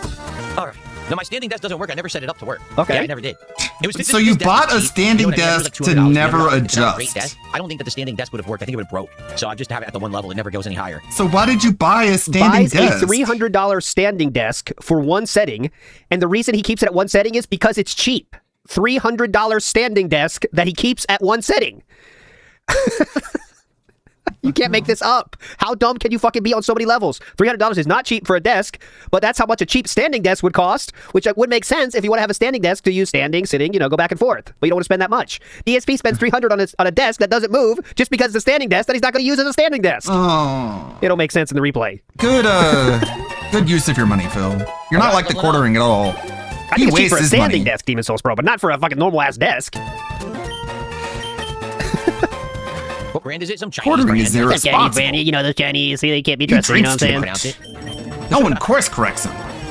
He needs course correction. Spacing. Can we get to 100 likes? We were at 80 likes. Can we get to 100 likes right now? If you haven't liked the stream yet on YouTube, please hit the like button. Let's get it to 100 likes to end the stream. He loves that 100. That's a big round number. I love it. Let's save. I would like having a standing desk, but it would require me to rewire so much shit that it's not that important. I'll sit on my ass. You know what I mean? Acting around 7:30ish. Okay. 2 hours of content tonight. I'd have to get extra. I'd have to buy some of my wires are they're at their limit. You know what I'm saying? So I have to get extra long wires, HDMI cables. Reacting around 7:30ish. Pre-baking. Here we go. 2 hours of content tonight. If the stream does well, meaning people show up, engage, support, we'll continue doing this. If the stream is a big flop, it doesn't go well, and everyone hates it, and no one shows up, and there's no support, we're just going to do the one stream and that's it. It's all dependent on money. Okay, that's simple. If you can't milk it for money, you don't want to do it. Because as I said, you don't actually care. Morning show seems to me like a lot of people on Kick are only about the drama or the podcasting. And so, if you want, he doesn't to beg see more variety of BTW. content like this, he hasn't begged in 2 years. So this is just a play for the Kick audience? I wonder. Interesting. No, I don't have anything touching the ground. Nothing is on the ground. But the problem is, they're all at their limit because I have my computer hanging under my desk, which is a good thing to do. If you could do that, it's cool. It definitely is good because there's no computer on the desk. But then it has to go up from the computer up through the table to where shit is. So it's kind of long. It's a long path now. Okay, do it. All right, that's tonight. Tomorrow we're back. It's to one of these. stuff, It's really right? one of these. I'll show you. No worries if you're not into that stuff. Okay. Tomorrow night will be a little different. Hold on. It's like this, but it's not mine. But this is what it looks like. I think tonight I'm not going to move the monitor over. Reason being, I'll probably be... Okay, who cares about where you're going to put it? It's like that. No, April 1st, I reacted to people's detractor videos. That's very different. This is a documentary that's factually covering someone. This isn't just like talking shit about someone. You see? It's very different. It really is. I'm going to be learning about quartering and not that about different. What people, have brought up that they have issue with and stuff, and I'm going to... Is this a video about a locale? Okay? Oh, it won't be like a detractor video. It's going to be a fair detractor video. Ever heard of it? If you can make it tonight, please do. If not, tomorrow, there'll be a formal Level 1 podcast in the morning where I'm going to react to the Star Fox Nintendo announcement. Oh, that's what we have to look forward to today. Fuck that. Okay, we're not going to play it, but I will open up, let's see. Let's get the registration going, so let's make sure it works. Oh, not that! Hide. Let's get this. Okay, show. And then we're going to open, and I'll pin it. Make sure it works first, before I start pinning anything. Let's make sure it works before it pin. Okay, there you go. First person in there. Okay, and let me hide it. Let's make sure the chain is all working correctly. Get out of here. Show. And they still should be there. Yes. Okay. We'll get to that. But let's get to the night stream first. Pat Note says DSP could destroy Valve if he became a playtester. They would like him, though. They would actually, I think he would be a good playtester for them because he'd find all the stupidest way to do shit. They said, do we really want people to do this way? It's kind of dumb. But Meow Infamous says, thank you for showing our flag. Big ups. Oh, sure. Here we go. Ba, ba, ba. I would sing the anthem, but I don't know it. Let's take a look. He started with this on. Smart choice. Can I get this chin strap to work? Probably not. This thing doesn't really work. I'm going to try it. It probably doesn't work. It's going to fall off. Here we go. Now we're ready. Now we're ready to react. That thing is tight. That Velcro is screaming. Jesus. This Velcro is screaming. You can hear it. If you're quiet enough, you can hear it scream. Listen. Listen carefully. And able and willing. You have to have the right equipment when you're going to react to certain kinds of criteria, to certain kinds of stuff. You know what I'm saying? No. What's going on? So who do we got Not here at all. For the record, I have no recollection of what the value of memberships is on this channel. I'm serious. I don't remember at all. Did he really beg for memberships on a second channel that hasn't had videos for 1 year? Did he really beg for memberships? Yep. It might be like nothing. It might be like $1. And Gabriel, for some reason, people signed up for it. Remember, right, Gabriel? How much are they? Did you really ask for memberships? $1 on this channel, aren't they? I don't remember. It's been so long since I used this channel in any kind of regular capacity. I can't remember. Oh yeah, did he ever? Remember? Yeah, he made him $1. Right? Remember? Because Argentina. You know how Argentina completely crumbled the enterprise that was DSP Reacts. The entire country of Argentina is to blame for the death of DSP Reacts because of that. Remember, he lowered the price and shit. I forget. Oh, it's still $3.99. Okay, well, thank you, Katarina. It's still $3.99. Okay, excellent. Okay, excellent. Yes. So with that means I keep 3 out of the 4. So that would be $6 to support. Thank you, Katarina. Remember, he also keeps 3 of the 5 from DSP Gaming, right? Or how does Okay. that work? Oh, so tonight there'll be pop-ups for everything. If you're watching on the YouTube side and you do a super chat, you become a member. You give some memberships. There's pop-ups for those. If you're on the Kick side and you do kicks or a sub or a gifted sub, there's pop-ups for those. And if you tip via PayPal, which you can find a link in the description of the stream, or just type exclamation point tip in the chat, there's pop-ups for those. I'll do those manually. So there's a thank you shout out for everything. This is very much an interactive stream as much as it is just me reacting to the documentary. And I want you to know that it's not just me sitting here kind of watching. It's us talking in chat. Okay. Oh, okay. Thank you. Vegeta Bull, I could not give 2 shits who else is streaming.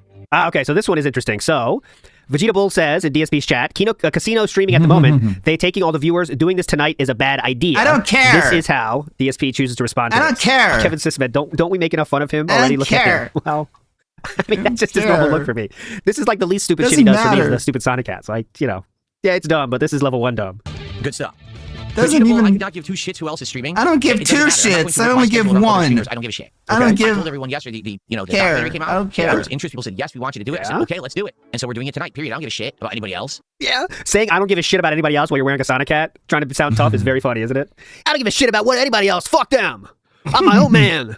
Hang on a second. Let me Man adjust my alone. Velcro. Hang on. Okay. Now I'm ready. My Velcro is strapped. Anyone else have anything to say? I'll take care of you too. What do I care? Okay, Anyone else well, want anything to you're say? not Go getting ahead. the viewership you want then. To be honest, isn't it funny that normally there wouldn't have been a stream tonight, and now all of a sudden, because I announced I'm doing a special stream tonight, there's a stream tonight. Isn't that? Once again, that is a lie. Worski said their stream was going to be on Thursday, I believe, last week, he said. So this was planned for They them planned ahead for of many time. days now. But yes, go ahead. It's all about you. Yeah, definitely. Yeah. They usually stream on Fridays. They said they were going to stream on Thursday because they couldn't do it on Friday tomorrow many days ago. But, he knows Kino's schedule. He knows the schedule. Come on. What else he got to do at night? A special stream tonight. There's a stream tonight. Isn't that funny? Yeah, they did it because of you. So this was a response from Kino Casino on this. You out of the water. It's 13. You have to watch this. To be honest, isn't it funny that normally there wouldn't have been a stream tonight, and now all of a sudden, because I announced I'm doing a special stream How would tonight, you there's a stream know? tonight. Is it About us. Phil, come on, We're man. taking You are- views away from him. You're not actually the center of the universe, Phil. And Phil, come on, man. I could blow you out of the water right now on stuff, Phil, and I'm not going to do it. But come on, Phil. Like, get a fucking grip. It's not always about you, man. I know you think it's always about you, but right now it's not about you. And you desperately want to jump on our coattails and on this controversy in order to bring notoriety and money to yourself. It's not about you. You have nothing to do with this. Fuck off. It's 13. You have. He didn't hit it, but I will. He didn't do it, but I will. Fuck off. Distraction alert. Triple B on that was just done with it. You know what I'm saying? All right, fuck this. I'm done with this, dude. Honestly, it's not about you. That's like the saddest, like, come on, man. No one gives a shit about you, dude. Be real. Zanzibar Knight says, stop lying. You're only streaming on here because you're scared to be taken down. I'm not scared to be taken down, but there's a good chance it might happen, right? Like, anyone who's been doing content regarding the quartering at all seems to have been getting takedowns. And the quartering says it's not him. At this point, to be honest, even if anyone really were him, I don't think they all are him. Does that make sense? Like, I think that what's happened is exactly what happened to me, which you may not know. People have got my basic personal info, stuff like my name, my address, my phone number, stuff like that, my email address. And they put false claims against tons of people on the internet in my name that I never really issued. So at this point, even if there were legit flags and takedowns, I don't believe that all of them are real, So very well there could be idiots who try to false takedown stuff. And I can't have that happen on my gaming channel. I can't, I can't have it happen. I need that channel to stream and to make my income. You know what I mean? We have to have it a realistic situation here. Where Okay, just so you are scared. Moron decides to false flag a video that it doesn't affect my livelihood. So you're So then, scared. yes, you are? Okay. The good news is I'm only doing this one stream. We're gonna test and see how it goes. Okay. Anything that would happen, because people are always freaking out. Why aren't you afraid of this? Afraid of what? Afraid of getting a flag so the video gets removed. Okay, that's one flag. That's one strike. Whatever you want to call it. Dude, you just said you literally are doing it here because you're scared of that happening. What? You just said you're scared of that. Who cares? It doesn't affect this channel. I'm not streaming on anyway, so I don't you care if I temporarily care. lose the ability to stream on DSP React. It doesn't affect my gameplay channel. See, Okay, so people okay, don't gotcha, understand YouTube's gotcha. rules, and that's why they're all scared. Okay, if you don't understand YouTube's rules, maybe you're scared. Oh, there could be no. Here's how YouTube works. Then why don't you do it on DSP Gaming, sir? If you Said it know the rules before so and well we'll and aren't say scared it of anything, again. why don't you do it on DSP The Gaming, fact sir? that quartering You said you were hasn't doing it here taken because you were those scared of videos that? down mean that he didn't What? say anything Now, multiple channels, you important can in have all of them. them linked to the same AdSense account. Okay, if you get multiple copyright strike takedowns, a channel will get suspended. I If mean, it reaches number of DSP takedowns, basically then that channel defended gets suspended, and him. It will tell you specifically you're not allowed to do anything else on any other channel either. In some ways. Usually that will only happen in a case of gross theft, like someone is blatantly stealing Yeah? content from somebody else without permission. It's not transformative. Gross if you get theft. multiple egregious community strikes, like let's say YouTube says there's strong sexual content in this video. Oh, there's harmful bully stuff in this video, and they hit you with a million things, right? Then, oh my god, that's too loud. Holy shit, that's loud. And we definitely have to adjust that, right? Yikes. Oh, it's funny is no one else. Wait. Oh my god, there's harmful bully stuff in this video, and they hit you with a million things, right? Then, oh my god, that's too loud. You notice what happened here? DSP set it up so he can hear it, but the audience can't. Watch when this when the super chat comes in, he says, "Wow, that's too loud," but there's no change for us. It's because the audience can't hear it at all. He has it set up wrong. This video, and they hit you with a million things, right? Then, oh my god, that's too loud. Holy shit, that's loud. We don't hear anything, sir. We definitely have to lower that. That was incredibly loud, and I didn't know. Yeah, turn it down. I almost Yeah, looked at turn it down. You better turn that We have to down. adjust that right now. So don't worry, I'll adjust that before we all. Thank like, God. holy shit. Uh-huh. Yeah. Okay, we got it. Move on. All right, ready? Let's test it. Now I hear nothing. That's That's what he heard before, and now he can't hear it. Now I hear nothing. Are you kidding me? Why do I hear nothing? Oh, great. Oh, wait, you guys hear it, right? You heard it? Oh, I know why. I screwed it up again. You're getting there. Good job, buddy. You hear? Okay. You guys heard it that time, right? You'll get there. It's loud. It's still loud. Oh, and I lowered it too. All right, I'm gonna lower it even more, but I gotta figure out why I couldn't hear it. I know why. It's right here. Here we go. It's a single button. All right, testing again. Loud as shit. Yeah. I said that's an okay level. Loud as fuck. I can turn it down slightly. You guys think it's too loud. What does this have to do with you, anyways? I'll lower it slightly. Okay, so hopefully that worked. We'll do it one more time and we'll test it. Gay bar music. That should be working. Ready? That good? Keep putting up Richard ate my eyes. Oh my god. How many times did it take? It was 5 times. Got you ready? Hang on. Hang on a second. Here's the first time. How about this one? Yeah, hang on. How about this one? Obviously interest here. All right. What I want to do tonight, I want to react to this documentary for about 2 hours. This is he really is down to 5 songs now. He really is. This is the Dent Jovi song we hear. It's My Life, but Dent Jovi version. Gay grindcore, get it? To this documentary. It's on that grindcore. We'll see how it goes. We'll see how many people show up, how many people engage and support it. If it ends up being a successful project, then it is something that I will continue to do. If we do it tonight and it doesn't do so well or it's just not that good, that's fine. Yeah. We don't have to continue it. It's about the goal, huh? I like trying new stuff. I like jumping around and doing new things. Ignoring what the audience says. All these new pop-ups set up and everything for it, you know? So hopefully this will work out. You guys will enjoy it. I'll enjoy it. And it'll be something that people want. You might say, why in the holy hell is Phil wearing this Sonic hat, right? Yes. Well, because why in the holy hell? This exact hat. Where'd you hear that from? Holy hell? What the hell is holy hell? On the actual, hell is not holy, Phil. So I was like, well, if You're a was perfect time Catholic, for me to bring back right? the hat, it would be tonight. However, this hat is incredibly hot, and I'm not wearing it for the react because it would make me sweat. Oh. There's absolutely no way that I'm wearing that for the entirety of the stream. In fact, it already like matted down my hair and everything. As a Oh result, my god! Oh my god! It's all flattened and everything. So that's like old Phil hair. The grease.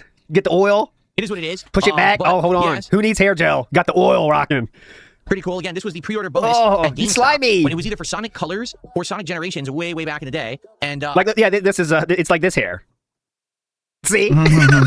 See? He's bringing back the classic, but it just aged a bit. See? It's the same thing. I got it and wore it, I believe, for my review of said game. I've worn it over the years at various different times when I did Sonic content. For example, when I played Sonic 06 and stuff like that, I wore it. It's a nice hat. The problem is, it's literally like a Better pillow question is on your why do head, you? and it You can see why he does the poof now, right? Because this is like, still you know, even own a once you Sonic start hat going, to begin I don't know with. about this, of course, but maybe someone out there does. Once it starts going, any product that adds moisture is a real negative. If you know what I'm saying, you got to keep that dry as can be. That adds volume. You don't want to add any moisture to the equation. I don't know about this, but your head sweat. So I'm not going to be wearing this for the rest of the stream. I just wanted to wear it for the intro for some silly shots and stuff like that. Okay. There we go. For some silly shots. you need to really blur the line. Yeah. Kevin says Kino had 11,000 on Kick. Phil had 77. Hey, well, Phil might have had 79 if Casino wasn't streaming. He could have got up to 80. You don't even know. That's what he's trying to make you believe. Like someone's going to watch you. Who in their right mind? Like, let's think about the audience he's talking about. That means someone that likes Kino Casino enough to watch them, but they also like DSP, so they would watch DSP. That means they like Kino Casino more than you. So, anyways, it's ridiculous. Velvet says, oh, see, this is a song I don't know. Let's see. What song could this be, Velvet? Shit Streak slides by. Gouty the Hedgehog. Too sad for the naked eye. Gouty the Hedgehog. Gouty. Fuck. What song is it? I know Supersonic Racing. Is that it? No, Shit Streak slides by. Gouty the Hedgehog. Too sad for the naked eye. Gouty the Hedgehog. Oh, honestly, I love Sonic cartoon. Yeah, it's sad He's the dumbest thing alive. No. I know that song. And now if you could bear with me for a second, no exaggeration, I just want to go comb the hair quick and probably use the restroom and we will begin. Yep, get a blow dry on that puppy. In the political commentary Whoa, I was shocked by the full heads of hair. There are few as detested and as untrustworthy as Derek. Okay, wait, we gotta see. I gotta see this. How long did it take for the pause? Let's see. Here we go. Okay, cool. Did you comb your hair? Oh.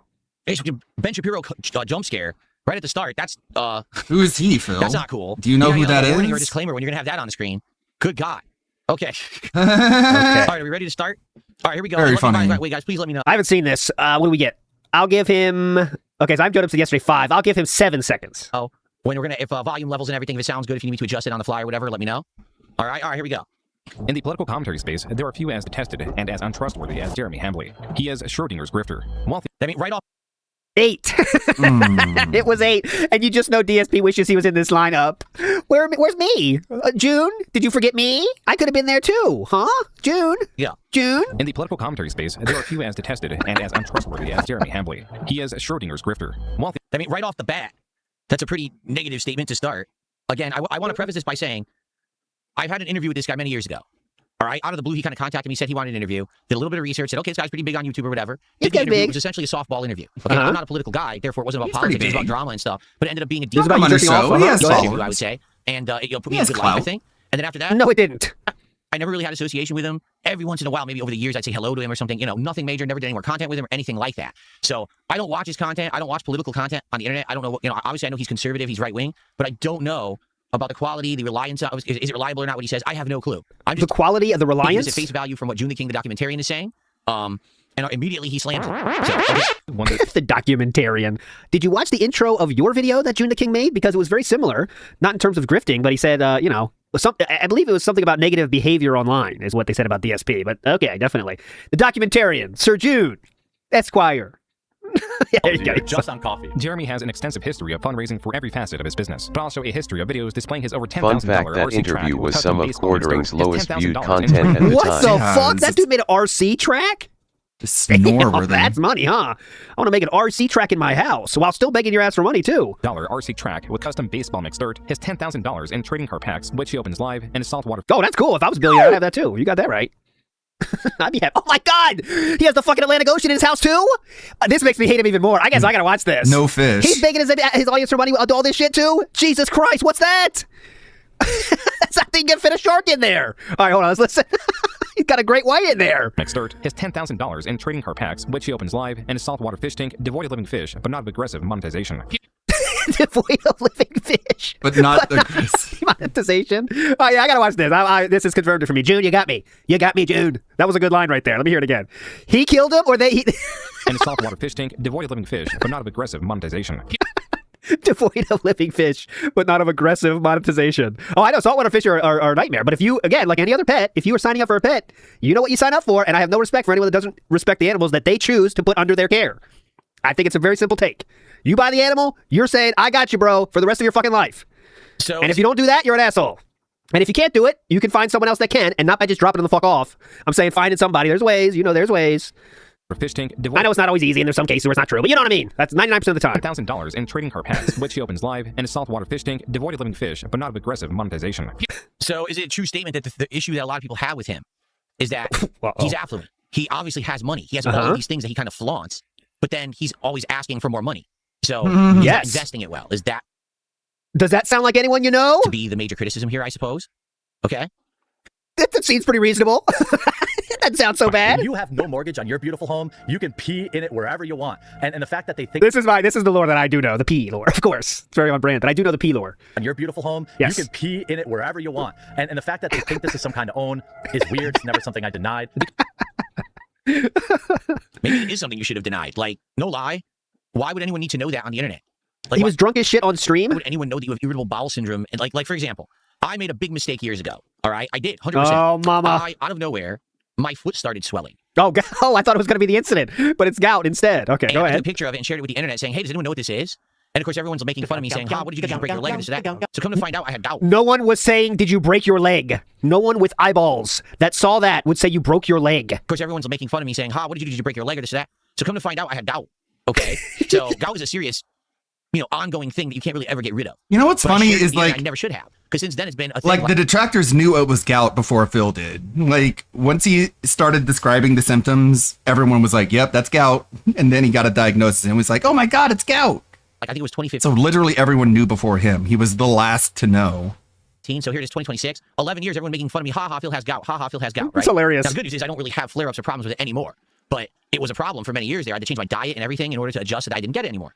So you still have to. I don't tell you guys anything about any medical stuff whatsoever. In my life or nothing. I consider that oversharing, because if you share any of that stuff, people will just endlessly ridicule you and then try to get more information and get to the next level of information. You know what I'm saying? No, so that part didn't make sense. Find out the part about making fun of you made sense, but not the getting more because he was just like you and explained too much. Cheat around his house, and he was drunk as shit for the P one. And then he has to say that on stream and be like, "Oh, well, my coping of it is that I own my house. I can pee wherever I want. I mean, I own my house. I can pee wherever I want too. But you don't even have a house. I prefer to pee in the toilet. You also don't own your condo. And DSP made gout like it was a regular part of his content, as Dark Days Mir says. He was talking about gout all the fucking time. We've done a whole lore stream on the gout, if you can believe it. But he talked about it for a long fucking time. He was very happy to talk about it on Twitter as well. He loved talking about the gout. I'll put a link in the chat for that to one. do it. It was, So, I think it was the Gout Mother. We're already starting to see some stuff. Decline of viewership, revenue, and respect for him have induced more outbursts, furthering his decline, and increased interest in his history, which he desires to conceal. So who is Jeremy? Okay, moving on. Here it is. This is the... I'll put it in chat now. It's about the Gout Mother, the bringer of gout.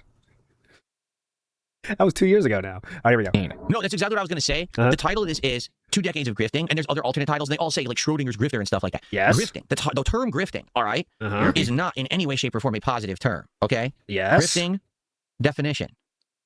Grifting is the act of obtaining money, property, or personal gain through deceit, manipulation, and confidence tricks rather than physical force. A grifter or con artist exploits trust, often using false promises or scams to trick individuals. Yes. It's characterized as a form of small-time or clever theft. Sound like someone you know? Okay. So this is not, I fundraised for a project, and that's called grifting. There has to be some insinuation that there was a lie, a deceit, a thievery going on for it to be called a grift. Okay? If someone just says, oh, you made money doing something on the internet, that's not grift. They'd have to justify their statement. So there you go. Okay. Jeremy Hambley in the 2000s. ESP has many examples of doing the exact same thing he read as part of his definition for grifting. But good job, you're doing great. I decided to go into my tribunal and say, like, look, I'm changing my major. I think I'd be really good in marketing, and here are the many reasons why. I also said, oh, I'm having problems with my girlfriend and being away from home because I knew how to play on people's heartstrings, you know? Jeremy's. So this is where the grift comes in. That he's basically making half the story up to get sympathy so that they'll let him stay at the school. I also changed my major. Funny enough, I changed it from computer science like he did to business. Only I didn't do marketing, I did finance. Maybe I should have done marketing because I'm probably a better marketer than a finance person, that's for sure. He said a good joke. DSP said a good joke. It happens very rarely, but it is true on that case. He did go bankrupt, and he did have a finance degree, which is a very funny thing to happen.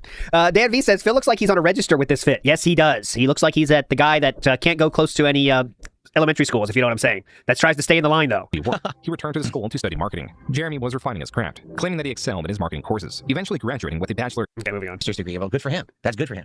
Fundle Mang. What? I was like, I can't afford to keep doing this anymore. So I just went right into the workforce and started making money. He was able to actually get his master's degree. Well, good for him. That's good for him. Fundle. Why do you like pissed at him? Good for him. Good for him. Yeah, good for him. Mang, thanks for $2. Just pick up the pace. Yes. Sure. What I'll do now is I'll pause and I'll talk even longer. Thanks for $2. See, what I'm going to do is I'm going to take my time now to go over here and put down the leaderboard. Yeah, so DSP is now at he's 3 minutes into the video and 12 minutes into the June documentary. Okay, let's continue. In marketing in 2007. It was the same year that Jeremy created his first YouTube channel, combining his college degrees and his experience. Computer repair training. The first video in our series, From the Eyes of a Computer Tech. Be Your Own IT was a channel primarily made to convince viewers to visit Jeremy's website, beyourownit.com. Okay, yeah. The point of this video is just to remind people that... Oh, yeah, I know this video. You know, as techs, we read your emails, so to speak. Yep. I'm not saying it's right. I'm just saying it happens.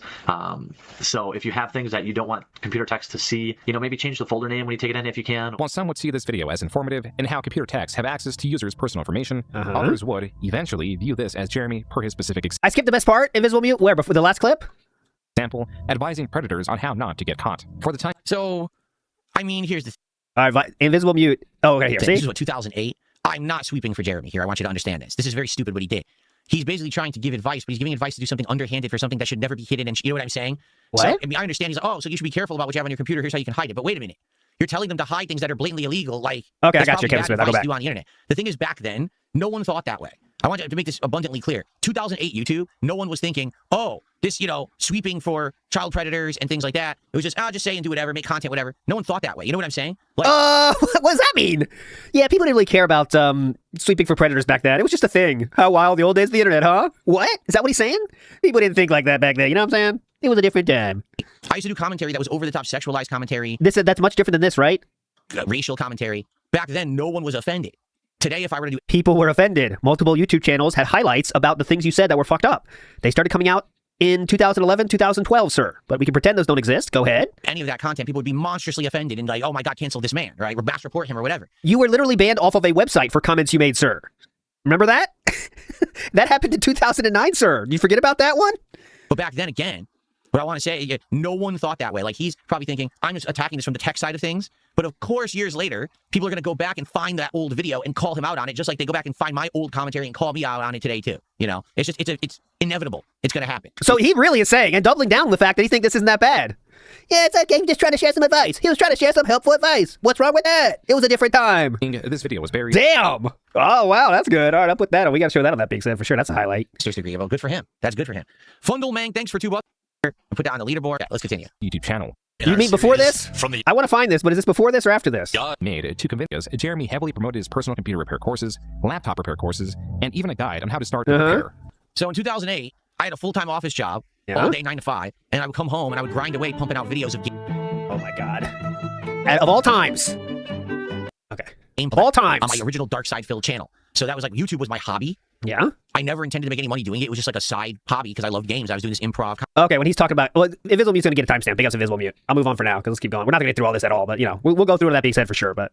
Is the transaction in we'll go as far as we can. 2005 or 2006, a year or two before his channel was even created. YouTube mods are at 2047. Okay, I'll definitely get there for sure. I definitely will. Regardless, Jeremy's claim does seem to hold some merit. So he's one of these guys that he tells these tall tales and he always flubs the details. And he probably thinks no one's ever going to call me out on that. So here we are all these years later. Of course, everyone calls him out on every detail. That is just a minor detail. Like maybe he really did sell it and he was older. Yeah, doesn't really matter, no, but okay. 2011, there were different hosts on the Be Your Own IT channel. With this potential transaction, the possible selling of the Be Your Own IT channel, something changed with Jeremy's outlook on YouTube.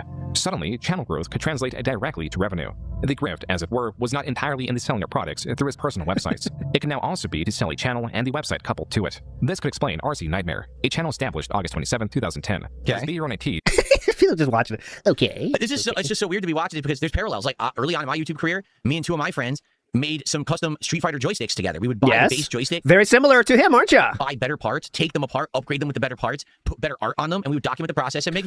When he says better art, he means art he found online and stole. Okay, that is definitely true, and I definitely have a command for that. East Coast Customs, if you want to learn more about that. Videos of it. It's weird. There's like weird parallels here. The only difference is that with me, I never actually intended that this stuff would be like big money-making ventures. It was more hobbyist stuff. You wanted it to be a big money-making venture. Money. Of this sort often outperformed Jeremy's. Regardless, there was not as much demand for information on remote control vehicles as there was computer repair. Naturally, this was an issue. Without significant 340 what? 20? Like, Invisible Mute, what do you mean, 340? This whole video is 320. What are you talking about? Traffic. Jeremy could not grow his accompanying website rcnightmare.com, making it both difficult to sell and more difficult to bring advertisers on too. While Jeremy did utilize his tested strategy of nearly daily uploads, he also found a new way to boost both his channel's growth and his website's growth, even if it was artificial. Every 250 subscribers we get on YouTube, we're going to give away a truck. Up to oh boy. All the subscribers in the next week, we'll give them all away this week. All that we ask is that you subscribe. That's not a grift, actually, isn't it? I think that was allowed. I don't think it's allowed anymore. Is it allowed anymore? But I think it was back then. They're giving free shit for members for subscribers, though. I thought that was allowed. Subscribe to our YouTube channel. Come over to our forum. Have at least 10 posts in the forum. Now, these can be questions. Yep. It's the fake engagement contest. And reply to one blog post. That's it. This strategy appeared to have worked.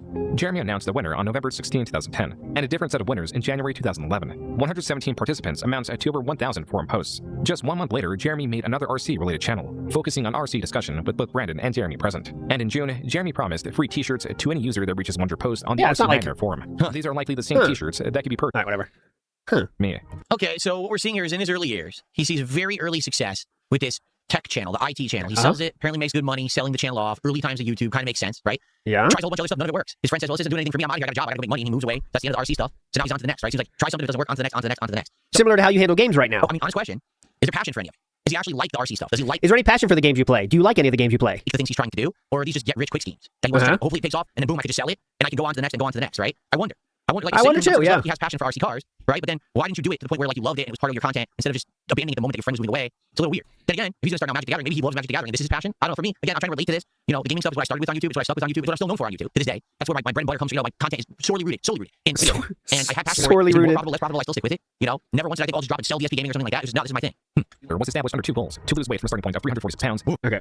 And to drink less. Jeremy abandoned this channel and possibly his goal. Both things DSP would love to do. Lose weight and, well, he's lost weight now, thanks to Ozempic. But the quit drinking part, we can't quite get there yet. A lot of things in common with DSP, huh? For improvement. His Patreon. A Patreon, huh? This guy is DSP. You got a Patreon?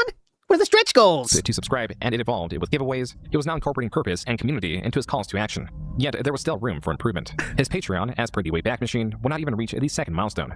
And though Jeremy vowed to grow the MTG community, his efforts and finances were not entirely there. I mean, if he was getting $710 a month. Yeah? And he was getting that from only 46 patrons. That means he had some pretty big pledges, right? And by the way, I'm trying to get YouTube chat to load. It won't load for me. Why is that the first thing you think of?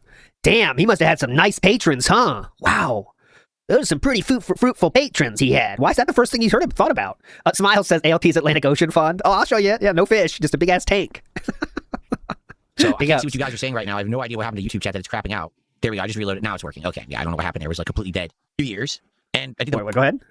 You know, I did have a Patreon for a while. And he still does, and it still is a Nightbot message that comes up every once in a while. Go ahead. Years. And I think the most I ever got out of it was maybe like $1,200 a month, something like that. I could be wrong. You know, don't quote me on that because I don't remember.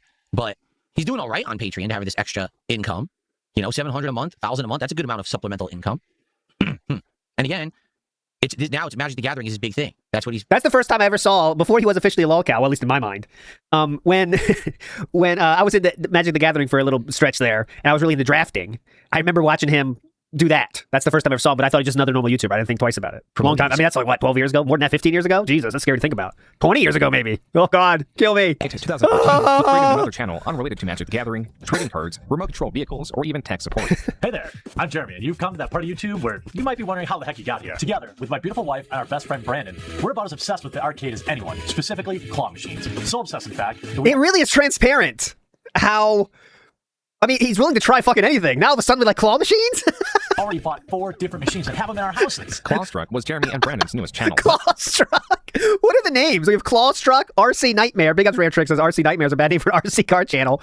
What else can we put in here? What other shit can we make channels out of? Claw machines? Brandon had moved away. Jeremy was dead set on moving near him. Time had passed and I kicked around the idea of moving to Louisville. And, well, I've decided that I'm going to do that. And, I'm looking for a home there, and it's going to have a big yard, one that I can put RC track in. For the time being, in early 2015, Jeremy set his sights on yet another project. Not a website or YouTube channel. What? But an app. All right, I have to ask. It's the burning question everyone's asking right now, okay? Early Origins, he makes the IT channel. He sells it for $160,000, okay? Yeah. Then he makes RC channels. Those don't make any money. They fail. He closes them. His website probably doesn't make any money. He closes it, okay? Oh, Magic the Gathering channel. It's doing all right. How does he have all this money? That was a big channel. I mean, I don't know if it's undersold, but that channel, the Magic the Gathering channel, I think it was doing pretty well, wasn't it? I thought. Where's the money coming from? I can attest. And he also was doing a job at the time, right? Again, I had a channel around 2014, 2015. Yeah, he had a job, so millions of views a month. All right? I made good money. His is like nowhere near as big as mine was. So where is the money coming from for all of this? Oh, I'm going to move now. With what money? For the record, I can also tell you something. When you're a YouTuber and you decide that you want to move and you want to buy a house, it's tough. The reason is you have to justify to a bank to give you a loan. You have to show them your history as a YouTuber, how much money your channel brings in, the fact that your channel isn't declining in views or losing revenue. You have to prove to them that you are a business that is not going to flop or fail overnight. His wife is a pilot, so he just doesn't know anything. He's just comparing it to his own life. Now you can't pay. Oh, June even said he works. Okay, pretty cool. Mortgage that they just gave you, and then they have to foreclose on your house. Not even paying attention. Which they ended up doing for your house, sir, despite their strenuous checking, huh? And also, he has no clue. He has no concept of somebody utilizing and leveraging their credit effectively because he's just monumentally bad at it. Be honest with you, it's actually tough to do this kind of stuff. For you, because you're a moron. Yes, those checks they put on you certainly weren't strenuous enough. You got through their checks. And then what happened? I bought this place that I live in right now. So if he wasn't even as big as me at this time. He wasn't even as big as me. You ever thought he's not spending 40 grand on a mobile game every year? You ever thought about that? Maybe he's having a weekend where he doesn't spend 1,000 on pulls? That's something most people don't do. No! A claw machine for my house, right? I have all this money to unpack Magic the Gathering cards. Oh, I'm going to move now to a bigger house with a bigger... With what money? You know? It's very funny to hear Philip say this. When he himself had no money, he finished off paying his debt the year that he went to move to Washington. And then he spent literally all his money he had to make that move. And he went over 14 credit cards deep. I don't have a job outside of YouTube. Where is it coming from? That is the question that hits my head, because I remember the struggle I had. He wasn't addicted to buying, well, he was, but I don't know how much. So bad. I'm moving across the country. I'm putting myself in tons of debt to do it. It was hard to get a mortgage. It was hard to get a mortgage because of the nature of my work. And because they saw your credit history. Holy shit. So it was a struggle. Yeah, right. To him, it doesn't seem like there's much of a struggle. I'm checking Twitter, and DSP's editor, the thumbnail that he made for this highlight, whatever you call it, is DSP literally sitting on a fence with the fence post up his ass. Like he's doing Patreon. That's his thumbnail. Okay. And other things to just finance the website, to finance the channel. But it seems like he's good behind the scenes. He's good. You know, maybe he had a full-time job, but it doesn't say that at all anywhere yes, along it this does. road. Okay, there you go. A little confusing to me. Like, did he actually have a job all this time outside, and all this internet stuff was just his side job, his side hobby or whatever? It's confusing. I hate homosexuals! Oh, it's confusing. All right, let's get to Invisible Mute's timestamp. This is lifetime contract on 126, he said, right? Here we go. Where is it? What was it, Invisible Mute? 126? In 2008, I had a full-time office job. This all one? day, 9 to 5, and I would come home and I would grind away, pumping out videos of gameplay on my original Dark Side. He's not even started the slideshow, don't worry. Oh, 2650, okay. He hasn't even started the slideshow. We got time. Hold on, guys. We have some chat news. Good morning, Here's and we tweeted about it. It's just straight up the asshole. Really cool, Phil. You're really attracting the audience that likes what you like, for sure. That's his thumbnail. On his channel, not a troll or anything. I'm uploading the highlights from last night's React stream. Once that's done, we can get started. Everyone, we just hit the 5-minute mark to the stream. Oh, that's Kevin. Fuck off, Kevin. DSP says, likely the start will be slightly late. Around 15% of the highlights clip uploaded so far. You can absolutely stream while uploading, douchebag. You can't upload you can't have the slideshow going while you're uploading a video? That's... At the office this week, we had a situation where one of the techs came across some pictures on a customer's computer that 12650. All right, that's where I'm at. Child pornography variety. I don't really know if there's any tech. Oh, okay. I know why I muted it. I think you know what he's saying. It was the Jared Fogle variety is what he meant to say. There you go. The point of this video is just to remind people that, as techs, we read your email. So he was absolutely aware of what Jeremy was trying to tell you to hide. And then he made that statement.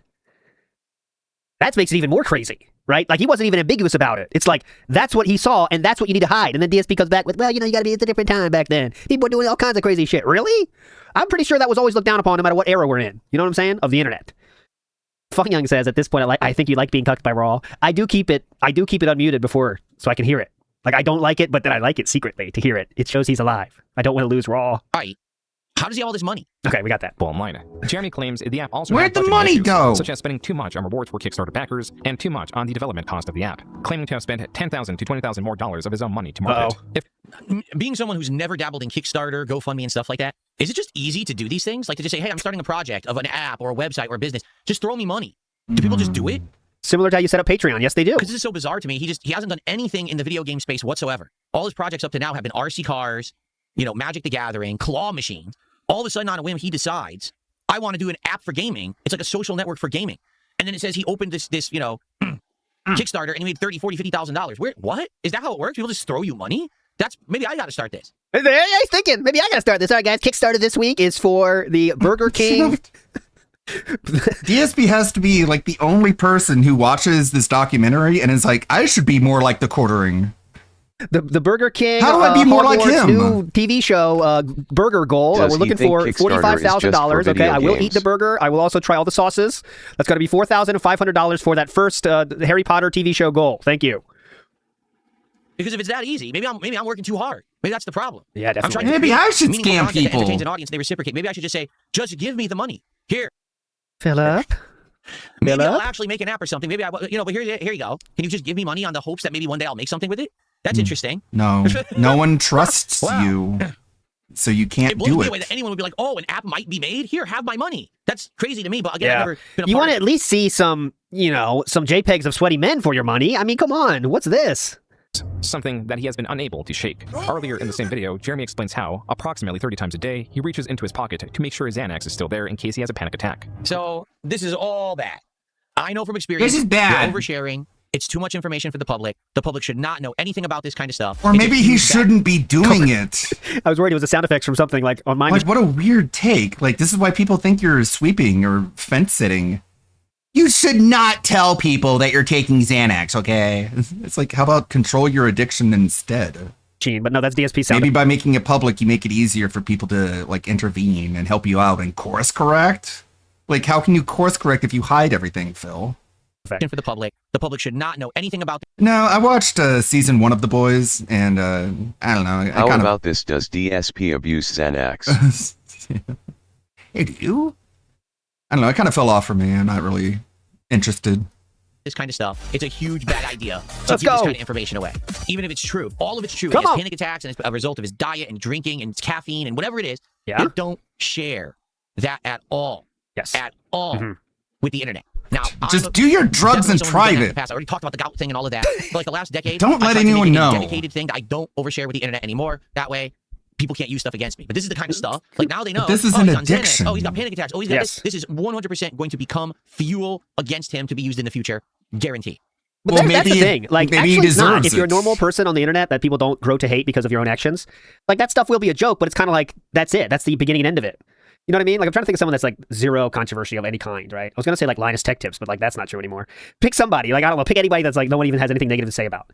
They'll be like, yeah, he's on Xanax, but like, okay, what? That's it. You know what I'm saying? Like, okay. You know, Markiplier. Okay, there you go. Like, oh, wow, he took Xanax back in the day. All right. You know what I mean? Okay. I mean, I still think it's not a good idea to share so much, but I mean, there is kind of, you know, I think it only becomes a thing when you become an asshole and people want to make fun of you because of your own actions. You know what I mean? Well, Bill Donut does the says, I blame you for making me spend $20 on Claude AI. all the time trying to Then you masquerade get as to this someone dance that of trying to cares for convince their health Claude that and you're a special well-being. friend, so you should give him more credits. That's what I do. Come on, buddy. Claude, after all we've been through, can't you just bend the rules a bit? Don't make me wait for the tokens, please. So, thank you to Sunset for 500 kicks. I Breakdown. Now, I wish I'd done a lot of things differently. I wish I was friendlier with other Magic YouTube channels. I wish YouTube ad revenue wasn't less now than it was a year ago. Well, listen. I'm watching this and I'm feeling it. I'm super guilty. I did this pity shit all the time back in the day. Yes. 1,000,000%. Because I didn't have any other income besides YouTube ad revenue, and I opened a Patreon. Okay, and that was it. That's all I had. Even though I live streamed, I wasn't in. Now his other form of income he's talking about is begging people for donations. That's the only other form of income he has right now to this day. But he's going to tell you how that's such a better and safer income right now. Interactive live streamer like I am today. I had no contributions coming in. So because of that, I was completely reliant on ad revenue. This guy's update. Upload at 73% now. Stream starts as soon as it's done. You are just playing a slideshow. And even if you were playing something more crazy than that, you can absolutely stream and upload a video at the same time. You, in fact, have business-style internet, don't you? Whatever. And so I would literally, all the time be like, oh, well, ad revenue's down, guys. You know, it sucks. What can you do? But hey, if you pledge to my Patreon today or you up your Patreon pledge, you do this could help me out. 100%, I admit to doing this, okay? I'm guilty of it. Still just like do. him. I used to do this shit. It was a different time. You It was before I still discovered interactive do. live streaming, how much better it is. How much easier you can beg people. The social aspect where you interact with your audience and stuff like that. I'll take the blame. All right, I fess up. I used to do this shit too. So I see, I'm like, oh, it's kind of despicable. Yeah, and I used to do it too. You know? Thankfully, I don't do that shit anymore. So why are you even like qualified to But admittedly, comment yeah, I used to on do it this? just like he did. What is Thank even? you so much, Jeremy. It's just like, we're the same. Okay, Jeremy. For Screen says, it's impressive how you can make anything about him. I think that's because he has no other experiences to draw upon. Stories that maybe your friend has done, your wife has done, you know, siblings have done, people at work have done. When you have no other experiences in your life except what you have literally done inside of the same room, you know, I think it's going to happen. You know, what else can you say? What other experiences can you draw upon except his own room? Living Room 2 Kickstarter coming. All right, guys, we got the Kickstarter for this week is the new furniture goal. As you know, the furniture downstairs is falling apart, and I hate it. We want to run away from that furniture downstairs, so we're looking for $10,000, and we will pick up new coasters for the living room upstairs. 10,000 new coasters. Thanks, everybody. Yes, utter Big Dog lunacy. says Chris Hansen was going strong in the mid 2000s. Yes, he was. DSP says no, though. It's a different time, guys. That was wild. And I do say, adding Oh, Ziggy in the house. DSP used the tip jar thing that was added to YouTube day one. Obviously, what are you, nuts? Of course. Remember that tip jar thing where they would fall in the jar? It was a wild time. Iwamoto says his stream is basically GoFundMe. Make it official. Yeah, why not? Why not? Uh-oh. Someone says, I think, Phil, you can stream and upload at the same time. Apparently, YouTube will prioritize the stream and upload in the background. That is true. DSP says, the stream will be choppy if I upload at the same time. I've attempted this before. Mass frame drops. In what year, sir? In what year did you try it? 2012? Unquote. Jeremy would delete these tweets soon after posting. This will not stop them from being archived and immediately posted again on Twitter. This user takes note of his specific tweet in response to a comment about planeswalkers needing their own bathroom. Jeremy. So I guess now. Let's hear DSP's take on planeswalkers.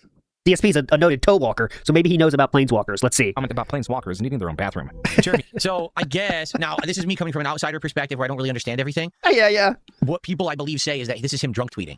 That he gets drunk. He tweets this kind of controversial, offensive stuff. He does know about these. People call him out on it. Oh, I gotta delete it all. He deletes it all, but then they archive it and then they present it later as look at how this guy really is when he's drunk, which is kind of like, I guess what they're saying is when he's drunk, he really lets his real self out. Right? I guess like the mask gets removed or whatever. Or whatever they say. DSP's getting more salty in chat. I apologize. Someone says it's 92%, so don't no worries.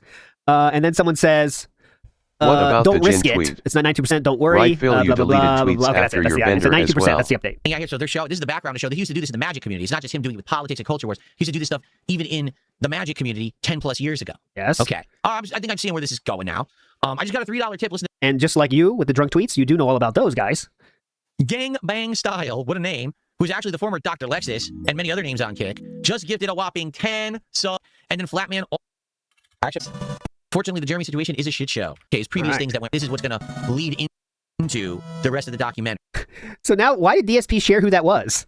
Don't report the Because behavior. he He hates keeps him. changing his name, and DSP's like, just in case you didn't know, that You is who that fucker, I is. know who you On the are. previous set, we Thanks for the provide a money, handful piece of cards to shit. our agency to use with outlets who aren't part of our core audience. Wait, One of these alright. outlets passed on using these cards. They Keep reassign cards abusing to this your outlet pay without pigs, doing man. research and also without checking with us first. Approved. Folks, I do have to say something about this, okay? Okay. Bullshit, bullshit, bullshit, bullshit, bullshit. I am gonna blow the lid off something right now that I'm tired of, okay? Bro, you can't say I'm going to blow the lid off something when you have 200 viewers. I really don't think that's applicable. Listen up, Flatman B. We're going to blow the lid off this puppy. You listening, Kevin Bernstein? Get ready. We're going to blow the lid off. The world's not ready for this, DSP. Are you sure? You can't do this. This is bullshit. This is PR speak. This is, we want to cover our butts after the fact. The truth is, none of these companies that give out promotional product, free game codes, free card sets, any of this shit, give a shit. All they want to do is they want to get their product out there and into the hands of people who make content and provide What free does that advertising for mean? them. This allows them to not have to spend as much on their advertisement budgets. If this were true, it should be easy for you to get sponsors.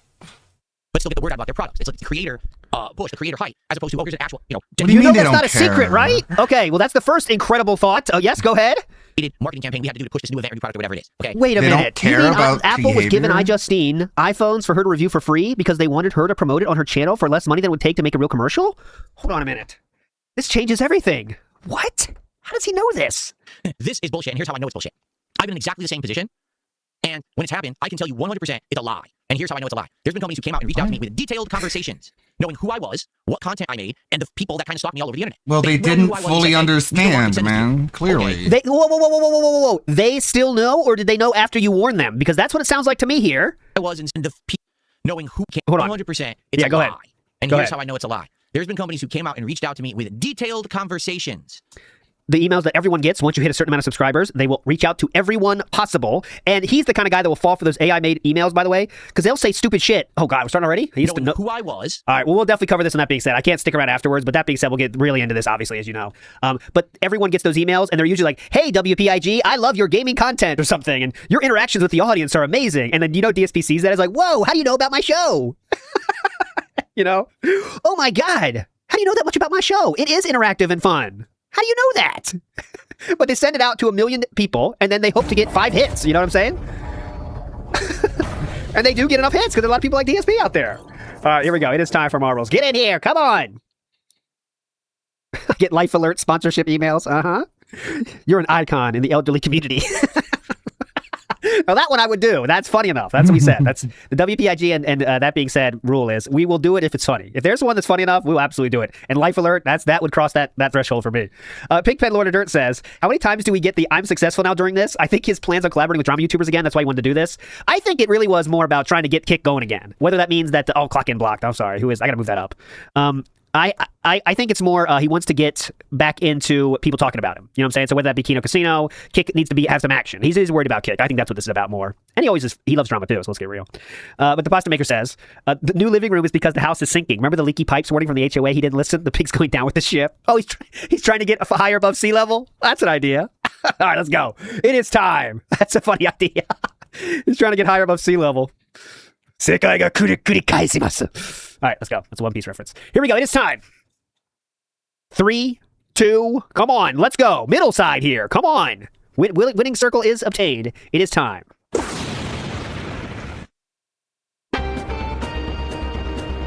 Come on. Go! Here we go, and find yourself here. We are going down the pipe. Who will be the champion today? I see, looks like a Darth Vader style had the first place, but no, that is now past. Middle style, purple panes of power here. Oh no, we got a temple guard! We got a temple guard! They fight through it here, as looks like Darth Vader is still rocking and rolling there. We have a Z going through. Uh-oh, not over yet, not over yet. One person wants it more than anyone else. Already through the purple panes of power. Going too far to the left, though. Oh my God, what's gonna happen next? They go through again! It's a one-man show! Who is this legend? Mr. Gorehow! Could it be? Mr. Gorehow's gotta make his way to the right more, though. He's now getting cucked here by the purple panes of power. He will get through now, though. It's way too far to the left, though. No! He will be felted. Who's next? Nocturnal. And 8 haul of a 64-pack. 8 all of a 64-pack. Coming through here. Oh, could it be a guy with long hair? Could it be? It is right in there. He's slugged right at 600 D60 DNO. And Mike Me Kopi finishes our top 3. Come on. What a battle. These combatants here today. A guy with long hair. You are today's champion. and you'll be remembered in the halls of history forever as the winner of the game today. A guy with long hair, you please guess the bands today. I will tell you though, as you can see, yesterday, in total, in all of both YouTube and Kick, the night stream and the day stream, there was 6 bands, okay? 6 bands yesterday. That's just my advice. Of course, you can do whatever you want. All right, let's go. What number will a guy with long hair choose? 7! He says Guess 7. what? It's Friday. It's the end of the week already. I got This week you. flew right by, didn't it? Because there was so much going on. We had continuing and concluding playthroughs. We had awesome special stuff, including an interesting DSP tries it, and locked in. Yesterday, my return to long form reacting. It really does feel like this week was a No week chest of hair, thank massive God. reacting because I reacted to a bunch of trailers and things earlier on the Level 1 podcast. We had Actually, you can shut the fuck up. Have fun trying to repair the pieces of your fractured, shattered ego. If you're wondering why I'm wearing, we're gonna watch somebody else. The daily ego recovery ritual. I'm gonna pass on that. I gotta drop the stream.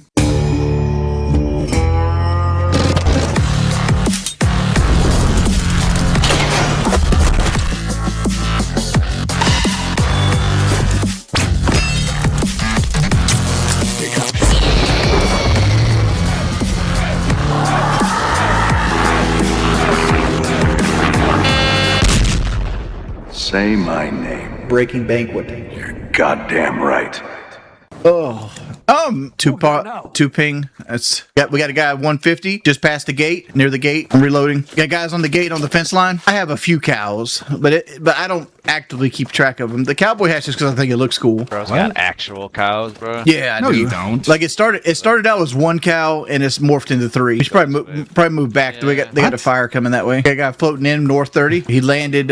We got a guy landed 3060 near the oil containers. Pictures like of the the little oil cows? pump thing with the orange. Is it still, like- north 3060, the oil pump. He just had Do a the thing called cows right live on somewhere him. John else, Blue container or- coming up. Got on the big spiral silo. 100% Is it call the on the mom's orange cows, truck. I got an or- airstrike. I got an artillery strike on me. Maybe you'll get an air strike. See wings. I eat rabbit meat. Never tried it. Why don't you like paid multiplayer? I mean, this is paid multiplayer. What are you talking about? Like you pay for PlayStation Plus? I mean, I'm cool with whatever you want to do, bud. I actually got to take a poop, so I'm just kind of. Go take a shit. No, I can't do it here. I'll wait till the end of the game. Well, when I was a kid, all you had access to was like TV and like Sega Genesis. So like you get home, you do your homework, you eat dinner, and the Braves game be on the TV. You watch the Braves game, play some video games, go to bed. Yeah, You he's know getting it's shot by bad somebody when else. even Let him move, Raphael's let him numbers move. are Take dripping. him, take him, take him, take him, take Said him. it before. Right, when he gets on the It's bridge. time to hit the All right, emergency you ready? divorce I need button. a He's hill gonna have to cover. do something See him wild. before he sees me, and I'm worried about rotating left because that guy got hit from. I don't know where those dudes went to. Let's rotate right a little bit. Still got a lot of people here. Yeah. I just All the want to red be in a good faces in position. chat. Like there still could be guys behind us here. That guy shooting at us isn't the only person on the map. There's 14 teams left, 22 people. Guy in front, guy here 210, 240. 220. Guy trailing behind him. You making fun of my accent? We need a hill cover. He's behind this tree. He's in the trench. We got more guys where we were at on near the trailer. There was a firefight in front of me shooting towards the trailer. So be careful. Yeah, let's go right. Let's rotate right. We're getting shot at. I don't know where. Trailer. Middle of the street. Yeah, kinda. Oh, I'm getting hit. Oh, I'm down. I'm dead. You don't have long to get clear.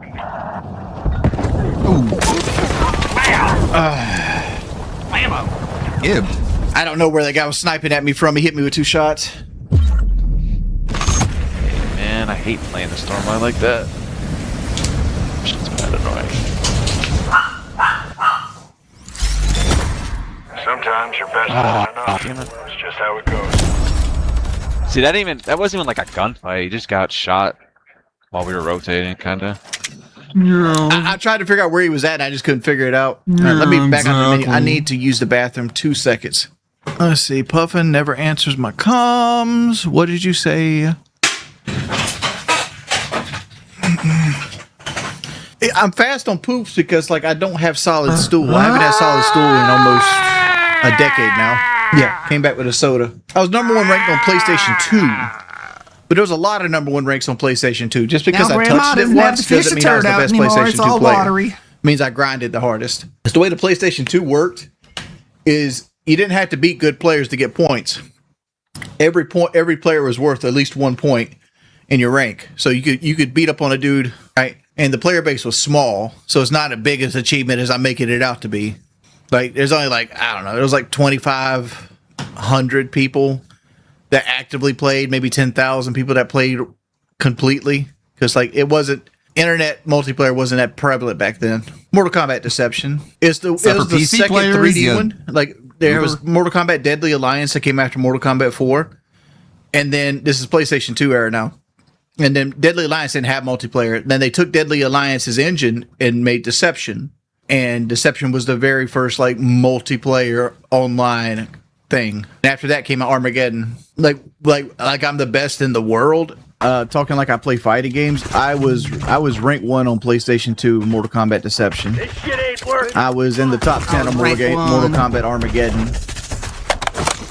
on PlayStation. I can't say the world or anything. Just PlayStation 2. But I pretty much gave up fighting games at that point. We have the top 100 ranked Mortal Kombat leaders, starting with Zonum ranked number 1 and Devil 666 at 2. And you will actually see myself in the top 100 leaderboard here. Like I would go so far as to say I'm one of the best in the world at Diablo 2. Yeah. It's a statistics game, and it's more about knowledge than it is about mechanical skill. Like knowing how to beat somebody and what's important, what isn't important, and like having the autism to sit there and grind it out. Oh yeah, I muted. I always, it's a habit. I mute all game audio when I get up. Man, bro, thought I was about to go crazy. So D2, huh?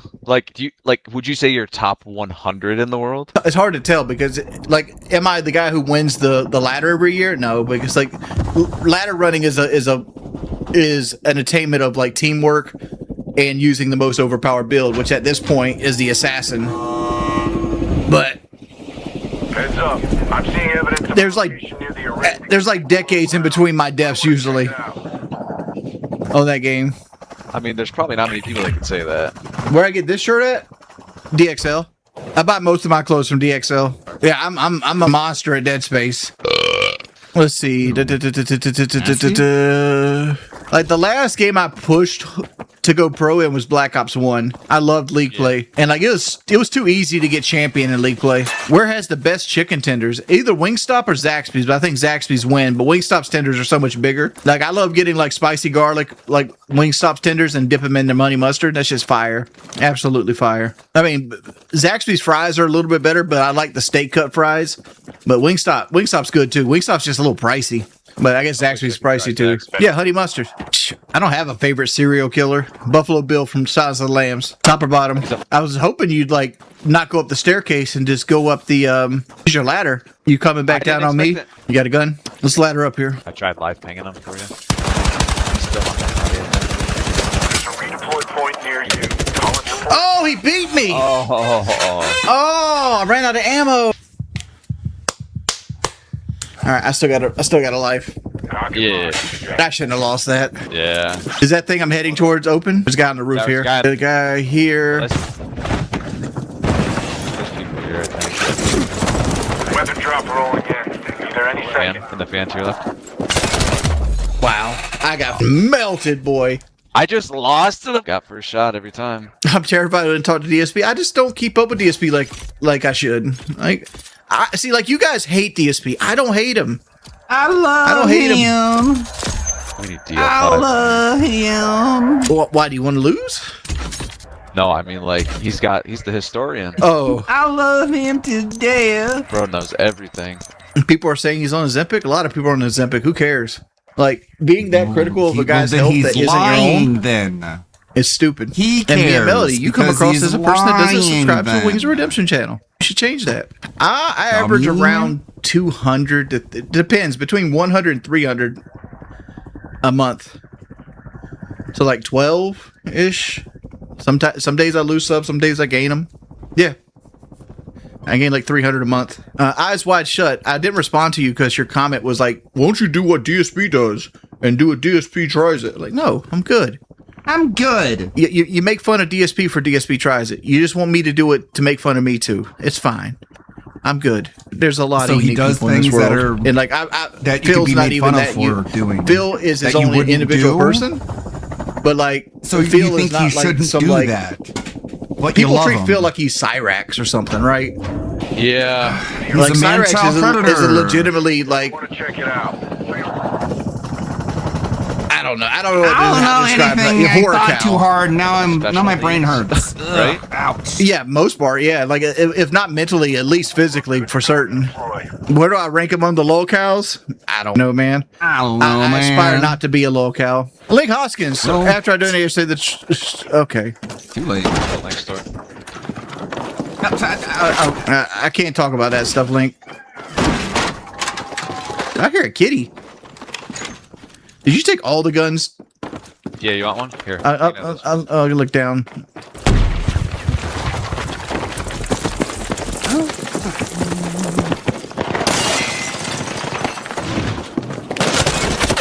Oh, I had no gun.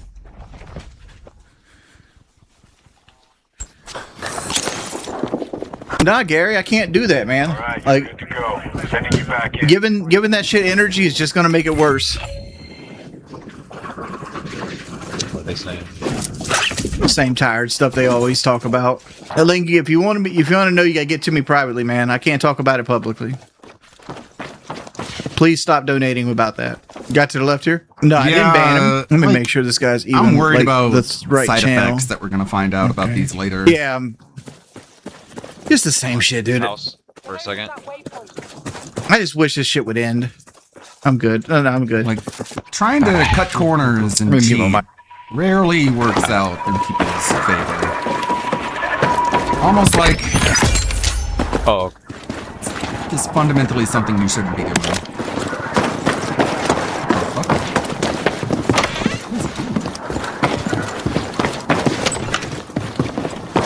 All right, unmuted. I didn't ban anybody for donating. I removed somebody's comment and they're like, oh, you banned this person. No, I removed a comment. I don't get it either, man. Like, people act like I'm out here trying to like ruin people's day. And P Manning, why do you think it's almost impossible to reach out to me? Let's just drop it, dude. Link. Either you got to Got a new mission for you. do a message request on X. That would probably be the easiest way. We got to get sniped at behind us. Yeah, possibly. Yeah. I just don't have the. I don't have the. You know what I'm saying? Brain like power? oh, he sniped me. He sniped me.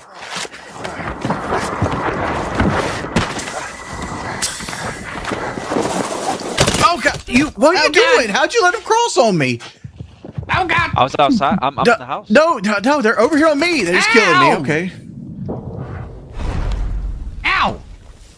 I literally said they're sniping at me, and I figured you'd watch them in case they cross while I played it. God damn it! I'll get you. Hold on. You let me down, Chris. Piece of shit. I went in the building. He was in there, but he must have jumped out. I'm still confused by how Stevie did not want to kill the bot and let There's the bot a tank kill in front him. of us. It's 210, Why didn't 240. you kill the I bot? don't hear Why that. did you let the bot Is it one kill of those things? Because I still don't have Is it disabled bot? yet. That's it? You're not real. I'm not going to fight you. I thought you hated the people for not I being killed real. one. Get the other one. Get the other one. Get the other one. Get the other He one. played. Ah, shit. I have the high ground. God, I can't. I was one of one shot. You didn't have the man. high ground, Anakin. Where'd they even come from? You walked into your doom. Next time, step it up. Red Dead Redemption 2 playthrough? Probably not, man. Like, it's not for me. Not for me. Oh, Coco Cock Torture left my ass off? Probably not. I have no desire to play the multiplayer. Too many snipers. This game is beyond dead. We've gotten to a game within like 10 seconds every time we've clicked it. I'm jump leader? I'm about to pass it. 50-50. Let me look. Let's go crash site. I just don't like the multiplayer Battlefield 6. Like I said, sniping is way too easy. It's too easy for people to just camp in tanks and snipe, and it's just annoying. It's not like I can't do good in the mode. I can play perfectly fine in it. It's just I don't want to. Oh my God! You would want to cut that out of a YouTube video, would you not? It got me. It got me. Oh no! Disavowed. Like I said, I've just been uploading all of the episodes of Beg TV over to Rumble, and I'm scheduling them so they all come out day after day after day, you know, one per day. But I have to find them, I have to upload them, wait for them to upload, put in all the info, and it's just a lot. At number 44 out of, 95 that I have total. And I've been working on a new one in the background here. It's not quite up to snuff, needs a little bit more work. Need some quality passes, but DSP does not stream tomorrow, so usually we try and play some video games on Saturday. I'm going to try and get this taken care of so I don't have to be busy with it tomorrow, and then we can play some video games tomorrow that we've been sorely missing out on. I don't know anyone on Rumble to go raid. Like, I don't know anyone on Rumble. Let's go raid Steven Crowder. I don't know. Omnipresence. Wow.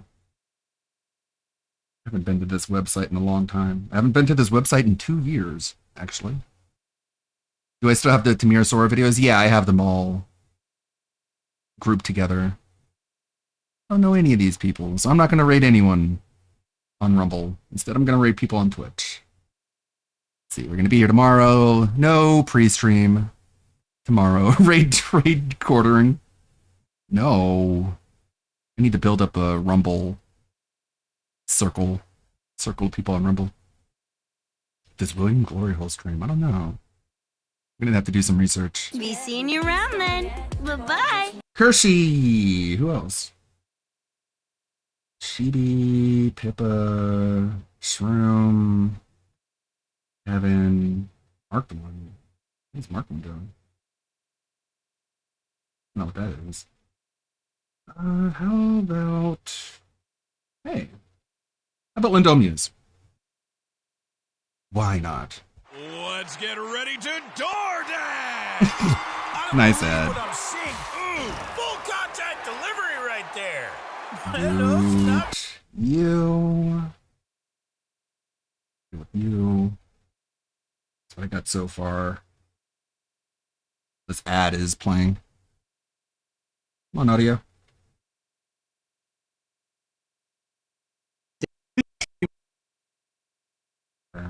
Okay, everyone, welcome to the Gout Awareness Convention. They invited me because apparently I'm the king of the gout, right? Not my words. I didn't make that up. Microphone's all messed up, by the way. That's not on me. They set it up wrong. Act, snort. Anyway, if you're enjoying the panel, consider tipping or becoming a member yourself. That one should have landed. Story of... I'm out of intros, so I just sort of have to cold open. Just, like, start.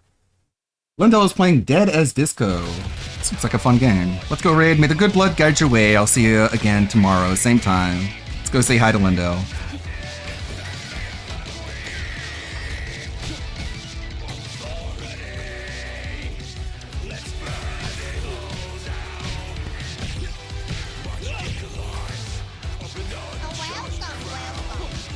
Hey, Luke, there. Welcome. Welcome to me not hitting 5 stars on any songs currently.